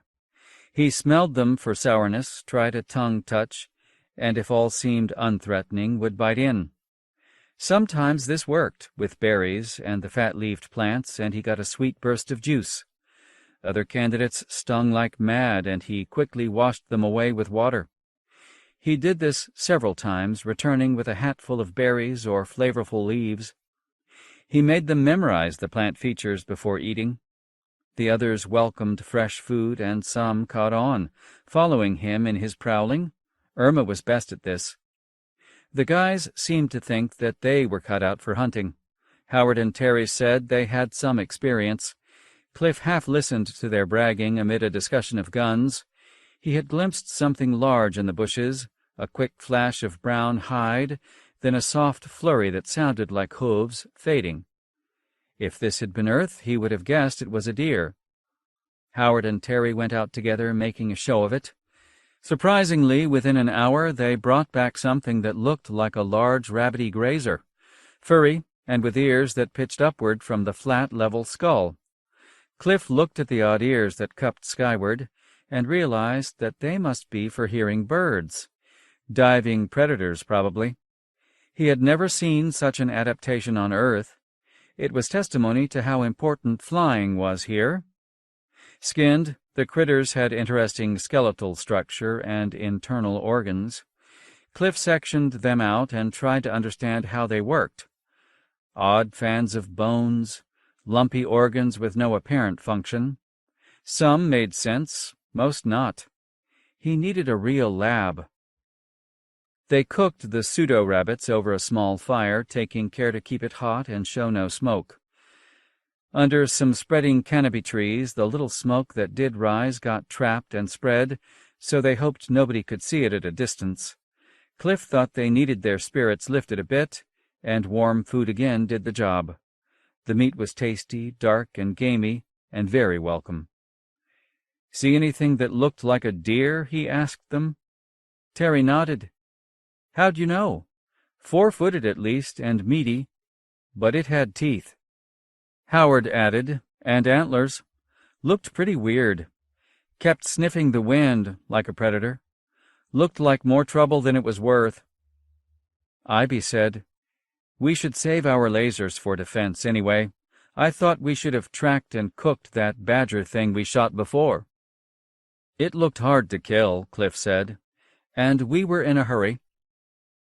Ivy shot back, "And now we're not." Cliff took a long breath of musky air. Might as well bring up the tough issues while they were all relaxed, bellies full. "Look, we're wandering. We need an agenda." That brought on plenty of discussion, but few ideas. He had expected that. They needed to vent. Anxiety came out as talk, rambling and vexed. Danger and hardship made for bad reasoning, but if he could diffuse their frustrations, they could all then work better together. So they talked for a while, mostly hashing over we shouldas and we couldas, and finally Cliff said, "The past is prologue. What do we do next?" "Find the others," Howard shot back. "How?" Cliff asked. Maybe make a link to Sunseeker. Howard paused, obviously not having thought very far ahead. They can maybe link to Beth. Cliff did not want to step all over anyone's ideas. Give and take was how you worked forward. He said carefully, "We don't have anything that can reach Sunseeker." "How about our lasers?" Irma said. "If we could send a simple Morse message." Her voice trailed off, seeing the difficulty of even locating the ship in a sky that never darkened. Ivy saw how this was going, his eyes moving swiftly around their little circle, and said briskly, "First, figure out how this crazy place works. That will tell us how to get on top of our situation." Cliff agreed, but it was best to let the ideas come from others. As they tossed thoughts around, he wondered at his own developing social skills.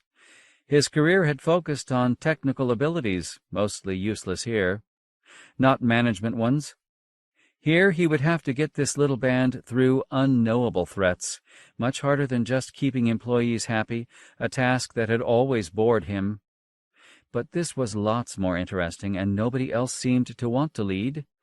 None of the expedition's actual official leaders were here, though, as someone had remarked in leadership training, the important skills can't be taught.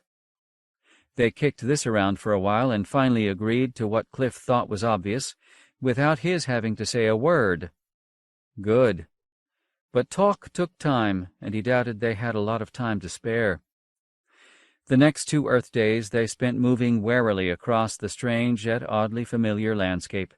Trees with limbed decks, zigzag trunks, spirals, on low hills with running streams and shallow arroyos. Cliff kept track of how long they all slept and found it was steadily increasing.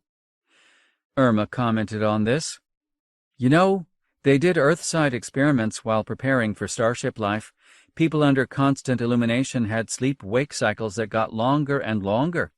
Without the sun, they lost track of time." Terry said, "So that's why shipboard lighting follows the sun cycle." Ivy asked Cliff, "How does anything get regulated here, then?" "I don't know. Biology without outside timing? No day or night? We have no experience with that." They hunted small game, using spears they made, and got nothing bigger than the pseudo-rabbits. Still it was fun, and they celebrated their rare victories with ragged cheers. They were urban types, and the skills of stalking came hard. Maybe it helped that the rabbity grazers were used to attacks from the sky, so were less adapted to ground predators. But there had to be intelligent life somewhere here. They could see fields in the distance, great plains of crops stretching between the forks of 2 converging river valleys. Grass crops, Cliff guessed. They worked their way closer, staying in the hills and staying within the trees. Still, Cliff was startled when they came up behind a few silent, trudging figures. Not human. "Careful," Cliff whispered. They crouched down. The shapes were crossing a foggy slope ripe with thick aromas. Out of the mist came shambling shadows, slow and silent. Cliff switched his distance specs to infrared to isolate movements against the pale background, and found the figures too cool to be visible. In the mist they were ghostly, slim shapes. Legs but no arms. "The farmers?" Howard whispered.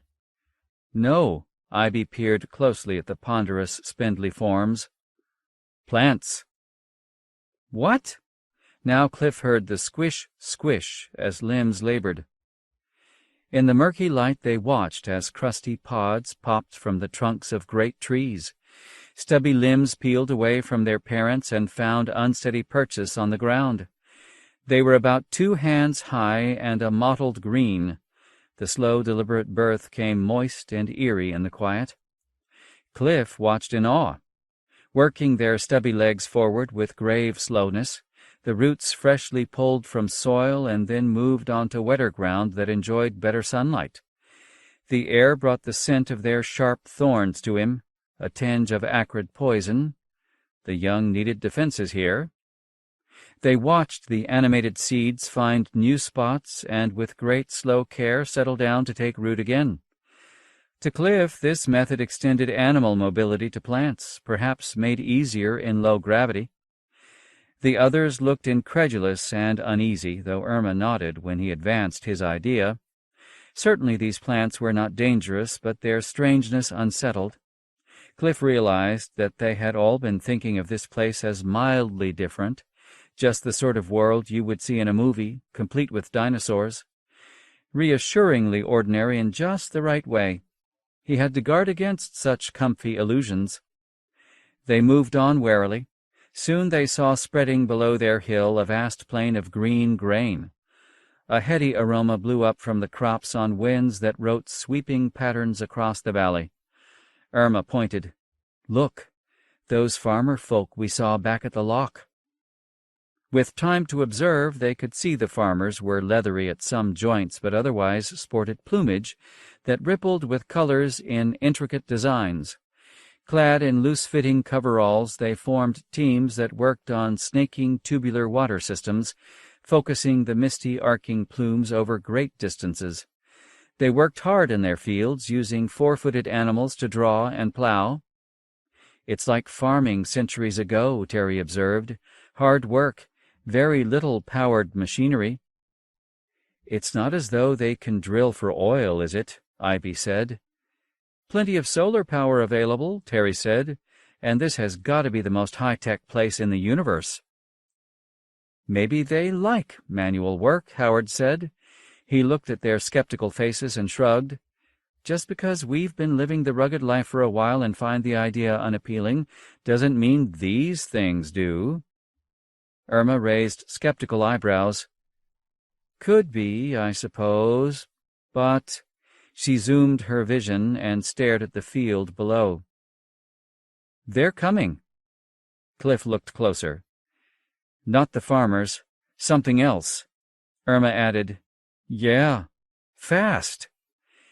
These were even bigger, with long necks, something like elongated feathery racehorses that strode on two legs, with long wiry arms held forward for balance as they cantered. Plenty of rich plumage, but a muscular look to them, especially in the legs. Clothed only at the middle, they had thick belts with things like tools dangling from them. As Cliff watched, one of them looked around and eerily looked right at him. It was running hard but held its head fixed, the eyes large and glittering. "Not farmers, no." "Looks like they're about a click away," Terry said. "We must have hit some trip wire or detector." Cliff had wondered how this place could have developed different intelligent species. Specialization for labor or life niches? They probably had genetic technology, so maybe had developed new species from some early root genetics. Humanity had yet to do that. Enough thinking. It was hard to avoid it, his head full of questions. The runners he saw were perceptibly closer. "Let's get going," Cliff said, and did so. The menacing pursuers were fast and far more than anybody wanted to fight. Terry led the way, running as if devils pursued him, and just maybe, Cliff realized, they did. Humans had invaded this biosphere unannounced. They had not surrendered meekly, but instead fled from the airlock. No negotiation. Now they were ranging around in somebody's territory, killing local wildlife to eat. The farmers seemed peaceful and simple, but that couldn't be the whole story here. But could they outrun those things? On the run they decided, amid hoarse-barked consultation, not to return along their earlier route. There seemed little shelter there. Instead they headed downhill from the next ridgeline. They had learned a long loping stride that took advantage of the lower gravity. No sign of pursuit yet in the forest behind them. They stopped to listen, panting pretty loudly, then holding their breaths to hear. A distant, chippering cry beneath that low growling, coming closer. "And they know the territory," Cliff whispered.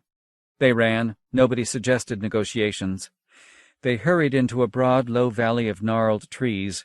Some bore fruit, and Cliff felt a pang of hunger as they ran through these. It was moist here, and soon they heard the snarl of water over rapids. The river was broad, and Cliff wondered whether they could ford it. He glanced left and right and saw a long arched bridge. That way."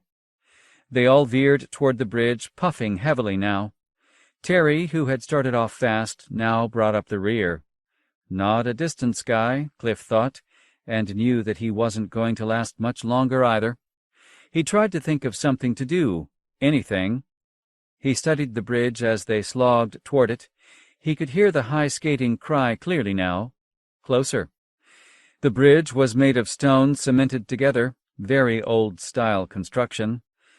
On the underside, though, were thick metal beams, ribbed and with flanges at each side, rugged. They reached the foot of the bridge.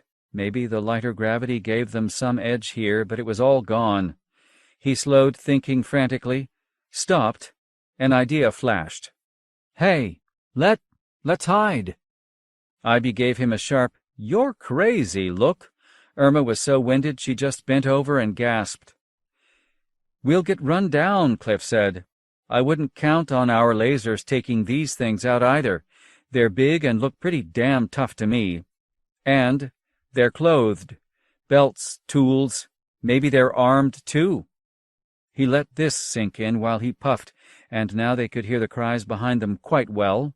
They all looked at one another, gasping, coughing, and finally Irma said, "I can't go much more. Let's try it." The men nodded, looking relieved.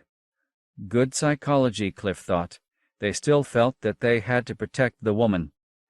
He trotted around to the underside of the bridge and grabbed one of the ribs. He hadn't really thought this through, but when he put his boots on the side flanges, he found they fit. Barely. The others watched as he climbed up the ribs. He then turned carefully to face down toward the water that swirled and chattered over rocks. With some effort, he could strain back and support himself against the beam. The others looked up at him doubtfully. Ivy said, "Hanging with both hands? We can't use the lasers from there." Cliff called down, "What else can we do?" That decided them. They inserted themselves into the nooks between the beam flanges and with some grunting got pinned into place. It was an effort, and he could feel his arm muscles working hard. "Hold on as long as we can," Cliff said. The chippering was close. "Quiet." Pounding of heavy feet, growls from deep guts, wild shrieks, quick barks like commands, thumps, feet hammered at his back, or that's how it felt, and most of them passed on. But then he heard a huffing from above, heavy, long breaths. Feet padded around, slapping on stone, a rumbling bass grunt that seemed to go on forever. His stinging arm muscles had locked solid, his fingers trembling. The thing above wouldn't leave. Maybe the pursuers had left one here to block their retreat? He didn't like this conclusion, but as moments crawled on, he saw that it wouldn't matter. Irma's face was white with strain, and Cliff wasn't going to last much longer either. At least they had caught their breath. He didn't dare whisper.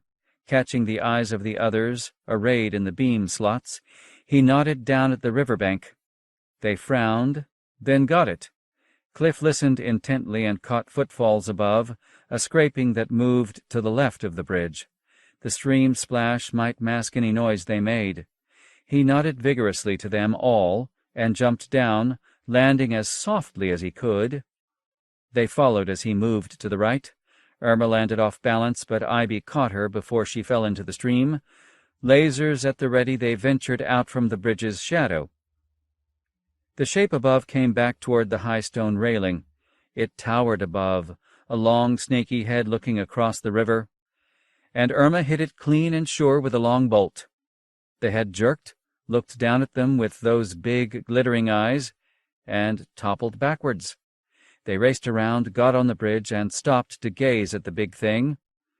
A deep burn at the top of its skull trickled pale blood onto the stones. The eyes blinked, but the eyeballs did not move. Cliff unbuckled the belt from the thick waist and put it around his own. The tools were odd and heavy. He was tempted to take a look at them, but— "What'll we do with it?" Irma asked, beaming. "Leave it," Ivy said.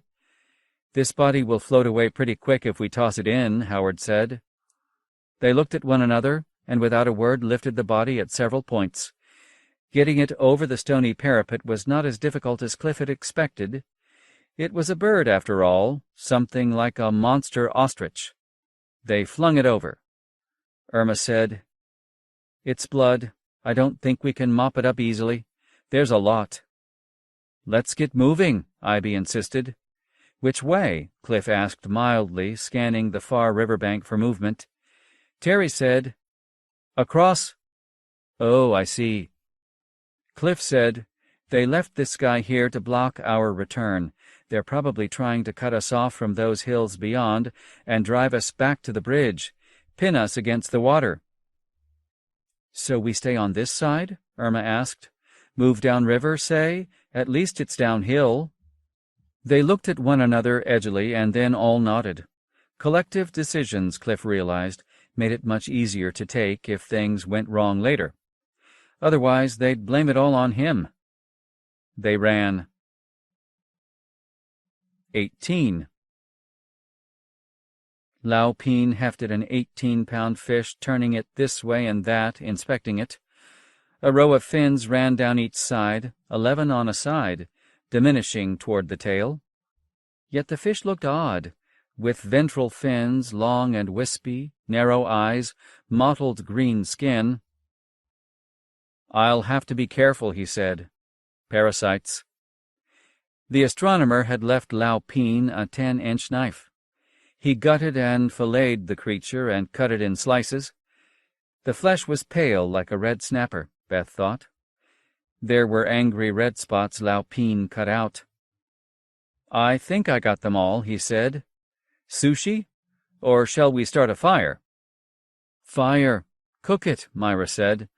"I do not feel lucky. It's ugly." They broiled the meat on twigs.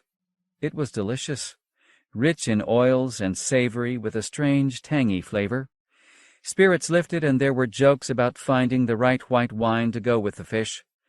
Or maybe margaritas all round? Beth was glad to get them in a good mood. The meetings with Memor had fascinated them all, but the brute fact was that they were prisoners listening to lectures. The thrill of contact with a real alien, telling them strange new views, even that had to fade.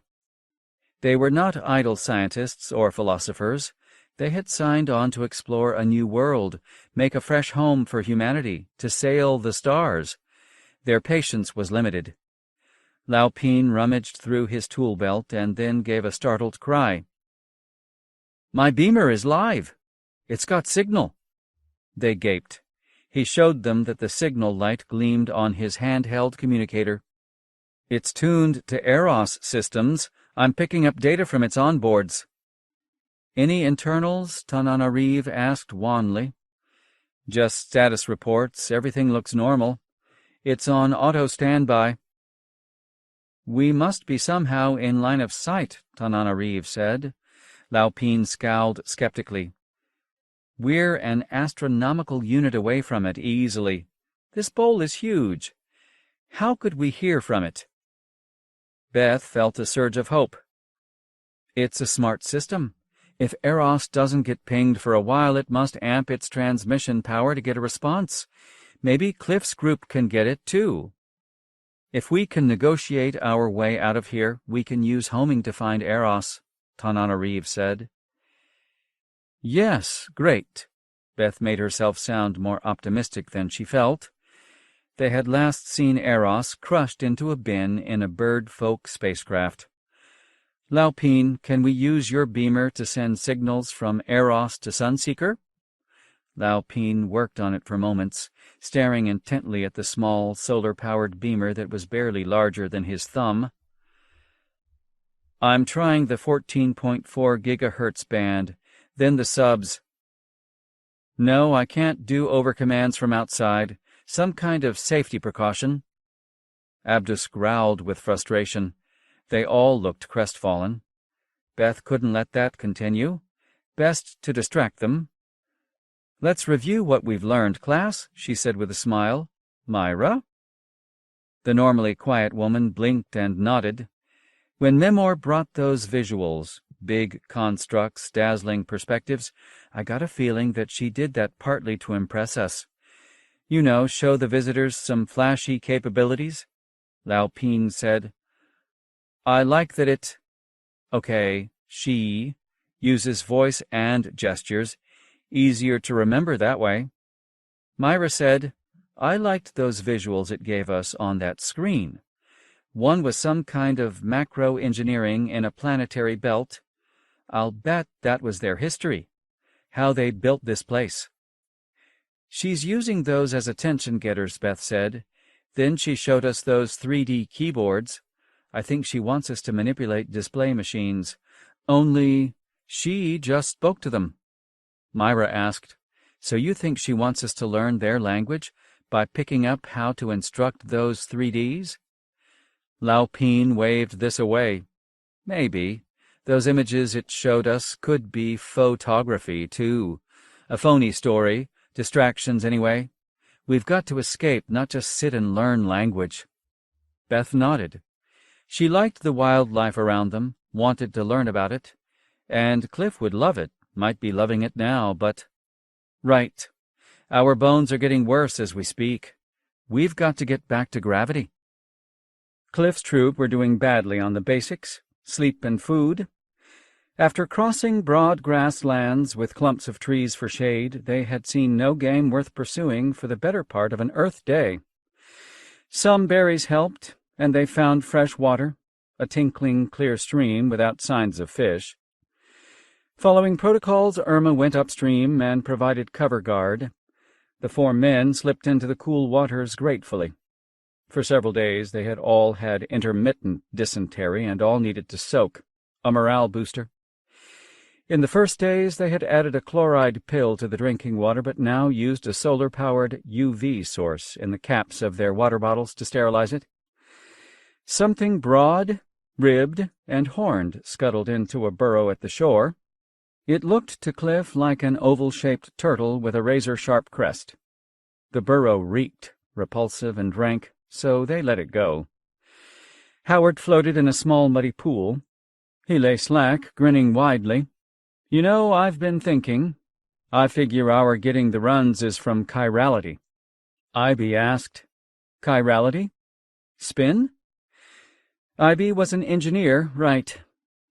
Direction of rotation of molecules. Handedness? When a molecule isn't identical to its mirror image.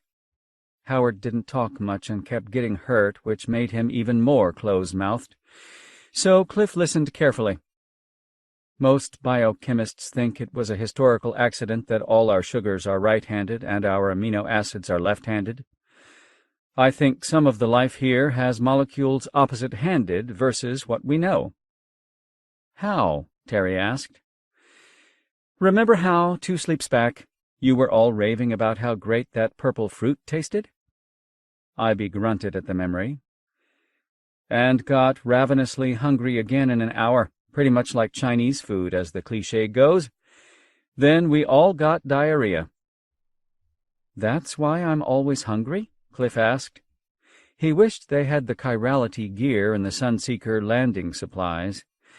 They couldn't bring everything on the first lander. We all are, Howard said.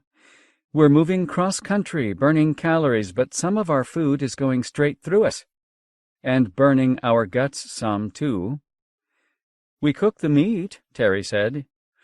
Sure, but all the prior biochem work we had, back Earthside, can't offset microbes no human ever met. Montezuma's revenge, you know. Cliff said, That comes from microbial pathogens, different problem. I ran the DNA checks. This ecology uses the same basic double helix structure in everything I checked. Sure, but on other planets, the accidents of evolution could make the proteins and sugars different. If this bowl has been cruising along, sampling ecologies, then there may be whole ecologies here based on L-glucose rather than our D-glucose, and D-amino acids rather than our L-amino acids. Ivy shrugged. Sick is sick. Howard glared. So, L-glucose is interesting, because it tastes just about as sweet as D-glucose, but passes through the gastrointestinal system completely unmetabolized. Throw left and right-handed ecologies together here, and every life form in the food chain has to choose one isomeric biochemistry or the other. Fruit sugars, fructose, will behave the same way. Cliff recalled that Howard had been a media figure of sorts. He ran a semi-private preservation zoo in Siberia after the climate warming ran wild there, exhaling methane. He'd never have left Earth if a disaster hadn't wiped out his patch of land, animals and all. The mission planners put him in because Sunseeker carried the makings of a zoo, intended as an ecology for the colony. Some critters wouldn't survive and most wouldn't be revived right away, but Howard could handle them. He and Ivy were butting heads for a bit until Cliff held up a hand. "That explains why we get the runs." "How sure is that?" Cliff said. "I thought I'd seen all the problems when I did that air sampling as we came through the airlock." Biology never rests. As if to illustrate, Howard slapped at gnats that swarmed around his eyes. "Better if we learned what's got our handedness and what doesn't." Howard held up his phone. "I've got notes in here, beginnings of a menu." Cliff clapped him on the back. "Good stuff. You're the food guide now." It made him glad to get some clarity on an issue they'd shied away from. Just talking about it and making rude jokes helped. Irma came ambling back and laughed too. Howard finally said, "Meat's the best for us. Kills a lot of nasty stuff. Let's find some." "Where?" Ivy asked. "Look to all points of the compass." "Compass doesn't work here," Terry pointed out, and they moved on, following the stream. At a rest stop hours later under some zigzag trees, Cliff wanted to get some game into their bellies and sleep. So when Howard pointed silently into the distance, they all crouched down and peered through their binocs. "Looks like a squashed ape," Irma said. "Meaty." It had a gray pelt and walked with a swaying motion, hips throwing the legs forward. A narrow head kept wary watch, and it was coming toward them. "At least 2 meters high," Ivy judged. "Plenty of meat on it," Howard said. His stomach growled. "With that thick coat, lasers won't be much good," Terry said. Irma said, "A headshot is tough, too. Look at those eye ridges, bony, and not a large skull." "It's not carrying anything in those hands. They look nearly like claws," Howard said. Cliff thought about killing a primate, but they were really hungry. He decided to say nothing. "Let's go to Howard's points of the compass," Ivy said, "and close in on it. Maybe get some spears?" This zigzag tree had limbs that slanted backwards as the trunk angled left, then right. They cut off 4 limbs that were fairly straight and trimmed them down, sharpening their points with knives, searing the points hard with their lasers. They had all gotten quick and sure handling their field gear, and the gray ape was only 100 meters away when they circled through the tree line, working around it as it moved steadily on. The quarry looked around a lot but didn't notice them. On Cliff's signal, they all closed in. The target was bigger than they were, he judged, by 50 kilos at least. It was watching the ground as they quietly edged closer. It climbed a short knoll and crouched down among the grassy tops. This helped shield them as they moved to within 20 meters of it. The quarry's attention was focused on the ground, and Terry, who edged up the slope, gave the hand signal to attack. They ran up the slope with makeshift spears, and the thing suddenly sprang up, eyes wide. Terry charged at it with a high-pitched yell and then suddenly stopped. "It's got a toolkit!" "Hold!" Cliff shouted. They stopped, spears still at the ready. The creature drew out a slender instrument and pointed it at them. "That a gun?" Ivy asked. "Doesn't look like one." Silence. Edgy foot shuffling. Cliff now saw their potential prey was not covered in gray fur, but rather a form-fitting garment of close-woven cloth. From a distance it had looked like a pelt. It backed up, saw that it was surrounded, and crouched low. At its feet was a square opening, revealed by a hatch tilted back by a large handle. It had used the slender tool to unlock the thing, and the lid of turf swung wide open on a big, rugged hinge. "It's intelligent," Terry said. The creature stepped carefully over and took hold of the lid. It murmured something and gestured with its long, angular hands. They ended not in simple fingers, but with an array of flexible, multi-jointed appendages. Cliff dropped his spear and stepped closer. About a meter below in the hole was a complex mechanical array. As they watched each other warily, a slight rumble came from the ground, vibrating his boots. The creature bent down and tripped 2 flanges to a new setting, ignoring them. It's got to be pretty confident of itself, Cliff thought. It swung the lid back into place with a thump that broke the strained silence. It put away the tool and held out its hands, appendages up. They were twice as long as human hands and fingers. "Is that a peace gesture?" Irma asked. Intelligence gleamed in the quickly shifting eyes. It focused on Irma and Howard, who were standing together. Slowly it walked toward them. They glanced at each other uncertainly, and Cliff said, "Stand aside." With what Cliff thought was supreme self-confidence, the thing walked past the humans and continued on its way. It did not even look back or seem concerned that they might follow it. They stood a while and watched it walk into the distance with a dignified, measured pace. When Cliff turned from watching it, IB had the lid up and was examining the space below. The rumble was louder with the lid off, but soon faded away. "This is interesting mechanical engineering," IB said. "I could squeeze down in there and—" "I'm hungry," Terry said. "I was already figuring out how to roast that thing." "Can't eat a smart alien," Irma said tersely. "I suppose not," Terry allowed with a nod. Cliff thought, people do on Earth, even primates, but said nothing. They went back to the stream and managed to catch one of the oval turtles with the razor-sharp crest. They were all in a bad mood. They hit it with a rock and roasted it over a spit. Cracking the shell, they found leathery meat sizzling from the fire and giving off heavenly aromas. Tough, but no one hesitated. 19. A small set of rocky ruins lay downstream, big stones cemented in place, no obviously advanced technology. They seemed abandoned. Cliff wondered at their age. They skirted these, and the river broadened into a lake that smelled of sulfur. A swamp dominated one side, and unfortunately it was theirs. They tried moving through it, but the sour muck sucked at their every footstep. 100 meters of this made them stop. "Leaving prints in this muck makes it easier for them to track us," Irma said. Terry looked exhausted again. "Look, we can only run so long. We're not trained for this." Cliff nodded. "There's got to be a better way." There was, but not easy. They found logs and lashed them together with vines and strips of bark from the rotting fallen trees. No high chippering cries from behind, but they worked quickly together. Their discipline was getting better. Nobody spoke more than the minimum. Cliff thought to himself, the forest always has ears.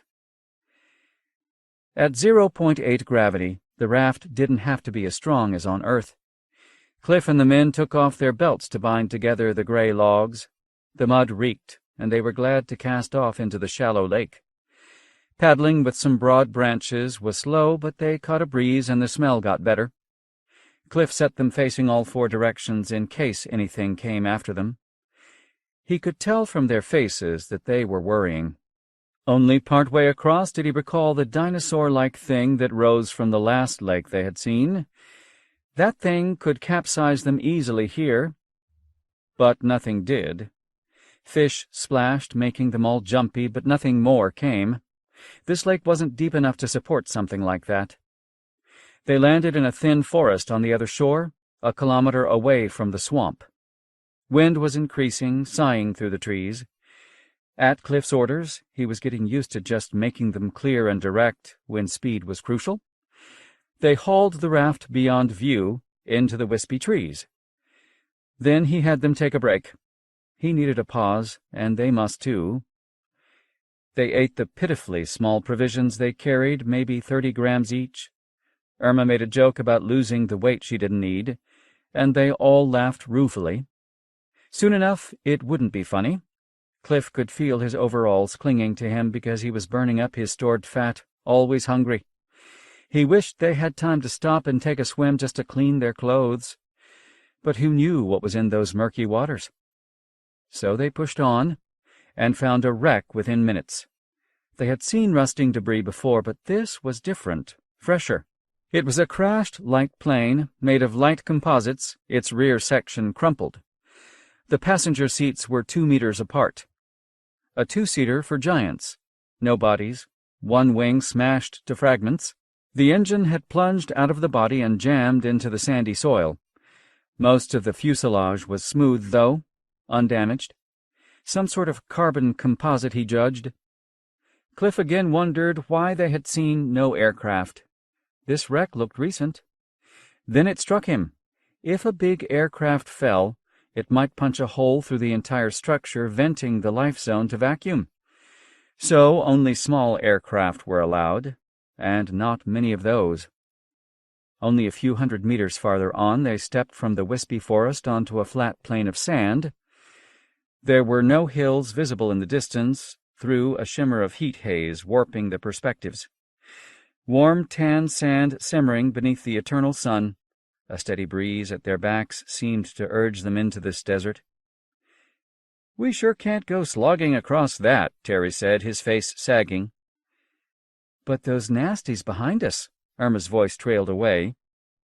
"We need to get some distance between them and us," Howard said.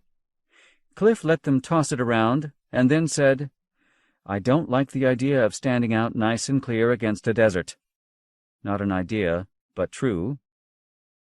"We're trapped," Irma said angrily. She looked wan, worn.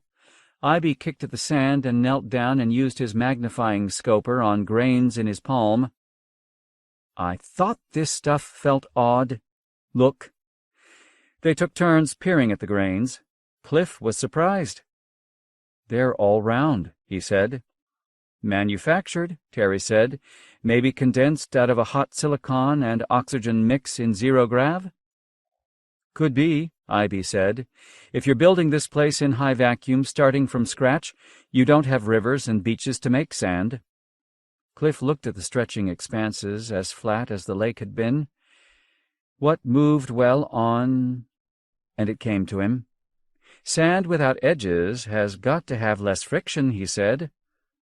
Irma looked at him. So? "Less resistance to a sliding surface. Let's make a sail craft. Let the wind blow us across this desert." "What?" Ivy was aghast. Irma snapped her fingers. "Remember that downed plane? We could use the airfoils, cobble something together." At first they were puzzled, then disbelieving, then, remembering their pursuers, grudgingly they tried it. They had to drag the cut-down body of it for hundreds of meters. Terry pried the damaged wing away, and they used the wheels to keep the thing rolling. Cliff had time to look through the tool belt he had taken off the alien body. That seemed now like many days ago. He knew this meant he was getting near his limits. That was now a bigger problem for them all, telling when an Earth day had gone by. In his stupefied fumbling, he finally saw that most of the tools were alien wrenches, hammers, screwdrivers for pentagonal heads, and huge. Hard to use, but not impossible. One he couldn't understand turned out to be a laser. He spotted it because it had leads to attach to a solar panel that unfolded. The gear was quite well designed. It flared on with a virulent pop. Everybody cheered. They cut through the unneeded metal with its actinic beam, slicing elegantly thin lines. It took care and contortions to shape the body into something clean and usable. They reconfigured it into a sand sailboat, making the usable wing of the plane into a sail. They screwed that in place with their new tools. Luck was with them. The wind was picking up, still howling at their backs. They set off by pushing the fat tire wheels into the sand, and then letting the wing turn into the full wind. Cliff held his breath. If it failed, they were stuck. backs against the desert. It failed. The wheels got stuck in grit, and they had to lever them out of the sand, digging with their hands. Then, with them all crowded into the long passenger compartment, they got stuck again. Sighs, drawn faces. Terry had another idea. Cut off the wheels. Let it be a true sailboat, running on its skin. Cliff was so tired by now he really had no faith in anything but sleep. But he let Terry shear off the wheels and struts with the alien laser. They got out of the boat's body and pushed. Sand ground beneath it. The wind blew, and it started to gain speed. Cliff ran alongside, pushing with raw hands until it had some momentum. Only then did he call, "Pile in!" They yelled and shouted and got inside with weary last energy. In a few minutes Cliff looked back and could no longer see the tree line. The wind purred around their sail as it picked up. They were skating across a great sand lake with no idea of what lay ahead. Into the unknown. So what else is new? Cliff asked himself, and fell fast asleep. Part 4.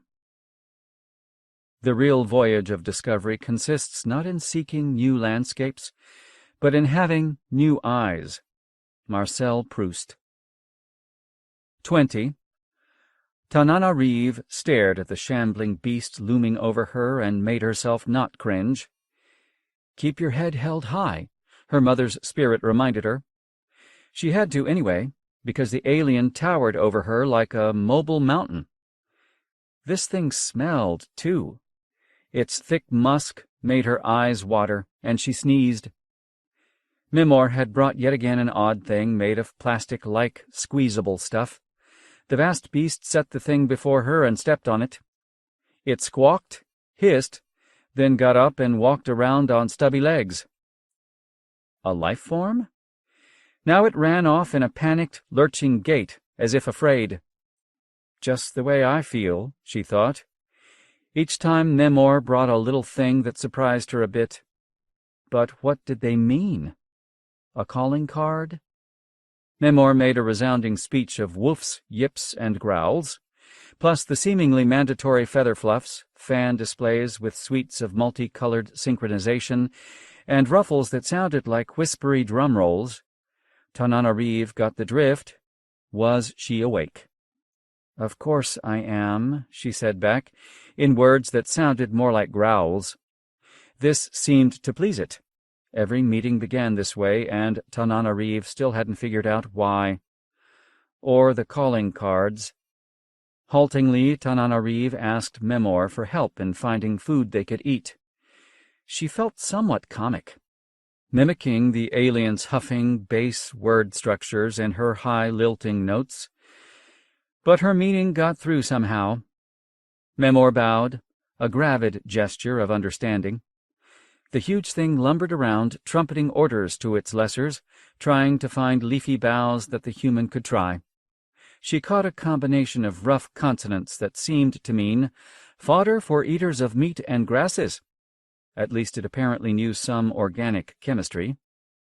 She kept to the ropey vines Beth had settled her into for comfort. Tananarive felt safer here, too, lounging back among this aromatic wealth. Her dark skin blended into the shadows.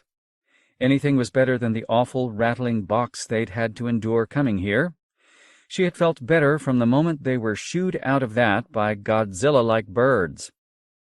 The forest was oddly comforting. Plants here, adapted to near free fall, looked odd. The usual supporting structures were gone, so huge leaves and blooms hung in the 0.1 gravity from slender branches. Many had no obvious parallel to earthly vegetation. They looked like slender spider webs with splashes of puffball decoration. Surf ones, as the astronomers called them, had been busy building an enclosure when the humans were harried into the greenhouse, as they called it. The surf ones inside the enclosure worked steadily but avoided people.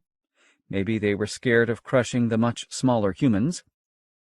The atmosphere seemed to cling in her lungs, muggy and sweetly fragrant. After the ship's carefully modulated air, it was pleasant, moist, and not chilly. They were still in low gravity, though. The bowl here had just enough spin that stuff tossed up would eventually settle. The aliens thought big. Their enclosure was far larger than it needed to be. Of course, the entire bowl exceeded any imaginable idea of limits. Should that tell them anything about the psychology of those who built it? Tananarive noticed that Lao Pin was getting restless. He paced, climbed some of the thin, layered trees, got into arguments seemingly out of boredom. After several days of this, he announced that he was going to explore. He didn't want company either. Beth didn't like that, but she had no real authority here. She wasn't going to go herself, not with Tananarive injured and needing looking after. She was trying to convince Abdus to go with Lao Pin, when abruptly he just hiked away, not waiting. Beth shrugged and said with lifted eyebrows to the others, "Guess he just doesn't like us." Still, Tananarive knew that Beth worried. That was her nature. Lao Pin was gone for well over a day. He returned, he admitted, when he started wondering if he could find the way back, even though he used slash marks on the large barked trees to guide him. He reported finding nothing different, just endless vegetation. No hills taller than 50 meters, just enough to get streams to glide downhill. It was eerie, he said, watching a broad creek easing along over rocks, but not chuckling with the splashes it would have made on Earth. Loji did that, taking the zip out of life in odd little ways. He had never reached the turning back of their enclosure. Even in 0.1 gravity, the wall was too high to jump, and its smooth lattice made climbing impossible. He guessed that the serfs had dropped the tall chicken-wire walls from some craft flying above. "It's enormous, this cage they've stuck us in, at least tens of clicks across," he said. "Maybe they want us not to get claustrophobic," Abdus suggested. "Living in the bowl, maybe they've evolved to like room." "So we should too?" Lao Pin rolled his eyes. "Come on, astronomers are huge. They need room," Myra said. "Fred, what do you—" Fred was glowering at one of the sky eyes hovering nearby. "Never mind." Fred Ojama wasn't taking imprisonment well. He was withdrawn, sullen. In some ways he was worse off than Tananarive. Beth asked Lao Pin, "Were there more of those head-sized sensors floating around?" Lao Pin grimaced. "Two followed me the whole way. Nobody liked the ever-watching spheres the size of a human head. They seemed to navigate by whispering jets. Lao Pin had studied them and found there was a strong magnetic field near them. Maglift? Indeed, it was nearly 100 times Earth's surface magnetic field, running parallel to the ground here. Abdus guessed it might have to do with running the bowl, perhaps helping stabilize it with magnetic pressure. Tananarive listened to all this behind the soft insulation her meds gave her. She was content to lie back and observe through cottony air. There were plenty of vines that in small grafts didn't bow in graceful catenary curves, but shot straight out. These connected to plants that were crowded layers of great broad leaves. The leaves were as big as Tananarive and firmly attached to barnacled branches. Those long limbs were so large she could not see where the gradually thickening dark brown wood ended. Among the green and brown leaves scampered and leaped many small creatures. They capered among odd, long, pearly white strands as thick as her arm. These connected like spokes across the open spaces, lanes that cut through the thick green stands of web trees. She could not figure out what the pale fibers were part of, unless it was some plant of enormous size, its details lost among the distant growths that lay along the big tunnels that brought light and air. She suddenly saw that her whole mindset was wrong here. This was not an Earth-like forest. The landscape is designed, sculpted, but it looks like Earth's nature preserves. Memor sent a small underling into that tangle. It was a ferret-like thing with a big head and darting eyes. It fell from one leaf to another, slid down to a third, and landed on a cat-like creature, which squashed like a pillow. With a shudder the prey died, provoking in Tananarive a pang of guilt. The cat thing had wings and sleek orange fur. Her heart ached at the beauty of it. Mimor gruffed approval. With a few movements of its razor claws, the ferret hunter skinned the cat and plucked off gobbets of meat and scampered to Tananarive with them. She bit her lip at the reek of the red gobbets and pointed to the people tending their fire. Tananarive watched as Mimor's minions snatched at tubular insects and crunched them with relish into a hash. They especially enjoyed ripping big fronds to shreds, picking out packets of ripe red seeds. Tananarive videotaped them at it, watched and learned. One of the ferret things brought her crimson bulbs that grew profusely in grape-like bunches. Mimor reassured her with feather fans of certainty that these were humanly digestible. She reached for some, and the bulbs hissed angrily as she plucked one loose. All bluster, the plant did nothing more as she bit in. She liked the rich, grainy taste, far better than ship food for sure. The taste rode atop the bland dryness of the sedative she had taken. Here she was in the most fascinating and terrifying moment of her life, and she was injured, dulled. Tananarive stopped herself from rubbing at her cracked ribs and her upper right arm, which throbbed from a nasty break. Nothing to be done about broken ribs except not move around, as Beth said, and risk jabbing a rib through a lung. Beth had splinted her arm quite deftly. Their emergency med kit gave her some pain relief, but that didn't stop her restless mind. She knew she wouldn't be much use for a while, even with the quick heal salve Obdus applied to her aching arm. She hung, relaxed, in a secure bower of vines and plants and wondered how all this profuse life had evolved in near-zero gravity. Time to sit back, watch, and learn, which turned out to be fathom what the alien called trans-language. At university she had been good at the language game, learning French and Russian. Her secondary expedition job was to be alien translation. So now she had the job of dealing with the giant who identified itself as Mimor. The name itself an approximation she had worked out to a sound like a bass humming deep in its throat. She had imagined that, if they met aliens, there would be some orderly exchange of texts and recordings and, well, a method. Something like SETI messages, maybe, across a proper desk. Not here. The other people were distracted, finding and choosing edibles, building a shelter, classifying bird folk varieties, which kept appearing to do work nearby, openly gawk, and flare their brilliant feather displays, rainbows of vibrant color. Squawking, too, in a language Mimor dismissed with a gravelly grunt.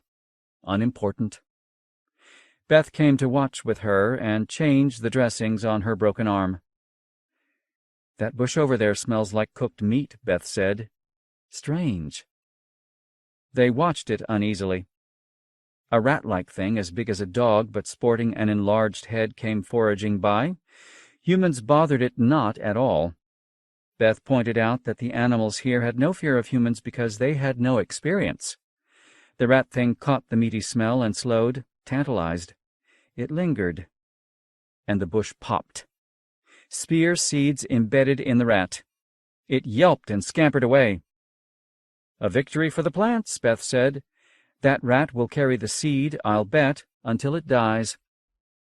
Tananarive said, "So then a fresh bush grows from the rat's body. Smart." Mimor approached, huffing and rumbling, and they both tried not to shrink from its size. It spoke, and Tananarive translated to, "I, like you, have a meat tooth." Beth said, "Charmed, I'm sure." "We'd try for you to find the eatables," Tananarive translated again. She thanked Mimor, and the mountain of flesh and rippling feathers seemed to bow at a sideways angle, lowering its arms and head. Mimor took them for a stroll in the awkward low G, explaining, gesturing with head and hands. It felt good to walk. All this helped improve Tananarive's translating abilities. They passed by colonies of plants that clearly had a social life, communicating through pollen sprays their needs and distresses. Tananarive bit her lip and summoned up the courage to ask, "How do you manage all this? Your world ship?" Memor stopped and regarded them with big, solemn eyes. She spoke in long, rolling cadences, and Tananarive struggled to translate. Her voice came in bursts as she got the meaning. Fast learns, slow remembers. The quick and small instruct the slow and big by bringing change. The big and slow urges, damn it. Call it constraint and constancy. Fast gets attention, slow has power. A robust system needs both. There is one great commandment: stability is all. The sound of her voice was like stones rattling in a jug. Very large stones, boulders, in an immense jug. Beth asked, "How old is this world?" After translations, Tananarive shrugged. "We don't have the same time measures, but it's old. I get the feeling Memor doesn't want to say." "What's it? Okay, she doing now?" Tananarive looked up as Memor tilted her head back and went into the long trance-like state she had seen before.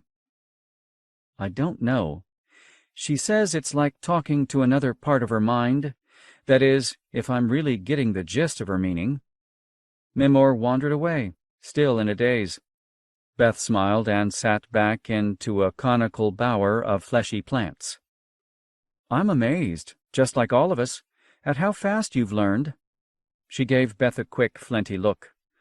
Tananarive knew that her honey-toned Mississippi vowels made most crew members discount her. "Talk that way, and people will knock 20 points off your apparent IQ," her mother had said. But she liked the soft, supple play of her accent, the stretched vowels and rounded consonants. "I'm even more so. Who would have thought that an alien language would have sentences at all, much less relating in a linear configuration with structures, a system? And they're not even mammals," Beth mused. "I think. I suppose, but we don't really know." "Kinda a hard subject to just bring up," Tananarive frowned. "It was so easy to learn from Memor, just from pointing and acting out. Maybe the underlying chemistry and stuff doesn't matter so much. I guess there are essentials in language after all. Not just in vocabulary and grammatical rules, but in their semantic swamps." "Gad." "But you did it," Beth said simply. Tananarive shrugged. Memor says she's using artful intelligences to help her. I suppose that means she's computer-linked? "Well, we don't have that," Beth said. "Maybe that's necessary, to run a thing like this huge thing." Could even our most inspired programmers, just by symbol manipulation and number crunching, have cracked ancient Egyptian with no Rosetta Stone? I doubt it. Maybe they've met other aliens, learned something of how the whole galaxy talks. Sobering indeed, Tananarive thought. "Still, it means we're dealing with beings who have unseen resources," Beth said. "Hey, just the visible resources are incredible. Yeah, that may explain why Memor can teach me so well. She's flexible. Nearly all human languages use either subject-object-verb order or else subject-verb-object. Memor says she uses both, plus object-verb-subject, so she can adapt to us easily." Beth sat up quickly. "Something's happening." Animals came fast, yelping, flitting through the nearby foliage. An insect-like thing fluttered by them. It was like a dragonfly whose wing sets moved at right angles to each other. A long-limbed jumping rat streaked by, using Beth's head as a touch point, then gone. She flinched but managed not to cry out. Then they both heard a long bass note sound through the bowers. Nearby, some of the long, thick white strands trembled. Something was tugging on them, sending low-frequency waves ahead.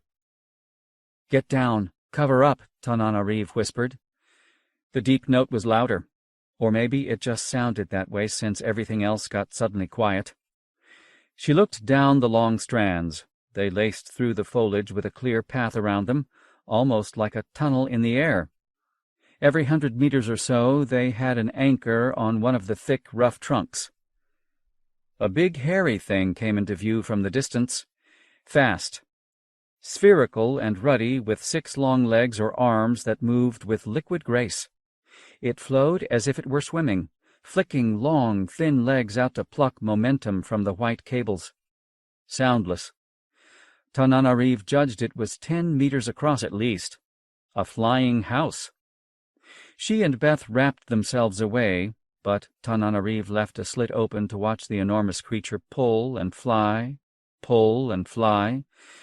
zooming on by them with quick, nimble movements of the legs. It swept by, leaving a slight breeze with a prickly, acid aroma. Then another. It looked the same, maybe slightly smaller, but even faster. Its legs sang with humming as they plucked, all a blur. It followed the first around a far curve, maybe a kilometer away. The sharp odor lingered. The area around them was dead silent. Nothing moved. Slowly, small rustlings started. The forest went back to business throughout the 3-dimensional volume. Beth whispered, "What was that?" A spider designed by an Art Deco mind. I thought Memor was the top predator of this biosphere. Me too. But even we have bears and sharks. What'll we do? Tananarive thought to herself. Send not therefore asking for whom the bells toll, and if it starts ringing, start moving. We'd better be getting on. Beth nodded, eyes big, face pale, and lips drawn. Tananarive was startled to see that Beth, who had always seemed to have rock-hard confidence, was scared. 21. The moist heat here felt like it could be cut into cubes and used to build a wall. Beth was glad to feel it. It wouldn't be long before their clothes would get worn. At least there was a nearby stream running through so they could bathe and drink. Plus, the astronomers let them make fire. She had wondered if Memor would intervene when they used the tools they wore around their waists, too, but apparently the immense aliens thought puny humans could do no real damage. Damage, no, but maybe they could escape. It had been several days since the huge spider-like things came zooming through. Beth hadn't been able to sleep well after that. Others remarked that the huge beasts, Obdus called them Spidos, had ignored the humans. Maybe they weren't predators at all, just large herbivores. But Beth had seen their bristly palps moving in a blur as they clutched the thick strands. It called up a fearful image of spiders that still made her shake. Tananarive was healing quickly from the speed heal salve Obdus had in his med store pack, but they were all getting restless, now that they had food and the basics. Myra deftly climbed to the top of a particularly tall frond tree, lashing herself in with ply ropes when she got above 100 meters height. She found feathered lizards that sported gorgeous fan plumage and could fly among trees, apparently evolved toward a monkey lifestyle. One variety she called mammoth monkeys. Like many things here, they were huge but not gorilla-like.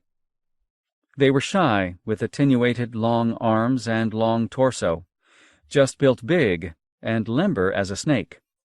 They liked to swing on vines, apparently for amusement. She could see farther from there, she reported, above most of the tree canopy. Laupine and Myra spent their time with heads together, inventing one scheme after another to escape. They even got Fred involved. His notions were crazier than theirs, but nothing stood up under examination. Find if there's some key to their enclosure, steal it. Only there didn't seem to be anything obvious the surf breeds used to seal and unseal the boundary. Find a way to fly away. In low gravity, that should be pretty easy, but that wouldn't get them out of their warm prison. It just meant they would be on their own, without the surf breeds to help them find food. Surrender. Somehow. Already they were talking, sort of. Lao Pin hotly objected to this view. "Should we sit here as prisoners? We can explore a whole huge world out there." Tananarive said mildly, "How about those Spidos?" That sobered them all. Beth let their discussion run. It kept them busy, and they might find a good idea. She got up to get some water from the daisy-cup cistern Lao Pin had made. Far up among the bowers, orange flashes arced and snapped from treetops into the gray, clouded sky. Only moments before, those clouds had been cheery, popcorn-white puffballs. Now they slid aside to reveal angry purple towers that tapered to infinity. Her hair stood up on her neck, and a warm wind tickled her hair, sure sign of an air freighted with electricity. She turned to say something, and got knocked off her feet by percussive force. It felt like getting hit with a baseball bat and blinded by a virulent yellow flash. The others were sitting in the giant leaves and nearly got walloped by a felled tree that crashed through nearby. The air reeked of ozone. Small creatures lay around, some twisting and the others clearly dead. None of Beth's people was hurt, but they were certainly shaken. There had been no warning, except the instant when she felt her neck hairs rising. She had always thought lightning struck golfers out on fairways swinging 4-irons to the sky, or farmers sitting on tractors in flat fields. Earthly lightning descended on anything taller than the rest of the landscape, like a sailboat on open water. But here she had been among trees and massive foliage. Abdus said, "You were the only one of us standing." Beth frowned. "So?" Lao Pin measured a strong magnetic field here. "We are on a spinning conductor that carries a strong field." Lao Pin snapped his fingers. "The same as a generator. A rotating magnetic field drives current. Charges move around on Earth because of that, so it's the same for the bowl." Abdus grinned. He always seemed happiest, Beth knew, when he was solving a puzzle. Lightning is the celestial housekeeper, balancing out the overcharged land with the ionized top layer of the atmosphere. Beth said, "This came up through the ground, though." "Upside-down lightning, yes," Abdus said thoughtfully. "Somehow opposite from our experience on Earth." "Upside down can still kill you," Tananarive said. "Goes with the territory." They returned to the discussion. Tananarive repeated her remark about the Spidos, and Beth said, "They get into this enclosure anyway. If we escape, we can just stay away from tunnels in the foliage. Back off if we see the Spido strands." They all nodded, but she could see they were grudging nods. Abdus made the point that they had now set up housekeeping here, had food and water and help from Memor's servants. Meanwhile, we know nothing whatever of Cliff's group and of Sunseeker. They could be negotiating with the locals right now. Let's wait, give them a chance to make some progress. More talk as they ate some of a spongy, spherical fruit, and Abdus's view emerged as the consensus. Beth had to admit there was some logic to it. "But we can negotiate too." Tananarive said, "I'm getting better at translating. I'll approach Memor about a deal. But what's on our want list?" In the way group discussions often occur, this was the signal to abandon escape plans. More talking to Memor got everyone off the hook. Their faces said they were glad to play for time. Escaping would be scary, and they had been scared plenty already. 22. The tiny primate learned quickly. Memor had the serfs bring in a mind scan. This was an oddly compact version of the ancient devices. At her order, the tech serfs had been working on it diligently since Memor summoned forth the customary device used by scholars, but scaled down to these small bipeds. Here in the greenhouse terraces, a privileged verdant garden of vast natural wealth the size of the old continents, dwelled many vibrant, quite different creatures.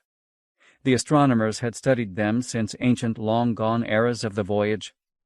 Their mental processes, as viewed in mind scans, told of the slow press of evolution even under the constant condition of the world. But now such crafts could aid in dealing with the late invaders, an idea that had come to Memor while letting her undermind gush up into full view. Memor persuaded the translator primate to enter the machine. Indeed, she, seemed to like the prospect of leaving the corral. Serfs had erected the scan tunnel near the corral entrance, and the primate gazed about with quick interest at the technologies assembled. Memor spoke warmly, using soothing tones and feather fans of quiet resolve. Serfs attended the cautious invader, chattering in their simple tongues, and soon all was ready. The device worked surprisingly well. The serfs had tested it against the arboreal simians, simple forms that were the nearest approximation to these late invader aliens. The primate female submitted to the device after being told that it would help the translations. False, of course, but useful, as so many passing illusions are when dealing with those less adroit. Memor sighed, a long, slow, and satisfying vibration it used to let its mind process data. The scan revealed a brain startlingly different. Strange, yes, but Memor's undermind could see structural connections, similarities, primitive to be sure, to the astronomer-class minds honed by more cycles than time could count. The female disliked the incisive magnetic lacing of the scan. Clearly so. She became uneasy, and with the serfs attending to the process, Memor could see her anxieties forking like dendritic lightning fingers through a mind cloudy, veiled, mysterious, and divided. Memor experienced the exquisite tremor of an insight. An idea emerged, fresh and flowering, from her undermind. These awkward, tenuous aliens lived in a sort of middle scale. Their senses had evolved to perceive things on their own puny scale. Of course they could not see bacteria, but they could see minor dimensions. The larger scales of a world were beyond them, though, no doubt because they evolved on some gravitational mass, as Memor's own ancestors had. They had a perceptual horizon limited by the curve of primitive worlds, seen at heights no more than their own stature. They must feel trapped here. Still more shrunken was their sense of time. Typically they sensed the grind of orbital cycles, seasons, incessant day-night, the brute revolutions of planets. They lived in the mire of cyclic mechanics, sleeping and mating to the tick of some planetary clock. Slaves to time. Memor had the serfs interrogate the primate's innate mind-time scales. They scampered about using their instruments. The result was desperately plain. The creature had a summing time of a few of its own eye blinks, a trifling interval. It used that scale to integrate information. That meant that it could not delegate to its lesser parts the usual boring business of keeping itself alive. It had to keep incessant watch. This was difficult to believe. The folk had abandoned the drumming rhythm of short cycles long ago. That was the informing idea behind their pursuit of constancy, of freedom from the tick-tock of early origins. Instead, the folk dwelled on the eternal quest through the voyage. This small, intense being was forced to worry about its housekeeping, such as digestion, excretion, even the intake and outflow of oxygen. Could it be so pointlessly busy? Difficult to know, but depressing to contemplate. Such a short processing time meant that it could seldom spare computational power on issues beyond its own heart rate. It lived a poor, distracted life. Yet it had built a starship. Did it even sense the gyre of evolution, or of the world? Memor pondered. Her undermind worked, fretful and persistent as always, yet came forth with nothing. She inspected her undermined workings, peeled back layers. Yes, nothing. The undermined was justly perplexed. So many questions remained. Could these hairy bipeds fathom why their slavery to oscillations in dark and day made them primitive? Once even the folk had submitted to such endless toils, But they had learned otherwise, had in the deep times built the world to escape such bondage to primitive cycles. In its way, this small thing represented the ancient past, brought forward by circumstance for Memor's instruction. When the alien came out of the scanning, Memor tried to get the female to speak. It was staggering a little, waving its small arms for balance. "I see you find our insightful machines a trial," Memor said. "You trying to pick my brains?" It? No, she. Hard to remember. How could one tell? Shot back. "I have analyzed your capabilities," Memor said, which in a way was true. "You goddamn smelly elephant bird! You have no right!" Its noise carried little information. Hot-eyed fervor marked it, and even more its limbs whirled entertainingly, as if they were beset by breezes. The effect was comic. She had noticed this one was darker in hue than the others, which might mean it had spent more time in starglow, and so was older, and thus wiser. That was why Memor had selected her, hoping for a faint trace of wisdom in it. Futile, perhaps, but Memor did not know enough yet. So Memor had the serfs return it, her, to the scan. It squalled, of course. Ah. Revelation dawned up from the undermind. New data flowed into Memor, and she could see it working amid the low minions of her own mind. She could flick back and forth between her own mental understory and that of this late invader primate. A unique experience laced with shadowy strangeness. So, could she question the female while she was in the scan? She had never known this to be done in all astronomer history, yet her undermind pushed this concept up from its ripe swamps, and Memor saw the value of the idea. Onward, then.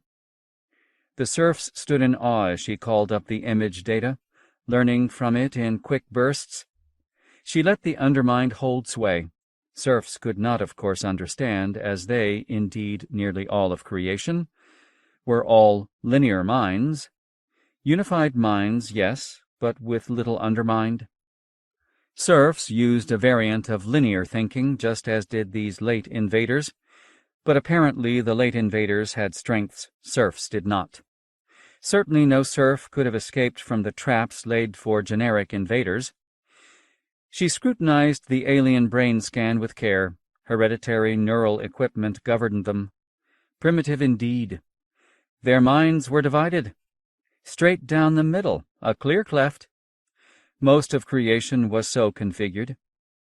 Evolution had apparently used this, often, as an early, rudimentary precaution. The folk shared this property as well, and it was common in this explored region of the galaxy at least. But there were new features here as well, simple forms of animals' divided functions so that they could not interfere with basics, and so interrupt the fundamentals. Later, further up the evolutionary pyramid, various utilities like digestion, heartbeat, the underlying housekeeping, all became walled off in the mind, their work uninterrupted except in emergencies. But some fundamental features of advanced minds were beyond these late invaders. Higher intelligence needed not mere utilitarian modes, but rather the creative ones. The source of cross-association, and thus ideas, had to be accessible. The undermind was common to all sentient creatures, yet these primates could not see theirs. Only a mind unified at the upper levels, above the shop floor of bodily business, could have deep ideas, surely. Then a mind could manipulate them, force them on the twin forges of reason and intuition, into great leaps. These aliens had no such ability. Their greatest drives, intuitions, associations, all lay concealed from their foreminds, the running agents and authorities of the immediate, thinking persona. They were primitives, yet they had built a starship. Memor was shocked. In a while she got control of herself and pondered. Interrogated her undermind. Found no lurking answers. Perhaps the undermind needed a rest. Often sleep brought ideas. 23. Beth listened to Tananarive's summary intently, brows furrowed. Better to hear it first and hash matters over, well before calling a group meeting. Incredible. They put you into some kind of device and then ask you to think about things? Tananarive shrugged. A sort of CT device, I suppose. So I thought on command about astronomy, about Sunseeker, about what my left hand was doing while they put my right hand in cold water. Memor found it interesting, I guess. We have to use this. Beth realized that she was acting instinctively like a leader now. Think, judge, act.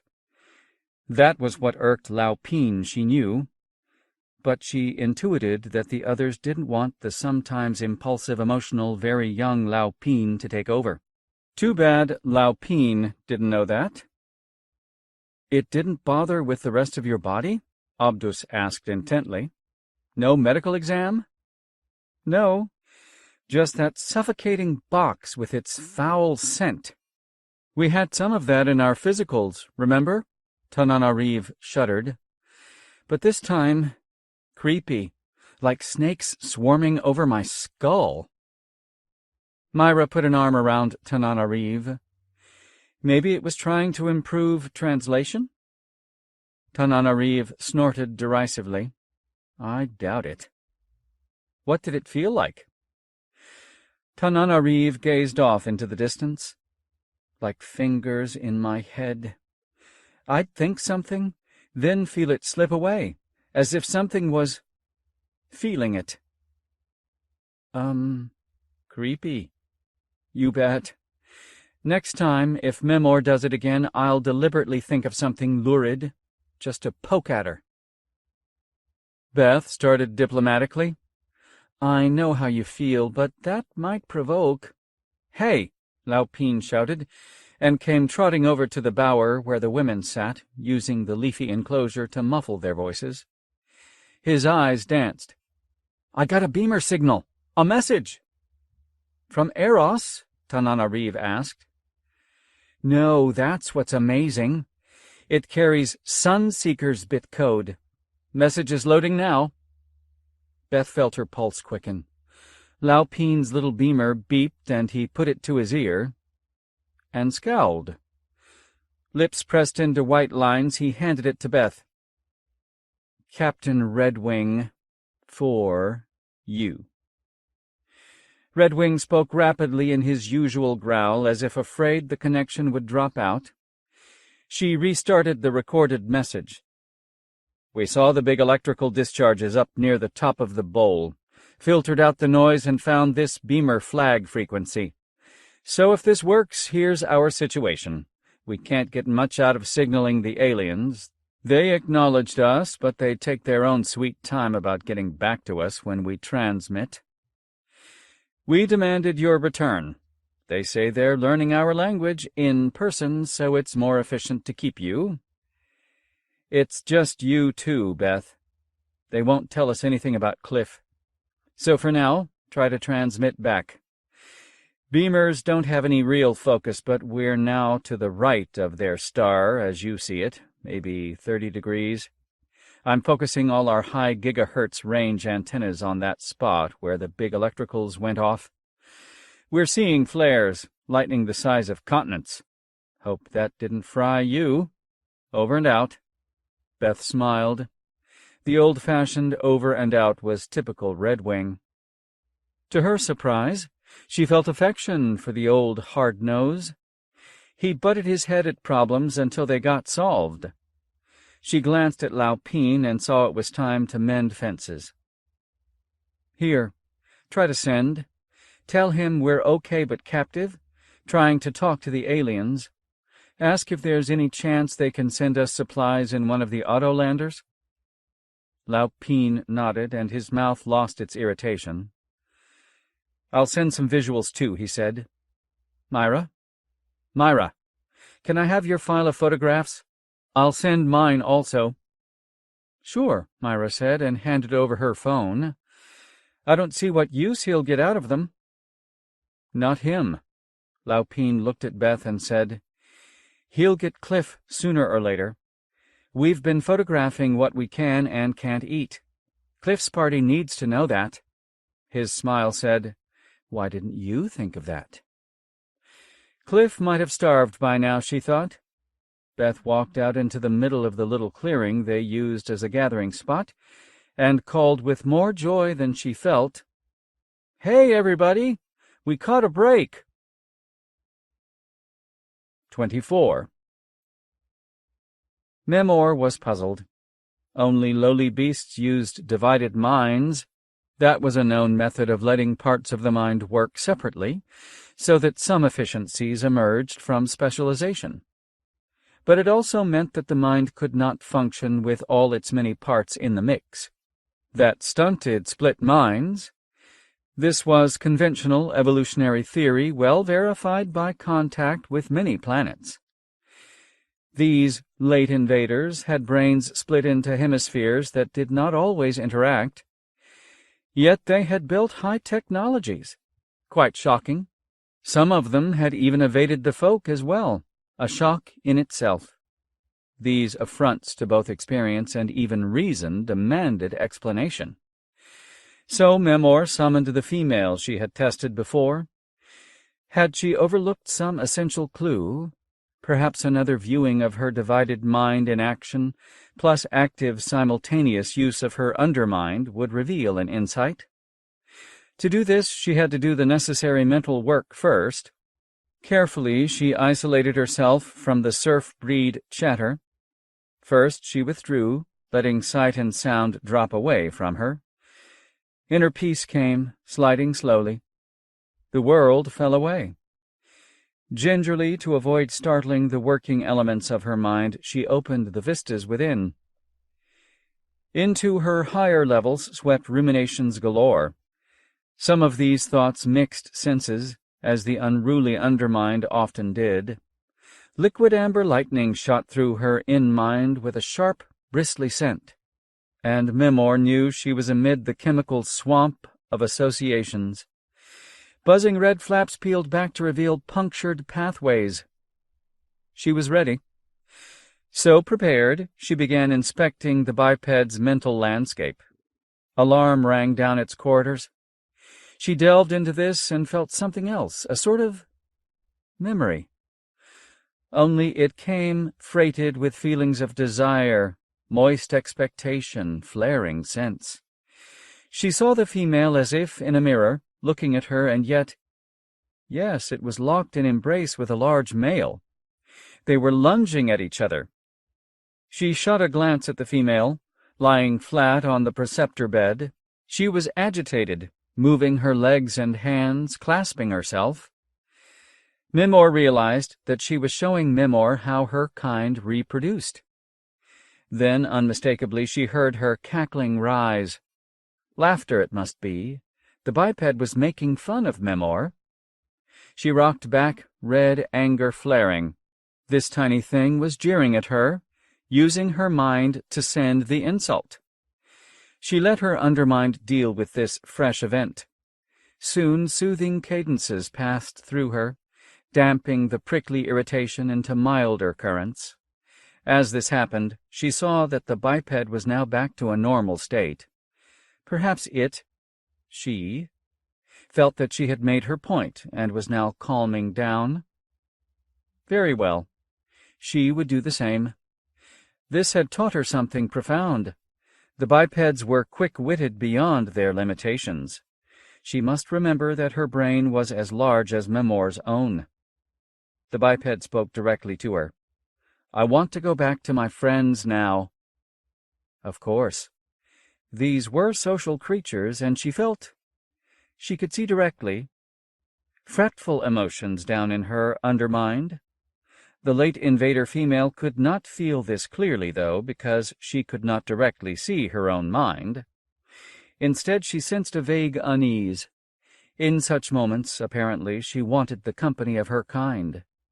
Now that Memor saw this, she understood with her overmind the sense of it.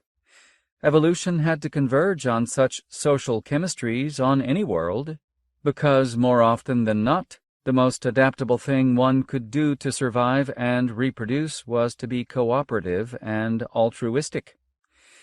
This knowledge was an absolute, time-honored and proved often in the enduring history of the bowl.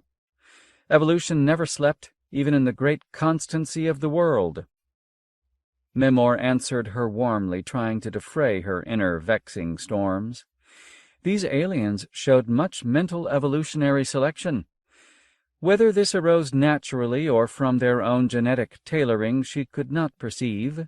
Their hidden underminds were an adaptive unconscious that let them size up their world quickly, set goals, decide. Of course, these bipeds had evolved in a place where speed was vital. In contrast, the folk prized long-term judgment because they planned for a larger scale of time. These primates were a fresh, young species, untried. Somehow the bipeds' methods worked, even at the chemical maintenance level. Their minds worked largely out of view of their running selves, the surface mind that thought it was in charge, simply because it could not see its own minions below. Indeed, she now recalled that this female had used an expression once, "I just had an idea." That must mean that notions simply appeared in their overminds. They had no concept of where the ideas came from.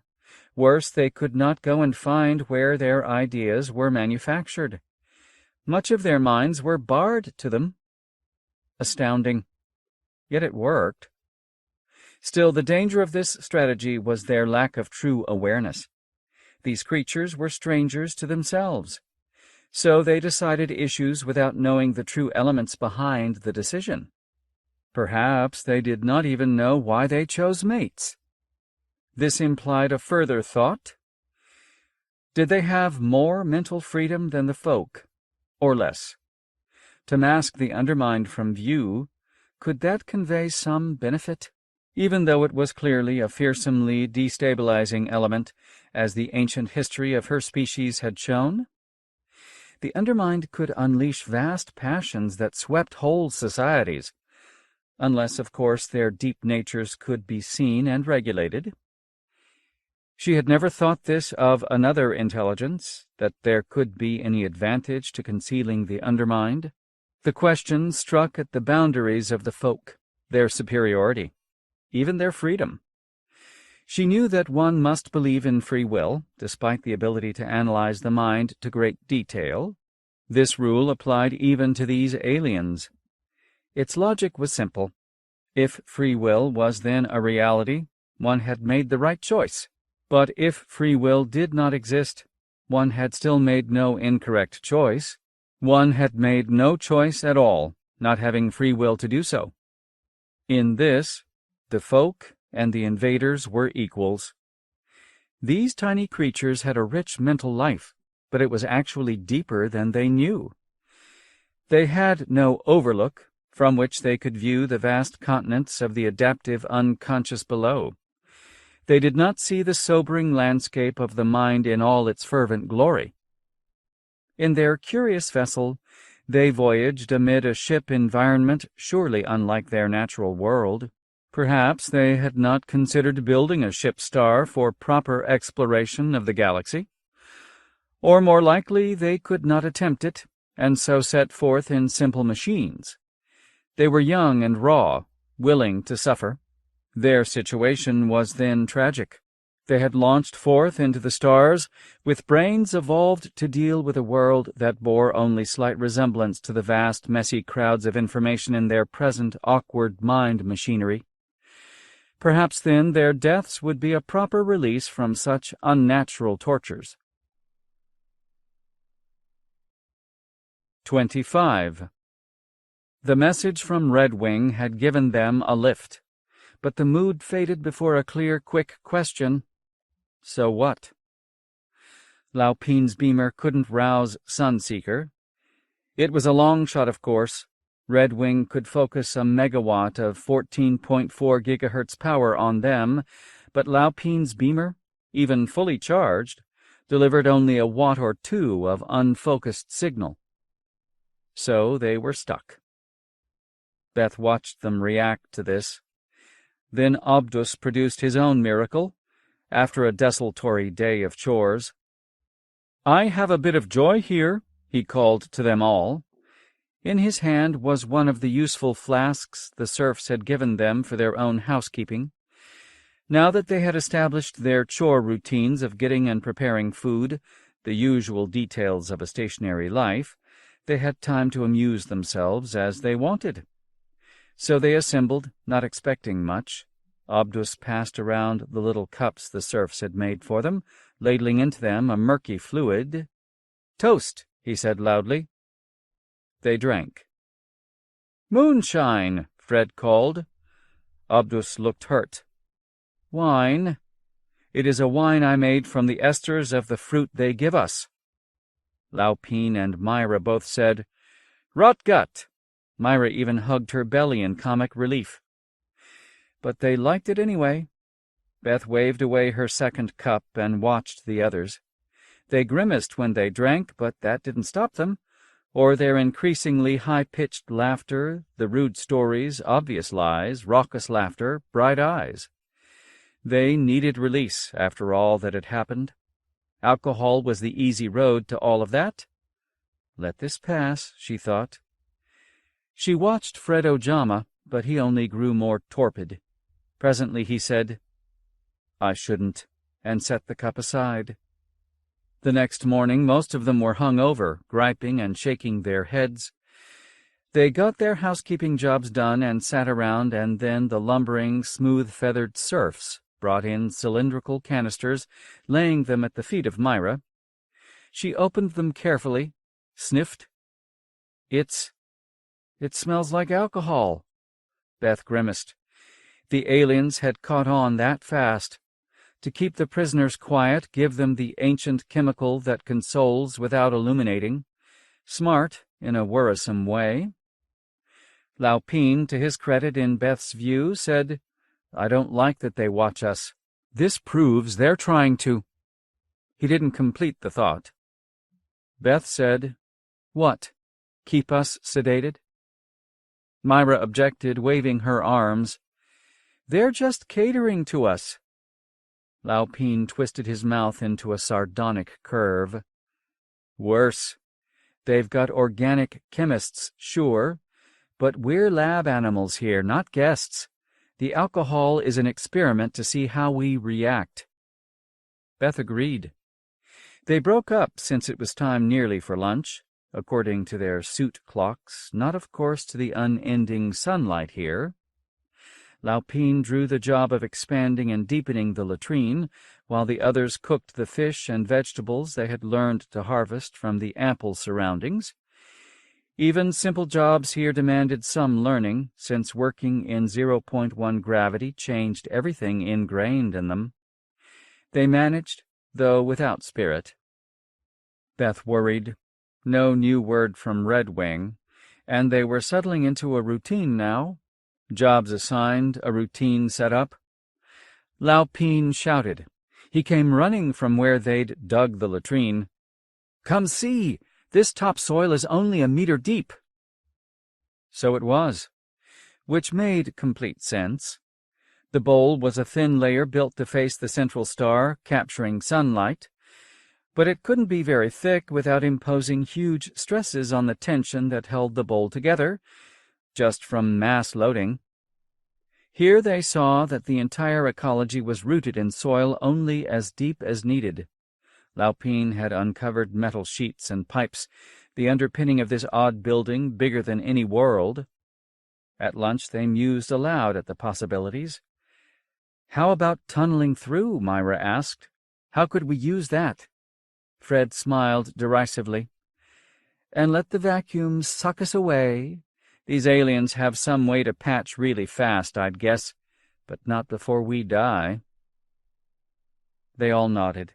Beth looked around at their faces going slack and thought, "We need to have a goal. Otherwise we'll turn into passive prisoners." She had learned what to do from her training. Get them focused. Do the next right thing. Now. She knew it was true. In a tough situation, don't avoid acting just because it's easier or comfortable. Don't lapse into a passive state. People who give up die. Abdus mentioned something in passing that cut off Beth's reflections. I found these strands of spider web must have been tossed aside when a spider repaired the network. They spin this stuff out, just as Beth said they must. I saw one doing it. Creepy. Anyway, I got the strands to fuse. Fuse how? Beth pressed him. With a laser. Just warm the ends, stick them together. Abdus smiled, obviously happy to have something to do. He produced from a sack he carried 2-meter-long pieces of the filmy white stuff that made the spider web. See? They can be retied with heat. I suppose these pieces got cut off in some way. Then they can be made into long ropes, Laupin said, eyes on Beth. So we can use them. Beth smiled. To get out of here. 26. Never before had Tananarive wished so fervently for blessed night. They had all slowly adjusted to sleeping in the incessant daylight, wrapped away in the long, moist, flexible leaves of the giant bowers. With pieces of the stuff, Myra made them masks that helped them all get some shut-eye. Still, sleep was always troubled, her alarm senses waking her often to the occasional scamper, rattle, or caw. So when they agreed to arise and move, she was thick-eyed and muzzy. Now they had to sneak away without the serfs catching on. That was hard. Laupin led them stealthily away along routes he had explored. Tananarive had insisted she go too, even though she had trouble getting through the root-rich terrain. Thin soil meant that trees spread their roots along the surface, making for tricky footing. Abdus had risked his life for the long, ropey strands they carried in teams. He had walked kilometers away along the flat, forested terrace that confined them to separate his axe from the others. A simple precaution in case the Spidos discovered him at work. Then he cut long segments of the Spido fibers and carried them away from the thread corridor before a Spido came to repair it. This meant only minutes. Slicing through a thread sent a signal along the webs, and the huge things raced to make repairs. They looked and moved like a nightmare on a caffeine high. Time to light out for the territories, Tananarive said gladly when they had it all assembled. She saw Fred's grin. Nobody else got the reference to Huck Finn. They were tense, ready. Time to go, then. But the pace wore her down. Tananarive struggled to keep up with Fred and Laupin as they hauled the coils along on their shoulders with leaves to separate the fat threads so they did not stick together. Her arm was mostly healed, but it hurt now, and sweat popped out on her brow, trickling into her eyes in big fat drops, and stinging. Sweaty work, silently done, as they crept away from their campground. Serfs did not all sleep at once, apparently, and Tananarive had monitored them to find the time when a minimum of them were awake. The serf sleep cycle took about 3 Earth days by her reckoning. They quietly stole away, leaving behind dummies of wood wrapped in the leaves, looking somewhat like sleeping humans. No serfs raised an alarm. Moving silently took concentration. The air seemed to coil up into her nose, filling her lungs with thick musk. They reached the barrier just as Tananarive was starting to feel woozy. Her arm ached. Laupin thought the tall, slick wall was slightly lower here due to some sagging. A huge tree had fallen into it from the other side, pulling it down somewhat. It was uncomfortably close to a Spido corridor, too. Quickly they deployed their loops of Spido string. Laupin and Abdus began linking the coils, fusing them together with quick bursts of laser light, raising a stench like burnt milk.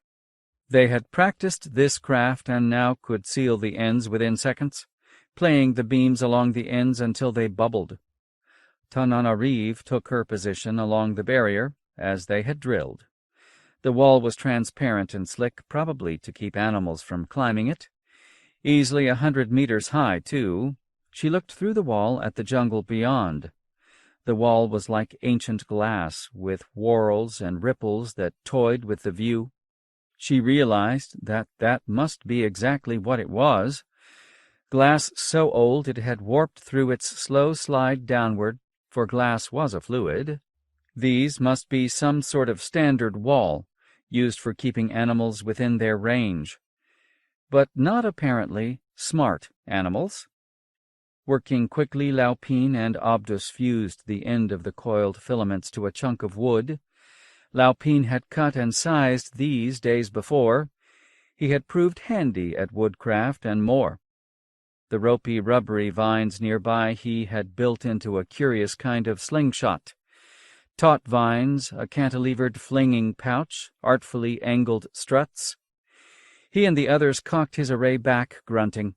The men had practiced this and seemed confident it would work. A tanned and stretched leaf held the wood block payload, the ropes straining at it. They all took their positions as Laupin counted down.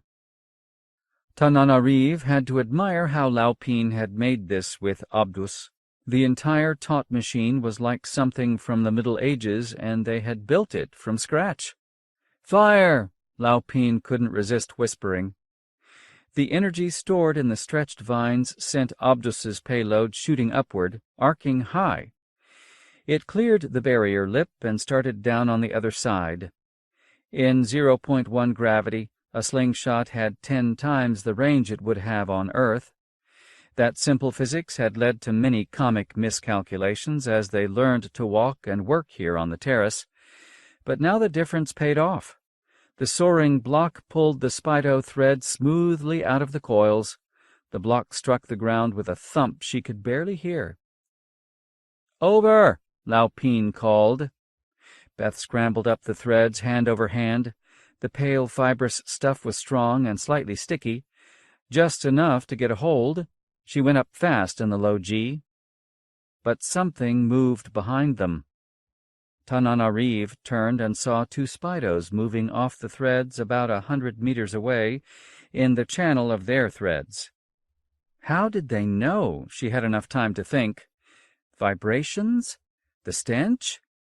Then the Spidos came at them. Abdus turned and fired his laser at both the approaching shapes. The Spidos kept coming. He hit one in the 4 eye stalks, and it bucked back, showing a mouth of converging black teeth like pincers. They made not a sound, but the wounded one reared up, as if to frighten them with its size. At that moment, Tananarive fired her laser into its belly. The thing came down with a crash. It didn't move. But its partner did not slow. It brushed aside big trees as if they were saplings, ripping some out by their roots. Abdus held his ground, and Tananarive saw the others were going up the thread, hand over hand. She fired again, but the second Spido seemed invulnerable. It took the bolts without a pause. She heard from it a high, thin shrill. "Go!" Abdus called to her. "Up!" She fired one last time at the Spido. It was moving slower, but was only 20 meters away. Tananarive tucked her laser into her belt and leaped for the thread. Her arm gave a sharp spike of pain. She favored that arm and went up, hand over hand, kicking off against the wall to try to get more momentum. The Spidos could climb the thread, of course. She had not thought of that before. They had worried about the serfs and Memor, but the Spidos were the present threat. She was halfway up when she heard a scream. She could not help looking down. Abdus was under the Spido, and with a gurgle the screaming stopped. But the Spido did not linger. It tilted up, and with its arms it grabbed at the thread. The arms were long and sinewy and moving so fast they were a blur. It launched itself upward. Behind it, Abdus looked like a tissue someone had crumpled up after a nosebleed. It was coming for her. The thin, cutting shrill was loud now. She pulled furiously at the thread, kicked with her toes. She could hear the huge thing sucking air in and out now with long, windy breaths. The thread jerked with the weight behind her. She looked up, and there was Laupin aiming down from the top of the wall. A crisp sizzle raked the air near her head. dazzles flashed in her eyes, evaporated away. Another sizzle. Her breath rasped, and she ignored the snap in her shoulder. Laupin held out a hand, and when she took it, he lifted her bodily free of the thread. With one hand he brought her to the lip, and she angled herself over, rolling to stay out of his way. He said, "No way, I—" Another sharp sizzle near her hand. The thread went limp in her hand. She canted over the lip, gasping. Her hands grabbed it, and she tumbled over, facing the wall. The brown and gray Spido mass was just below her. She thumped against the wall, mashing her nose. Blood drooled down her face. She looked around. Laupin was falling away below her. He had laser-cut the thread, and the Spido was falling. It went straight down, getting smaller in slow motion. No sound now. She hung there, holding on, watching it thud below, and flattened down, graceful and quick as a cat. Scrabbling legs, a long, low, mournful sound. It got larger then. It had absorbed the fall in its legs, and now it leaped for her. Missed, fell back, would try again. She let go with one hand, the weak arm, and turned her back to the wall, clunking into it. Below were faces. The thread had fallen into coils below her, and the others looked up at her. A long fall, over 100 meters. They waved their arms and their mouths moved, but with the pulse pounding in her ears, she could not make out what they said. The Spido was coming. Maybe it had a way of clinging to the wall. She did not wait to find out. A treetop beckoned about 50 meters below. It looked leafy and thick, with few branches showing. In this low G, no, not the time to do a calculation. She gathered her feet and pushed off, toward the treetop. She tumbled and tried to come down on her boots. When she hit, the leaves lashed at her. Branches snapped against her boots, arms. One caught her smack in the face. She hit a large limb, pain lancing into her ribs. It hurt badly as she tumbled headfirst through, into clear air, and managed to get her boots under her. She hit hard, collapsed, rolled away trying to get a look up at the Spido. It came through the tree after her, slamming through, snapping even the big branches, showering leaves and limbs down. It had punched its way through and crashed to the ground right beside her. Beth shot it through the enormous, many-eyed head. It jerked, gave a high, thin wail, and went still. When Tananarive looked through the wall, she could see Abdus, as still as the Spido.